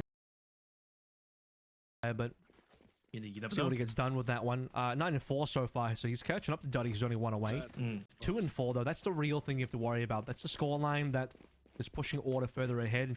Certainly in terms of economy, we got zeroed out crits for both Watt and Soju. At least they've got full armor, utility, and rifles though. So it's a very important round for MF to get done. And the lockdown will be super important for that. Hunter's Fury as well. They need to be able to use his ultimates to get a retake if they get into trouble, and trouble starts early for them with Duddy down. Counter flash both ways, and Ronsky just absolutely craps his pants, expending the dash and the updraft. But that was a really well played there early on by RDW, spotting, I think, the elbow of Duddy as he went into the corner. So that's a massive centerpiece of Mind Freak gone. And Order, once again, leaning over towards the C site. So alarm bot's gonna... Oh, that's actually not gonna catch anybody. It will. Along with all the firing that happened in Garage, gonna reveal information. 4 members alive for the side of Mind Freak, and again, they need to use his ultimates to win, but they have to be in a position where they can actually get that done, and RDW will just flick up, no scope. What goes down, and we extend the play lead further. We got Agent 47 in the server right now. My god, this guy's just not missing anything. What is that? The smoke just clears, and Sika gets caught out in the open. Soju gets stunned. He gets taken out. That's all down to Chax. So it has to be a save. It has to be safe. Oh, he's walked straight into the crosshairs of RDW. Okay. Well, he'll remove RDW's favored shorty. And also his own life. So no rifle retained at all. Full save back into action again. 4 ultimates online. Notably, we are going to see the Blade Storm out this particular round. That needed expected to be around for MF, and because it's not, this is likely going 2 and 6. Not really expecting too much to happen here for MF because Watt and Duddy Boy are on opposite sides of the map. You're not going to see a flash and dash, which means not expecting MF to get aggressive here, but Order will very much likely play defensively for the opening 30 seconds of this round. Duddy's going to swing this. But 1v1 right now versus Ronsky, and that's a one-way smoke. It forces him to just respect it and bide his time. But Duddy, yeah, he's committing to it. Misses 2 blades, and they know exactly the threat that's present over towards Garage. RDW with the op, snipes down. What? Over towards Stewart. And RDW, the punish onto Duddy Boy. One by one. Mindfreak, they're kind of getting chiseled away here. But Soju, alright, gonna get a little bit aggro. This is a very brave endeavor, though, as a firing squad just runs out the smoke to face him. It gets a little bit messy here and there with the duels, but Order, they still come out on top easily. And just missed out on the plant there, but their money was fine anyway. Multiple players were maxed out at 9k. It's really about Mindfreak's economy that is the talking point here. Okay, so we're back into another buy. We're still in the situation where they have strong ultimates online. Blades did what they were supposed to, which is give them an opportunity on an eco. They got a couple of frags. Operator now in the hands of Duddy as well, so looking forward to finding that early challenge over towards A lobby. He's actually going to be peeking from sewers. I don't think anybody from Order is going to be picking him just yet, so Duddy's going to have to show quite a decent amount of patience if he wants to find any value here. Patience is not only that, but as well as just trusting his teammates to basically manage to hold down B and C. As you can see, Duddy being pushed up so far, that allows his teammates to rotate off the angle. So important, by the way, that Order are aggressing mid every single round because they're forcing rotators, they're forcing utility. You can see that in some cases there's even an overcommitment from Mindfreak because nearly three players are in mid. Certainly 2 of them are mid currently. That causes weak points on the other parts of that map, and Rolling Thunder to go straight in. They're actually just going to make the play for it. Holy hell, Ronsky dives on. Backside hasn't been cleared just yet. What is there? And Ronsky will clean it up easy peasy. 2 to push through a smoke, and Ronsky just having the yet another easy kill. Order, however, they aggress over towards B and leaving only Maple on lurk, as the real sight was going to be C at the end of the day. And Maple, he's just dancing around them right now. Still gets kills onto Soju. How's that even possible? Duddy Boy, yes, it's a kill onto Disco, and Texter tries to support him as well with the apparent. I think Chax may have missed the timing. No, he does still spots out Maple. So it's a 2v2, and they have the lockdown for the retake. It's kind of crazy that Order are really hell-bent on making this B play happen. They've been making B plays every single round, but I think you should be making those in terms of forcing util rotation and not necessarily committing every single round. This is a decent position for MF to be in because, well, first of all, time is on their side. Texter can't activate here at all. He needs to just make a situation open for RDW to get a plant in there. All right, finally, there's that kill by Shody Leap around the corner. Duddy Boy will get that frag. Now, RDW versus Duddy Boy. Here comes the matchup that we were talking about a second ago. And Duddy Boy reaches his TP and goes over towards Cubby. No more smokes. Comes down to the duels. Op. What's a rifle? Wait, hang on. What's that doing? They're going to be op right now. Oh, man, this is going to be entertaining as hell to watch. Well, he's going to have to tap, and a barrel is showing. I mean, that's really unfortunate. And he's getting wallbang. Yeah, no, you can't do that. Can't do that. He goes for the op, and the op betrays him. That is not what you want to see. RDW dropping the disrespect, then shoots the body, gets the teabag in there as well. Wow. And despite all the hysterics of what we saw on B, they still managed to transfer that over towards C instead. It was a really good round for Mindfreak up until the end, where, I mean, ends up being a 1 versus 1, but the play for the operator, Pinocchio's his position. It's a turn from Mac, thank you, Mac. And yeah, I mean, easy wallbangs for RDW. Hey, longer is not always better, okay? Just saying. But Mindfreak, it's a round that they narrowly lost. Order this time to change it up. Aggressing over towards A, and there's the early dog to clean out sewers. But look at the rotation. They have weaker guns, but in this kind of a scenario, close quarters combat, they once again shine. And Sicko, he's got so much info, pushing down C long. And Order looking to run into his face soon. Oh, the missed shot. There's a chance for Sicko. Yeah, get out. The smoke's being placed down. They're both hand waving each other off. RDW can't get the frag either because Sicko will TP pass, understanding he has no garage control whatsoever. A lineup. Wow. Oh, not quite a lineup, but RDW will get the clean 2 feet in either case. So once again, Sicko is massively under pressure. Man's just pulled out the Deadeye right now. He's making it look easy. Man's just smurfing. Soju on the fast push, and Ronsky uncharacteristically missing these shots, and he's just trying again. Wants to build up the confidence and not wanting to be outshone by RDW. Here. Third time lucky. He's not going to respect the recon arrow. Okay, it's a good smoke. And Soju shuts him down. Oh dear, dear, dear. That's not what you wanted to see. Well, this is a little bit extreme. I don't think you should be burning ultimates here. Okay. RDW is going to prevent it anyway. Burning an ultimate gives you absolutely nothing because I don't think MF have any real sort of buy-in for trying to win this round. It's pretty clear-cut. Brilliant post-plant. Time is basically run out. Numbers in favor of order. Playing an ultimate, not recommended. Bit of a waste. It's like Mindfreak, they kind of watched their game at map 1 of Cat Girls versus Bobo. And what was it? Bobo down by quite a few rounds. They started to expend ultimates, or maybe they should have. And Soju's like, yeah, you know what? We're down by 5 rounds. Time to use my Hunter's Fury.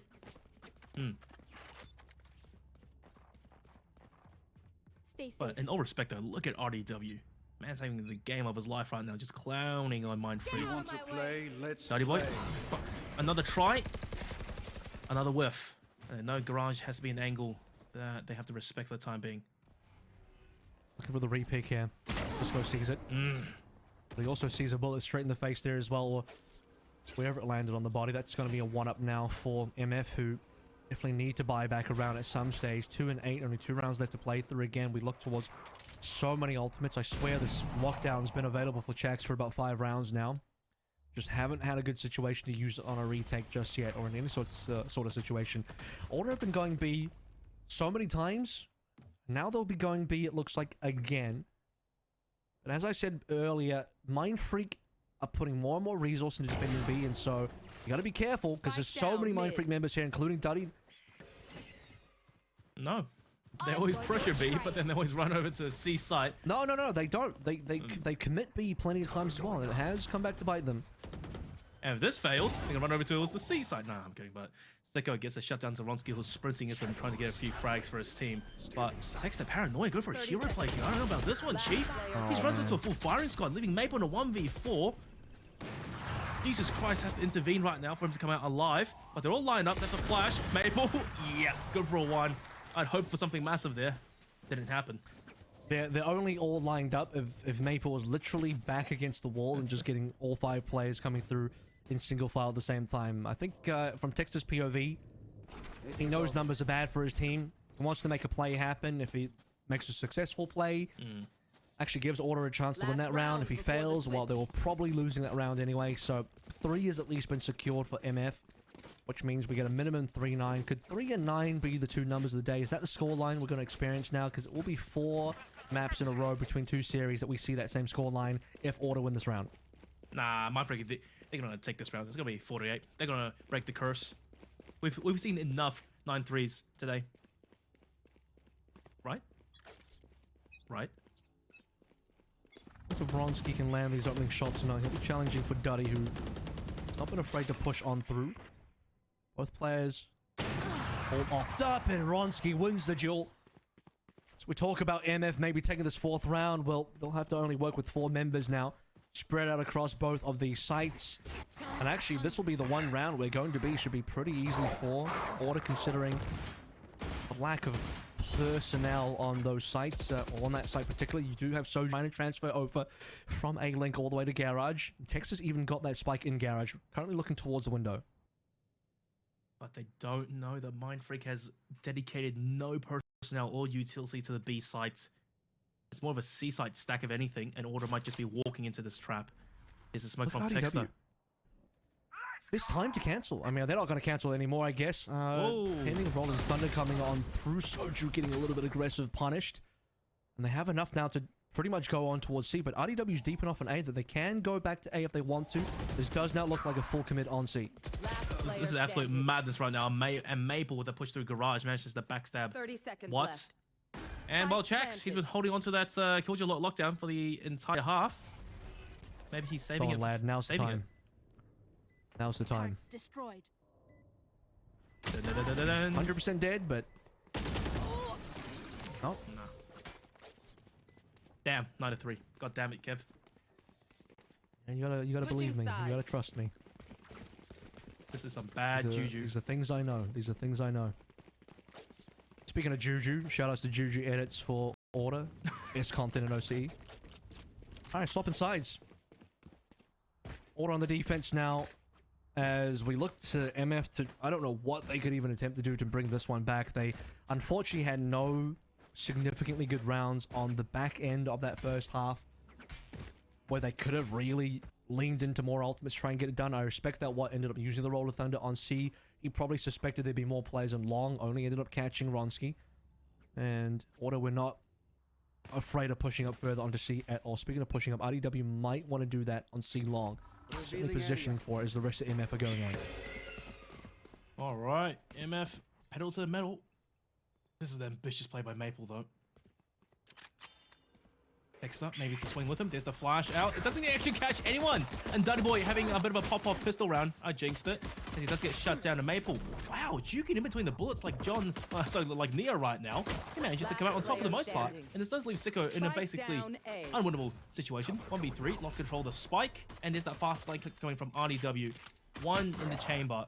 Missed a reload. And Disco's already lying in wait. That's double digits for Order. And for MF, you pretty much have the force now. Let's do give 11 over to Order. Alright, let's gonna go Sheriff, so it's not a full force just yet, but they're spending enough money by the looks of it that is... Yep, there it is. One Spectre, no. Yep, one Spectre, no. Okay, they're deciding. They're slowly deciding. Okay, it is a force. There you go. We have seen this all night, haven't we? The force after pistol round. My goodness, it does not stop. What happens when you got the 3 and 10 scoreline? Yep, that's also true. Ooh. He's not looking window. He's not looking window. Duddy can swing. Got no idea. Can, coulda, shoulda, woulda. Oh man, they both don't know. Neither player knows about the other one. Jesus. Here. RDW. We heard this First engagement. No bloody way, man. He gets 2! How does he manage to come out alive in these situations? And Ronsky's just going for his style points right now. He knows these players are low. They're a classic right click. Wow. What the hell? That's just top That was form. impressive. Ronsky knows he's up against 2 players there. Goes for it anyway with only a classic up against the force. And I'll just get both kills. That's a Ronsky moment. And RDW as well. He got the first kill, sure, but the second one, he had no right of staying alive. Unbelievable. He's an astronaut, he's a doctor, he's a fireman. Now he's a professional Valorant player. What can't Johnny Sins do? For MF, I think they should force again. The fact they're not forcing again could be a mistake because they're giving 12 over to Order. You basically have to do what Catgirls did on Fracture and just go for the other force and hope you win this one and keep Order on 11. Opening damage coming on through puts both Ronsky and also Sicko on low HP. Ronsky tagged out. Potentially having to leave site. Texter still holding Garage though, very importantly. Speaking of Garage, it has been trademarked up, so Texter knows there's nothing coming in behind. RDW pushes up against Duddy, and that's going to be the 5v4.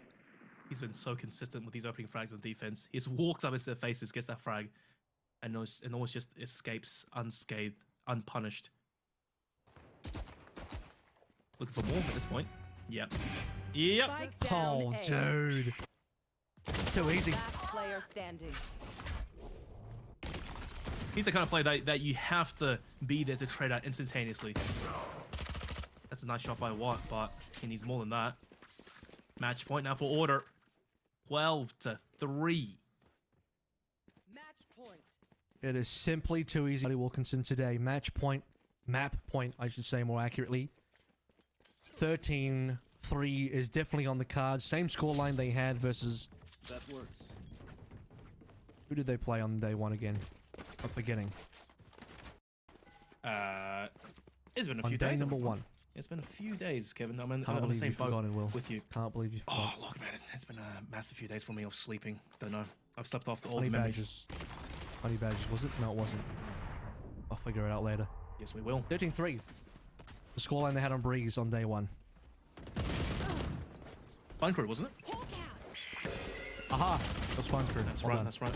Yeah, all you had to say was Breeze, and then I get PTSD. Because right now, Order doing the exact same thing. The Mind Freak.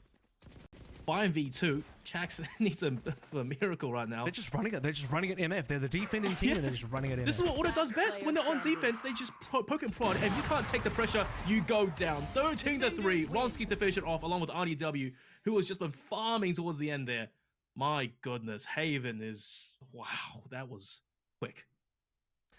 They've been saving Haven for the strats. They've been keeping that one hidden for quite some time and not revealing it. Well, they will put it out now on day 3 of Stage 2 group stages. And honestly, just an unbelievable performance. 13-3, no shot there for MF. Duddy Boy tried his best. Opening few rounds for Duddy was pretty impressive. He had a 4K on the pistol. 17-13 will be his ultimate scoreline. Considering they only won 3 rounds, Duddy getting 17 kills, winning only 3 of those rounds. I mean, that's very impressive for one player, but one player does not make a team.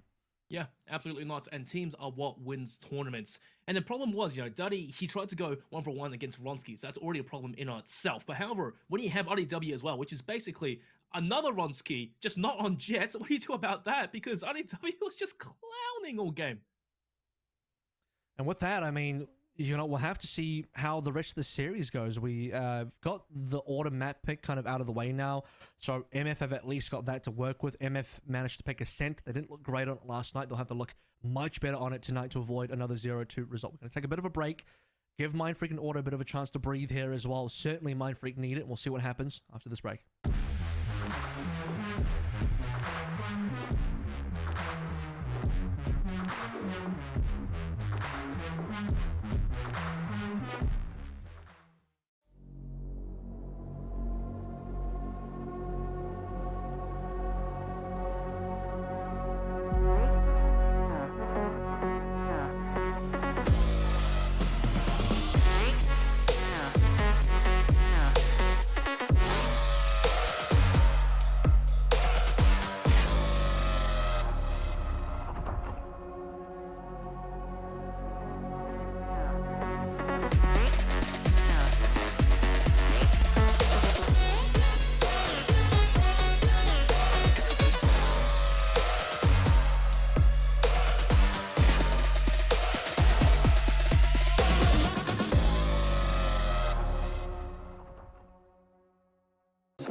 Egal was so geschieden, schön ist es dich geben. Ja, du bleibst, du bleibst, du bleibst. Ja, das wird Found them. Had some trouble. Denn alles ist smooth, slow, ist relaxed, perfekt, genau so. Countdown initiated.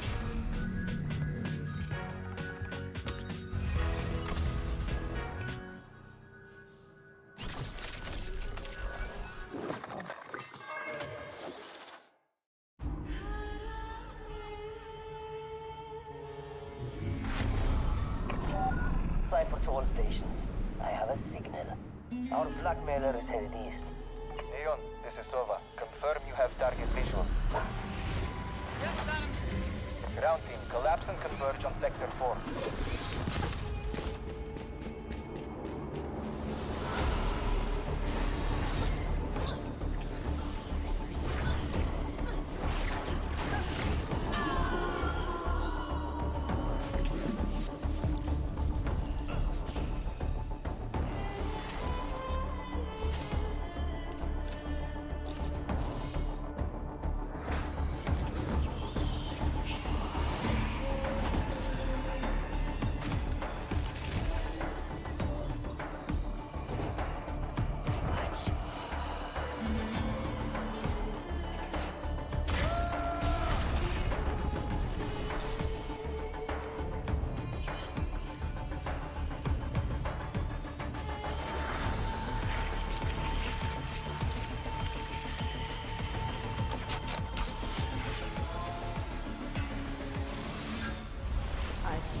darkest fears.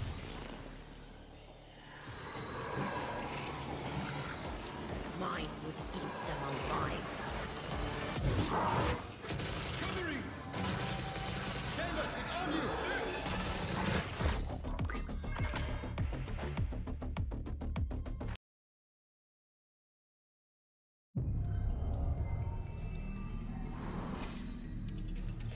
You can tell a person's character by their first action. Check me then, eh? It's a bullseye. Only type of light that I ever hide from. Cause I'm red and blue lights, I don't sing their song. I don't. Where you at, yeah, where you come from? Last enough. Who you wanna become? You dead. Move your body, move a leg. Everybody here. Welcome to gravity. One to the right, down, one to the left. Never stay still. Move again. We saw the beginning and the continuation. Now, the end. We are above them. Anything I want, baby, gonna take that. Too much I want, so I'm never leaving. Whole team Better with me, luck you can never next break life. that. Protect at all costs, yeah, like a wave cat. Relax, my friend. Time and space, they know what you think. It's a bullseye.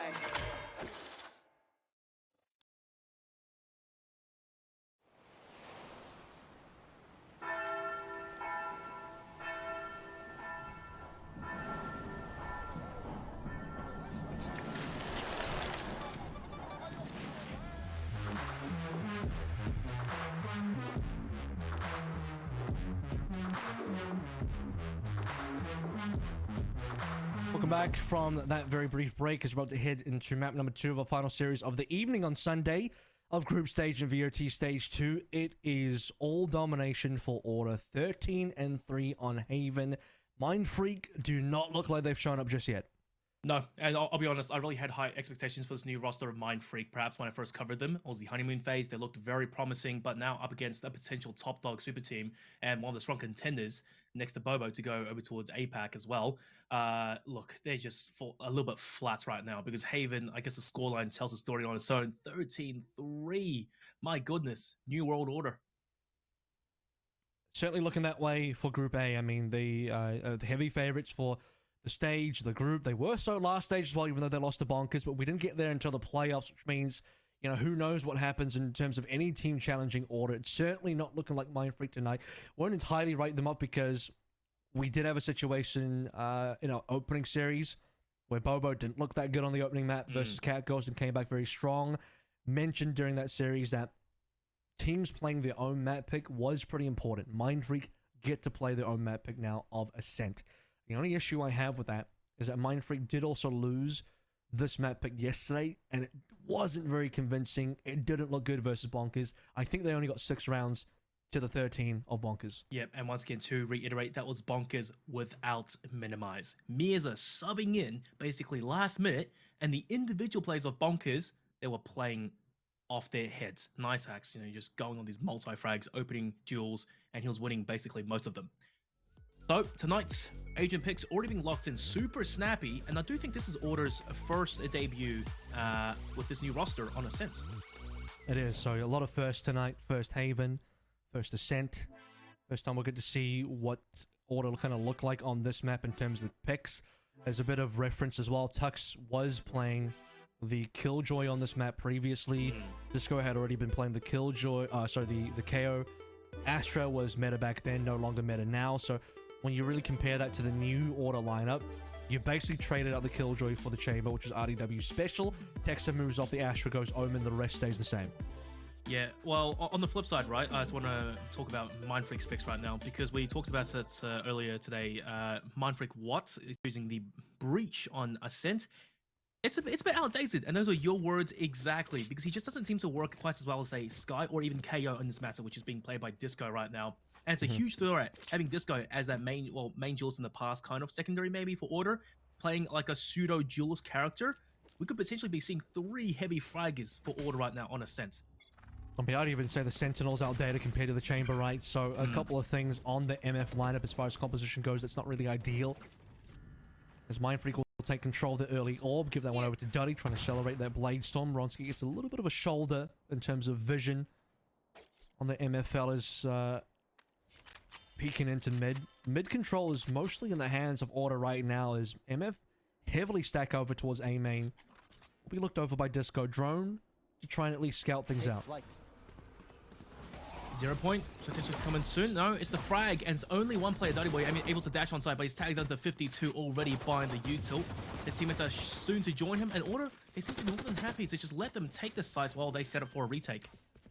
And they're going to have a retake from multiple angles here as well, because Tree is in the favor of Order, so is now A main. Really important that Watt stays alive or can slow things down. Vronsky with a 2-piece, they can't get him down! 40 HP, he wins a 1 versus 2.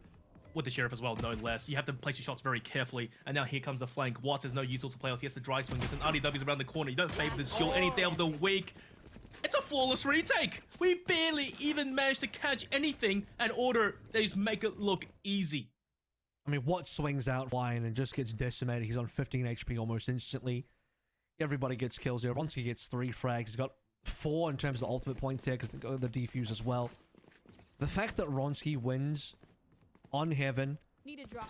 1 versus 2 against all of the MF aggression. I mean, that is potentially MF finding a lot of advantage in the round if they can get Vronsky down 5 versus 4, play that, and Watt can maybe do something around wine. It's a different story, but Vronsky winning that, I mean, round over straight away. Oh boy. Oh boy. Vronsky looked like he got outdone by RDW on map 1, so he wants his share of the pie right now, map 2. Mind Freak a little bit split apart right now, and RDW, Jesus, man. Along with Vronsky, he's pushing down mid. They want to farm these kills. Vronsky versus Daddy, that's what you came to see all night, right? And he comes out on top. RDW catching Chaks on flank. Okay, Vronsky buys off more than he can shoot. Vronsky won that, I would have flipped the table. That would have been unbelievable. But like I said, Vronsky versus Duddy, that's a couple of tickets to the gun show, please, for that one. Team Ace. Ares came through for Maple. Lots of aggression from Order. Again, they're defending, but they're just walking up. They get full mid control. They walk up mid. Run at MF. No fair. It's really like we haven't stopped the momentum from Haven just yet. And now just a tech pause, and a really funny thing to note, it's for one of the players of Order. They have the bindings wrong. So imagine if they played Haven with the wrong bindings, only now realizing that would be a sight to behold.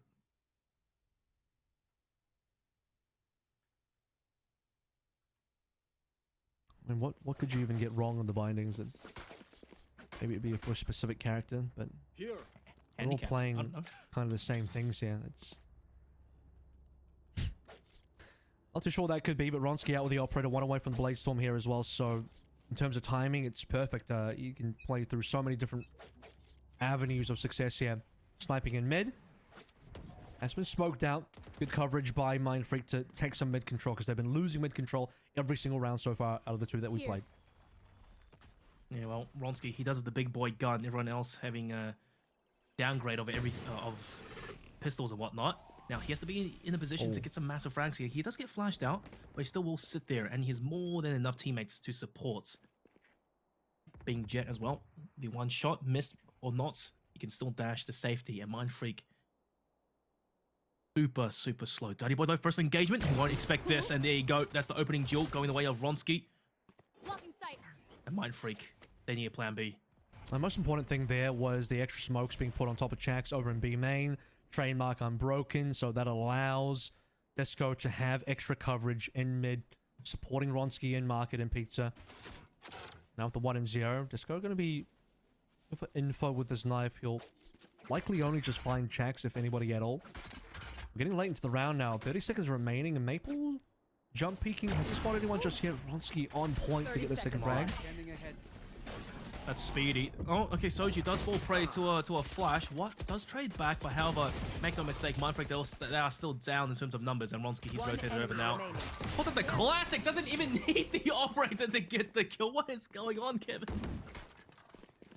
You said he had a slow start on the first map, and I responded, I think Vronsky just needs a bit of a warm-up. He got that. Turns out Haven was his deathmatch. Most people go to deathmatch and warm-up. Vronsky just does it live on map 1 and a BO3. Yes, to conserve power. BOT. Money is completely in the dumps for MF, so this is a large string of rounds that will be going the way of Order now as we progress forward on, and Vronsky's had this Bladestorm in hand for at least an extra round. You'll see that MF are still just struggling to take any control anywhere on the map. This round, we won't be expecting too much here as they just kind of want to go anywhere with these pistols. A dink onto a couple players. Duddy picks up Disco, leaves Texter on 1 HP, but Vronsky still answers. Hey, don't worry. There's still Vronsky there to lock down the sites. IDW finding a pick onto Checks on the other side of the map with the op. And finally, push aggressive down B. Maple catching Doju. And that's a flash. But IDW is already there to catch the last player. What's hopping around? That's 4-0. A few good dinks here and there from Mindfreak, I won't lie. But the end result did not change. Pretty massive team diff at the moment. We'll see what happens on this gun round now, as that was an eco. What one away from the Rolling Thunder. So if there's the time, and actually, to be honest with you, Rolling Thunder getting you into sight versus 2 operators. If you can roll that Thunder deep enough, retaking with 2 operators is not going to be fun. Now, RDW still has a Headhunter, and Ronsky still has a Blaze Storm, so they can definitely put those snipers away and retake with something else. The opening frags, that would be super important. Let's see what the speed looks like for a team like MF, because if things slow down too much for MF, they are going to get picked apart by these ops. Ooh, they haven't fully cleared Texter yet inside the smoke, so he could be there, he might not be. Short on the contention, Ronsky versus Duddy, and Ronsky comes out yet again. Someone keeps score of this, by the way. Was at the Blaze looking for a little bit more, but bites off more than he can chew. Sicko, Clay pigeon shooting. Now comes down to Disco to lock it down, but Howard gets timing potentially. There's a flash, and there's a couple of players on site. Now it's RDW's turn on the operator. Still gets 2 before he goes down. But now it's all down to Maple in the clutch situation. Takes out the first Owl Drone to spot out Soju, who's by the way on 30 HP. 2 Sovers, and they all have util. The game is now on Soju's court. Soju gets away from the drone as well to not get tagged. If Soju gets tagged even one time, the Hunter's Fury cleans him up, no issues. Because Soju's gone quiet, Maple believes that A has been vacated, so he's now exploring through the map. He's going to have to go for a full retake. The good news is he's got to... Hunter's Fury straight away, and they'll get the frag. He knows the default plant. Yep. He's got the long-range ultimate. I was going to say, yeah, maybe just recon that one. Nah, he'll pull it up. Collect the 5-0. Make sure there's no guns. Make sure there's no chance that MF can win and they even retain an op. Yep. Wow.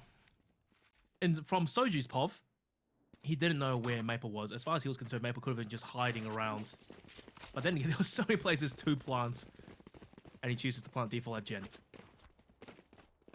So interesting when we get to the one-op situation. Actually give that one to RDW, not Ronsky. So Ronsky will be doing something over towards me. This could be Tiles aggression. We are seeing Ronsky and Texter working together here. So if a paranoia comes through and Ronsky goes in, it could be that kind of play. Disco also in position to make a play as well.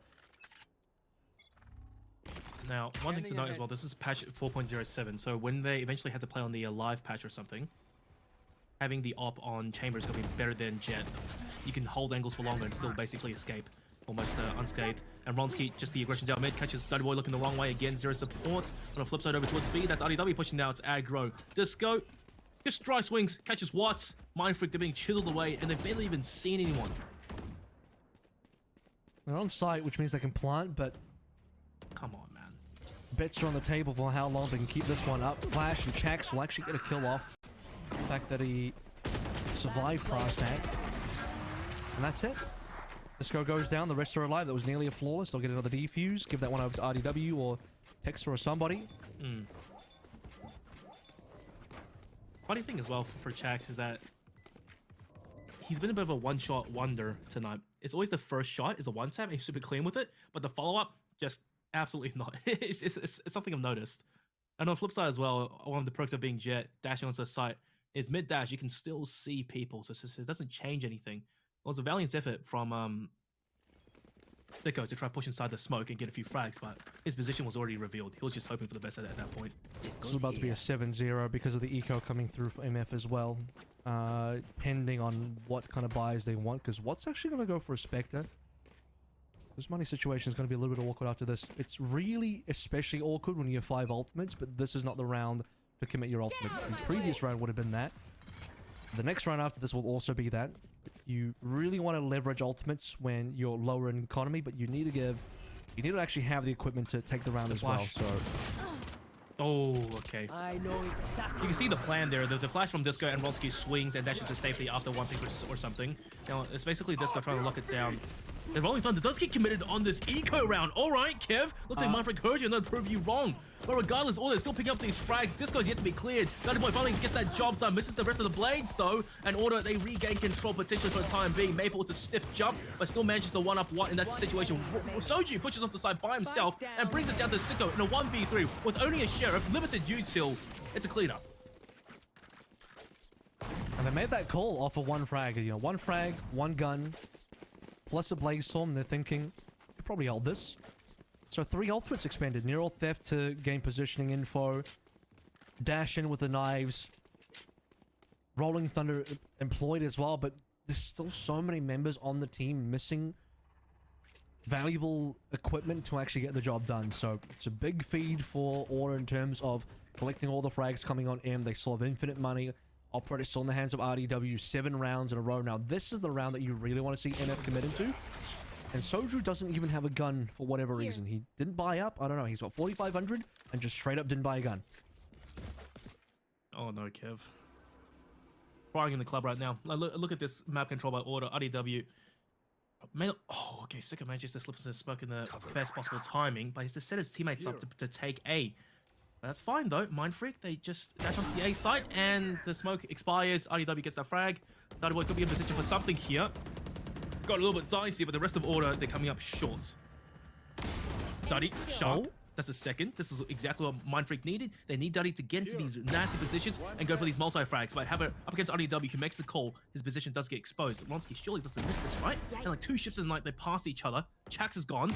Dirty one-ups him, finally. But still, there's the spike to be diffused. Texter TP's onto the site. Dirty Boy has to break the short door, walks into the crosses of Texter, and Watts with the frag back. 1v1 versus RDW. He swapped it to a Phantom. Here's the jump as well. That was too easy for him. He didn't even have to fight for it. What, I don't know. Is Watt trying to jump? He was trying to jump short.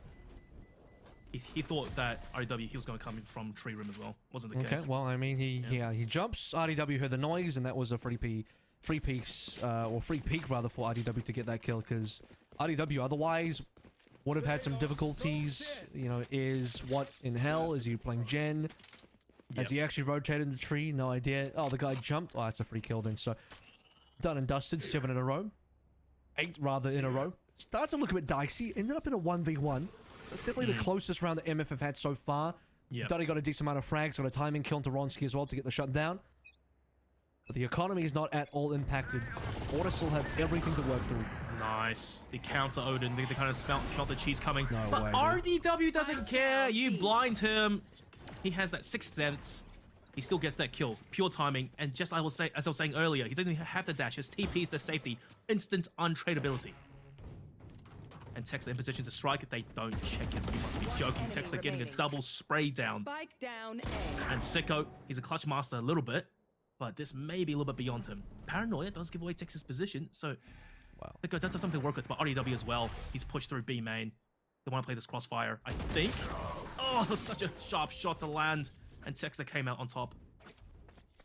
Yeah, and RDW for the swing as well for the insurance policy on tiles. So, you know, even if Tex doesn't win that 1v1, RDW would have had that clutch. Or rather, the 1v1 in his own way. MF now staring down the barrel of another eco-ish situation. Half buy, maybe.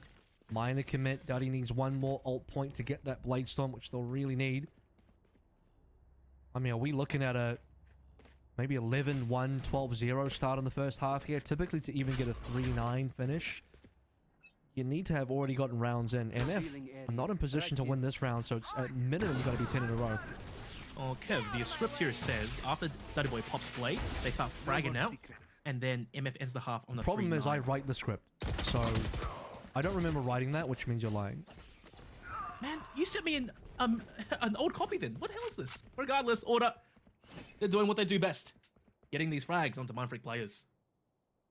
And now they've split up. Dirty Boy trying to go off on a little bit of a tangent, doing his own little thing. And Watt freaking out right now. Exit checks this, I think. Duddy's got the close range. Right click. No, why?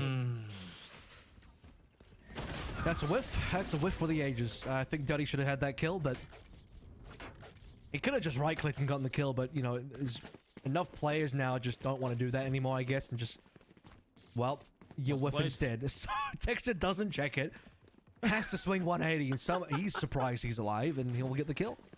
So 10-0 locked up. I don't even think Texter took like a single blade to his body either. No, he did not. He didn't. Oh my god. Well, this ain't it, is it? Everyone's died 10 times. Soju gonna buy this time, or is he just gonna chill again? No, Soju still doesn't buy. He's on another classic with 4,900 in the bank and no gun. Huh. Maybe trying to save up for a operator for Duddy Boy in the last round. Don't know. It's a Well, maybe beyond they me at this should. point. Maybe if they want to do that, maybe they should just win this round and they can get some win bonus to do that with. Now that's facts. Duddy Boy leaps in. Oh, just narrowly misses the kill. Onto Maple there. And RDW on his flank. He finally gets caught out by Watt, who goes for a sharp 2-piece. And Maple's still lying wait. He hasn't been cleared out the angle just yet. And Soju's alone by himself on the site. Mind Freak. It's a 2v2. A doable situation. This time Texter goes down and doesn't check the angle. But Maple, 1-on-2. He can do this. It's 2 isolated duels. Importantly, the spike as well. Importantly, the spike is in control of Maple. Oh, and he is going to dodge. Yeah, but okay. The trade is going to be there. I was going to say Maple's going to dodge Rolling Thunder. But the trade will be there from Duddy Boy. The other thing to note is Last round in the half. you can really tell, and I don't blame MF for this, but you can really tell and see the kind of desperation to get the round when you're going to Rolling Thunder one person. But in this case, hey, you got to do what you got to do to win the round. You got to win that round. So yeah. And they finally got one. They finally got a round. Something to work with, right? In the second half. Something at least. Otherwise, the pistol round becomes all important. It would anyway. I think it would anyway. Yeah, So it would. The finest of margins. Is Ronski just going to dive it in over towards Press and tiles? dash. Yes, he is. That's a team flash, by the way. He got team flash, but Texter comes through anyway. Ooh. Spike down B. Well, a side's been taken. That's Yeah, the but silver lining. They don't have the spike, Exactly. so who cares? Like, they got A, but they can't plant, so good luck with that.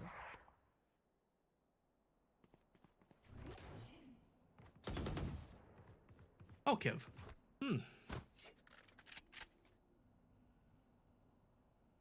How was the subway? Hey, no free advertising. Ah, that's fair. That's fair. None of that. Can they recover this at all? U-Tool not looking great. One smoke remaining. No flashes on Watt, but he does have a stun. He does have the aftershock. They would really want to have the flash to walk through, though. Duddy eats a shot, and now Watt is all alone. Why do you like he's going for the... Sees a barrel, though. He sees a barrel. It doesn't matter. Doesn't get the kill. All night long, Kevin, we've seen UniW on the receiving end of a confrontation, and somehow he still swings it around. You just cannot kill this guy individually. Look at MF Spy, by the way. 4 Ghost. Sheriff, not almost not a single credit saved. So I think they know, well, they obviously do know that they desperately need this. They need this badly.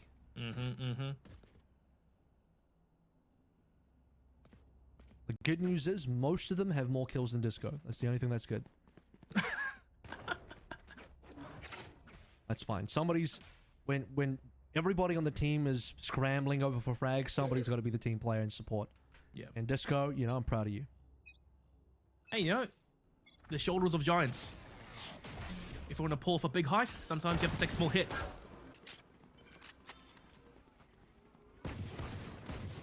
Look at this setup from Mindfreak as well. The three-way crossfire of sorts to dash onto the site. Sicko lying in wait inside the enemy's cloud burst. Things devolve into a little bit of chaos. Texas starts it off nicely. Order one by one. They're isolating these duels as Mindfreak. They fell off. It's a trade. Soju for 1. Now it's all down to Chax. One shot wonder. It's a good start to LDW. But he has to find some more heads. The barrel gets exposed. Longer is not always better. And Disco, third round, fourth kill on the board. A quarter of his kills just then. And now a defensive force. Wonder what that'll look like. Well, I mean, it just look like whatever they can afford, really. But what can they necessarily do with that? Ronski doesn't care. He's going to go straight towards a rifle. So even with MF Force and Ronski wants to make sure he's got better equipment. They're not playing for any future rounds. Order want to win it right now. They're trying to finish things on this particular round 13-1 scoreline after 13-3 versus Mind Freak, which would mean 26-4 is the total score between two maps. That's what Order want. Putting themselves number 1 on the leaderboard. Ronsky diving right into the crosshairs of Duddy Boy by having the shock darts onto Duddy, may force him out the corner. That is indeed what happens, but he does still escape mostly unscathed. But Order, RDW going in deep as well. And the TP from Sicko, the angle does not get cleared. This is a possibility that they may not have considered. Paranoia was considered, but RDW still came out on top. And that's another threat that Mind Freak have to deal with. Remember, Ronsky's rifle is still on the ground somewhere, so that's a potential upgrade for somebody. Texter sees a shoulder and a head coming through from Duddy on the other end. Both will just kind of walk away from that situation. We're going over towards A right now. Leading the way is going to be Maple. Should have an easy plant here. Not a lot of util to deal with. Shaxx playing over towards Tree via the Stinger. And he's going to get basically shot to pieces as soon as the smoke comes down. I think they respect Ronsky enough to not take his Phantom off the ground. Let him rest in peace with it. Well, it's all down to the last player, Soju. Yeah. And Order multi-swing him 13-1. Well, Kev, that's a much more devastating scoreline than map 1. Speaking of Peace, by the way, it's been some time since Ronsky was on Peace, but, you know, we do remember. Oh, yeah, absolutely. And with that, the most dominant map and series that we've had so far in Stage 2, Group Stage, maybe even the Open Qualifiers. Like, not too sure Order didn't play in the Open Qualifiers, but my goodness. Domination. Not much to write home about there for MF. They picked this map. This was their map pick. They wanted to go to Ascent. They lost Ascent yesterday, 6-13 versus Bonkers. They'll lose Ascent today, 1-13 versus Order. To be fair, it is versus Order. But whatever they think they're doing on Ascent, it's definitely not working out. Yeah, for sure. I guess, you know, Kevin, you have to be wrong at least once today. Sometimes a team's map picks do not work out in their favor. And Order, that should solidify them as number 1 on the leaderboard, overtaking Bonkers, I believe. Small achievement. Got to take those small dubs. But, yeah, like you said, not much to write home about. Yeah, I mean, yesterday's match really illuminated some of the deficiencies of Mind Freak. And it really, you know, rears its ugly head again, because if you're not looking strong versus a new Bonkers that doesn't have Minimize, that lost pretty much everybody outside of Nice Hacks, yeah, then there's no chance you're going to do much against a team like Order, who are miles ahead in multiple areas. So you need to be winning, beating, or at least being super competitive versus Bonkers to even have a shot. And I mean, I think we were all pretty ready to call the 2-0 for Order before the match even begun. Just kind of hoping that maybe MF put up a bit more of a fight than what they actually did. Yeah, for sure. And now, just to theorize, right, in an alternate universe kind of thing, I would really like to see Map 3 Icebox, because, like you said, you know, we haven't seen much of Order on the new map just yet, and I would love to get some tape on them and just see what the composition is and how they decide to explore that map. Oh, maybe in a future matchup we'll get to do that. Order still have games to play through, but for now, let's go ahead and check in with what Ronsky's doing. Michael, great game. Brilliant stuff. First and foremost, you went up against your old team of Mind Freak. What did you think of that? I was obviously excited to verse the boys. Play with them for over half a year, and now I'm with Order. I could show my true form against those boys. So true form. Just so adding on to that as well, you know, Order being the top team in the region, right? You've finally been signed to them. How has that changed your gameplay? Are you receiving more support than ever now? Yeah, I'm receiving a lot more support. I don't have to go as individually ballistic as I used to, because now I've got teammates I can just rely on for certain plays. So yeah. Was that too easy today? I mean, did you maybe expect a bit more? Duddy kind of gave you guys a bit of noise in the early rounds of Haven, but you guys shut him down eventually. He still had a pretty reasonable game versus you guys, considering the score line. He still put up some decent frags, but other than that, I mean, was this a little too easy? Do you think Mind Freak could put up more of a fight? No, I think it's just our hard work paying off. Like, we've been working really hard for the past month and a half of being as a team. I think maybe longer than that. In scrims, we've just been absolutely smashing everyone, really. Right. So yeah, I think the hard work and preparation from us really came in clutch there. Fair enough. Well, smashing everyone except apparently Fun Crew on Icebox. That might be something to do some more review on and whatnot. But hey, look, you've been playing for these past few days now, and we have seen some clips on Cat Girls and Bobo. So going forward, eventually you guys will have to match up eventually. And who do you want to play against? Cat Girls, just because it's just an all-star lineup, really, if you think about it. They have some of the best players in the region, just so sharp. I think if they put more time in as a team, I think they could really do damage against us, possibly. Final question to you. You guys are changing a couple things around in terms of different maps and stuff. You guys actually banned Haven yesterday, but you've picked it today. I normally see you guys playing a lot of Breeze, but you kind of let that one through and let that one get banned away and stuff. So you guys kind of testing waters out across the map pool, or you know, have things been figured out in that regard yet? Nah. We can play every map. It's just that we ban whatever we think the other team's best at. Yeah. Really.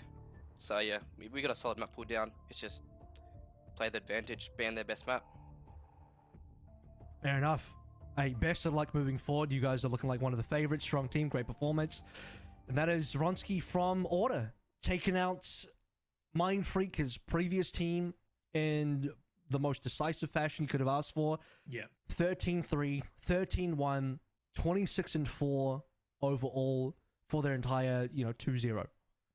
Yeah, man, it's clean. And Ronsky as well, he was definitely right. He doesn't have to be so lonely at the top anymore. He has people to support him. He has strong fraggers when he sometimes is quiet. Text is there, Disco's there. And from what we've seen tonight, RDW is most definitely present.